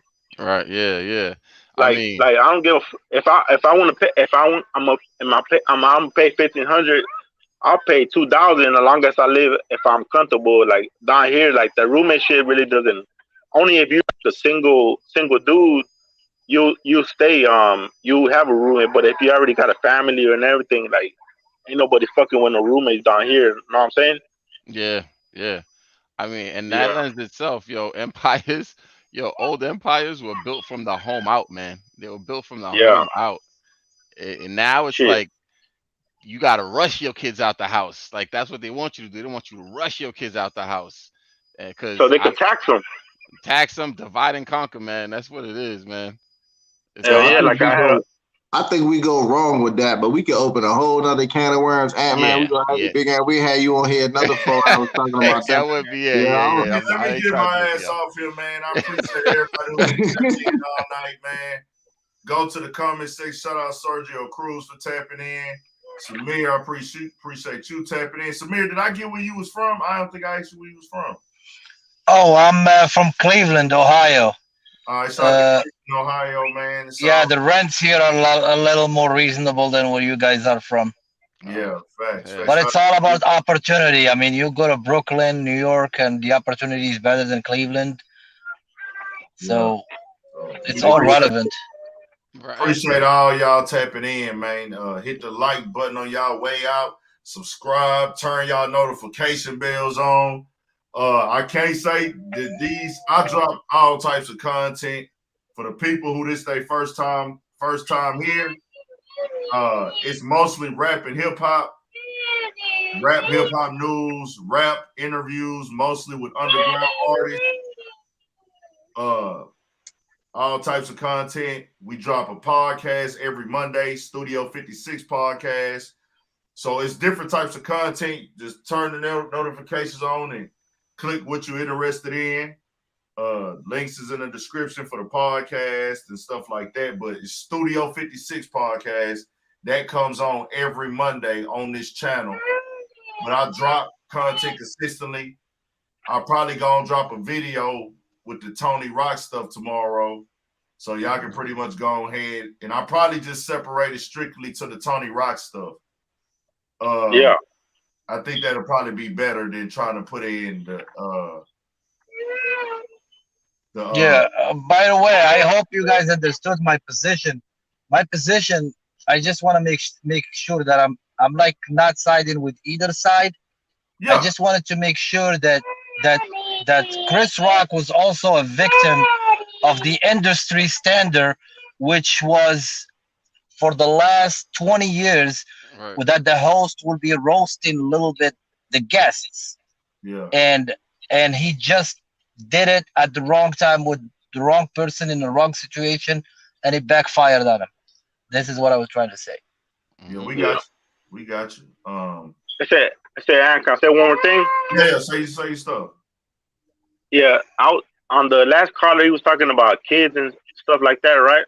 Yeah, I'm saying like, yeah, if you're like 30 years old and you don't got no kids, like, that's cool. Like, but what the thing is, like, once you have kids, but once they're babies, like, yeah, you're gonna want to be around with the mom and the kid. But once their kids already like out of elementary and they're already grown and they're already walking and talking and going to school, like all that goes out the window. Like you already did your part. You know what I'm saying? You're not gonna stay with somebody that you're not happy with. You know what I'm saying? Just because the kids, you know what I mean? When they're babies, yeah, you know what I'm saying? You got a sentimental value, but once they're already grown and they could do for themselves, like you're not gonna stay with somebody just because the kids, you know what some I'm saying, people or do though, financially. bro. Some people do though. Believe it or not, Yeah, yeah, but I'm it's a saying lot of like people living.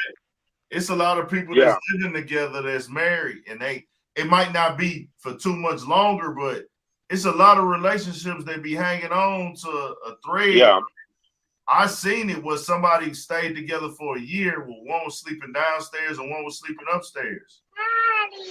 yeah, but it goes You down to know, like how you were raised. You know what I'm saying? Like you're not gonna be with somebody just because the kids. You know what I'm saying? When they're babies, it's understandable. Once they're already walking and talking and going to school, like no, I'm not saying like we could co-parent or whatever it is, but you're not gonna stay with somebody just because the babies. You know what I'm saying? They're already talking, lying, and you know what I'm saying? Mhm. They're probably That's trained you. and everything. That's Now it's you all though. good. That's Yeah. you Yeah, though. you Yeah. say yeah, the way I see it is that there is no perfect relationship. Nah, Relationship will yeah, only last through compromise. I pretty much. mean, person needs to understand this. A 20 years marriage is 20 years of compromise. And compromising literally means instead of what would I get to make this right? It, instead of saying that, you say, what would I give up to make this right? And the compromise needs to come from both parts for the 20 years for it to work.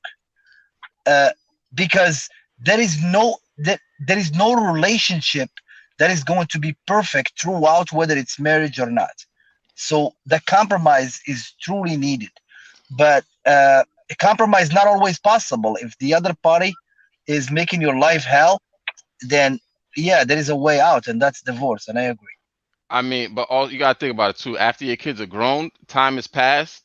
You're older, depending when you had your kids. So I mean, the pool doesn't get bigger as you get older.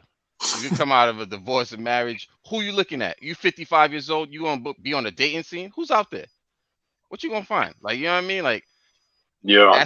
that's why people be staying with each other. Like, it's like it's a jungle out there. I'm gonna say it like that. It's a jungle out It's a there. jungle, no bullshit. Yeah. So Real live jungle, nigga. who you gonna find?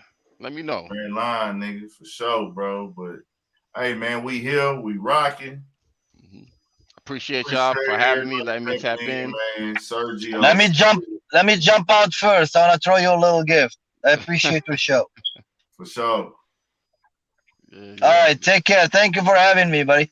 Thank you, guys. I enjoy talking to everyone. For sure. Likewise, you take care, bro. Appreciate you, big. Take care. Thanks Bye-bye. for having us, man. Make sure y'all subscribe to this channel, man. Let me go play my closeout track of the night, man. Say, Big Ant. Yeah.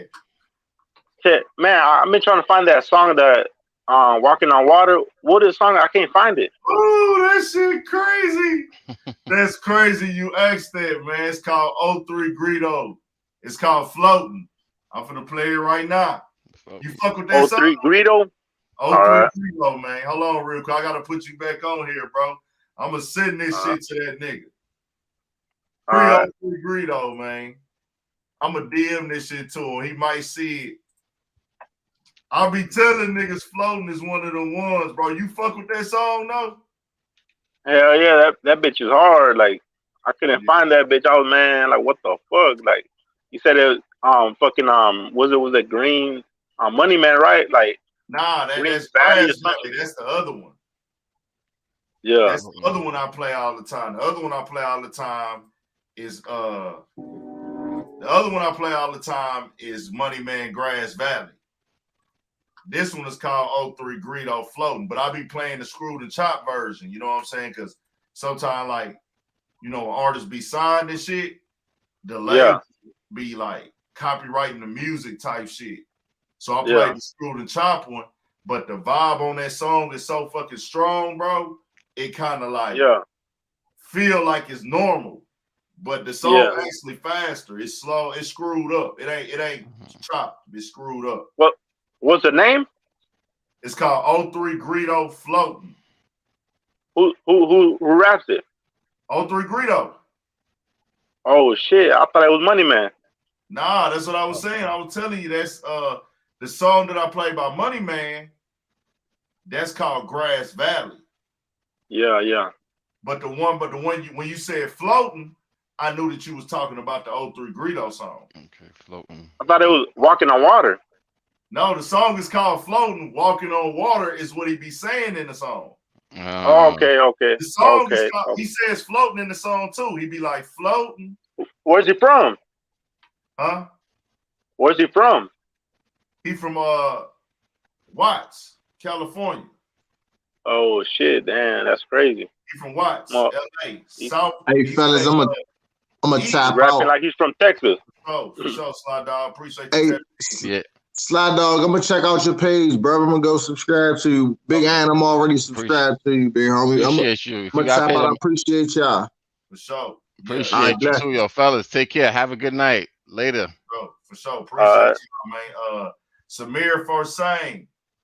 Appreciate the donation, man. That's love. Nah, man. Dog, you be hearing that motherfucker in here though? Hell yeah. Yeah. Shit, I was wondering what it was. That bitch go hard. Like, man, I didn't know. I thought it was like he was from Texas. Like, shit, the way he's flowing. No, bro, that shit crazy because he went and that nigga probably pissed off about Texas right now, bro, because that's where he locked up at. He locked up out here. He got caught up out here in Texas, man. He's serving a lot of time. I'm thinking he's supposed to be trying to get home early. I really want to shoot that nigga something, bro, because I jam that nigga shit every day, bro.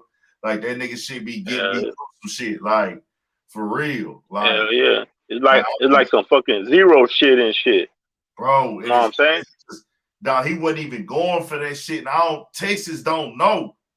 Like, Texas niggas don't know how good and how relatable that song is to our culture. Yeah, motherfucker said talking about beef beefing with what's that fucking a baby mama. That ain't shit. That ain't beef, nigga. Nah, Yeah. that's just some regular shit. Like what the fuck you talking about? Like that's some regular ass shit. Like my That shit motherfucker, crazy, like motherfucker. Everybody be trying to dip in and out and shit. Like, ain't no fucking man. beef. I be Like playing that shit so fucking much on here. Niggas be DMing me on Instagram about that motherfucking song, bro. hell yeah. Niggas are Hey, DM. Huh? he threw me for a loop. I was like, man, what the fuck is the name of that song? I be looking for on YouTube. I thought it was Money Man. Nah. I was like, Money what the Man is fuck? Grass Valley. Oh, it's O3 Greedo floating. And you gotta check Okay, out that good, G bro. Perico too, bro. G Perico, Yeah, that nigga hard, bro. Like, I'm gonna tell you a good song for a Texas nigga to jump on. G yeah, Perico and Traffic. Go Traffic. G Perico, traffic. I'm in Traffic. And then G Perico put Attempt.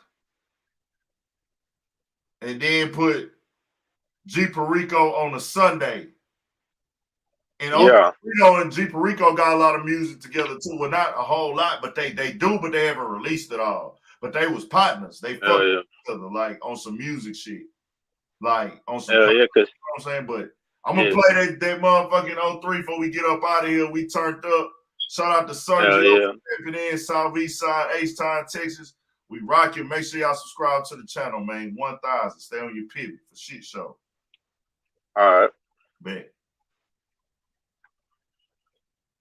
Shout out to Samir for saying for the donation, bro. This love gang. Appreciate you, bro. Hold on, what he saying? Let me read your shit.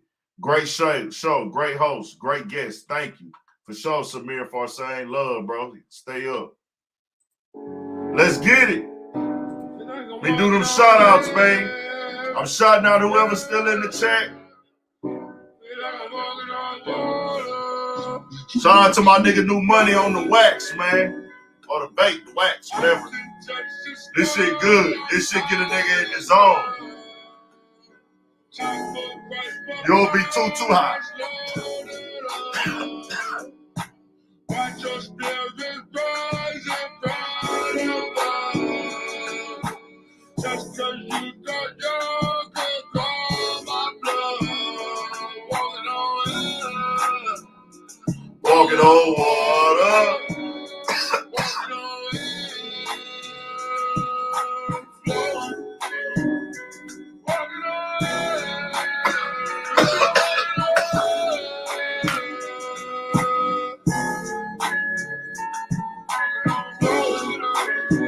Like walking on water.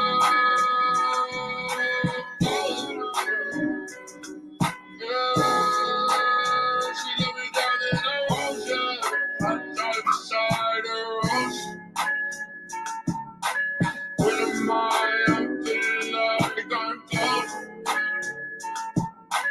For the line and another line for the potion.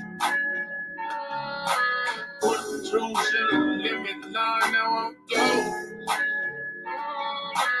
Every time I step beside her ocean. Every time I feel like I'm floating,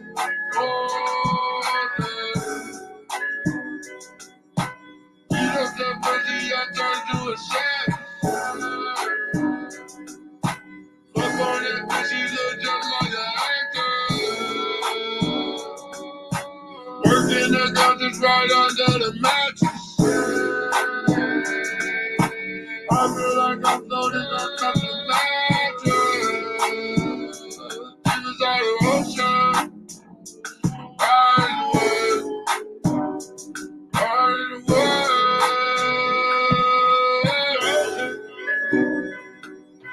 I can touch the sky, I'm high enough.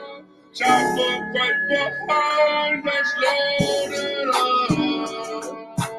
Watch your spirit rise and burn above. Just cause you thought you could call my blood. Walking on air, walking on water, walking on air, flowing. Feel like I'm walking on water. Let me do the shout outs, man. I'm tripping.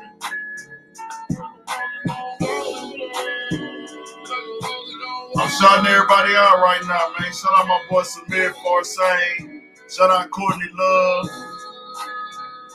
Shout out You Know Who. I'ma keep the drama in the streets, nigga.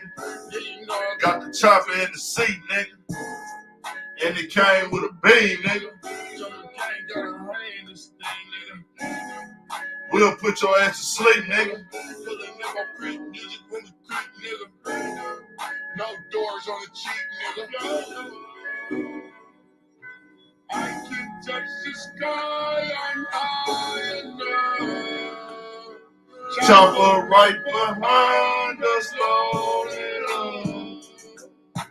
Watch us never rise and run above. Just so you the dog could call my blood.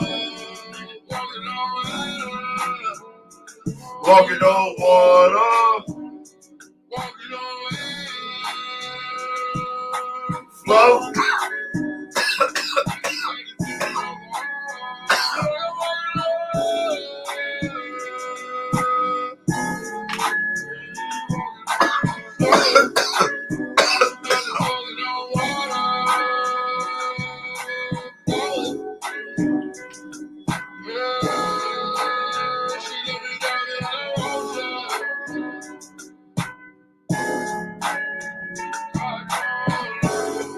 Yeah, man.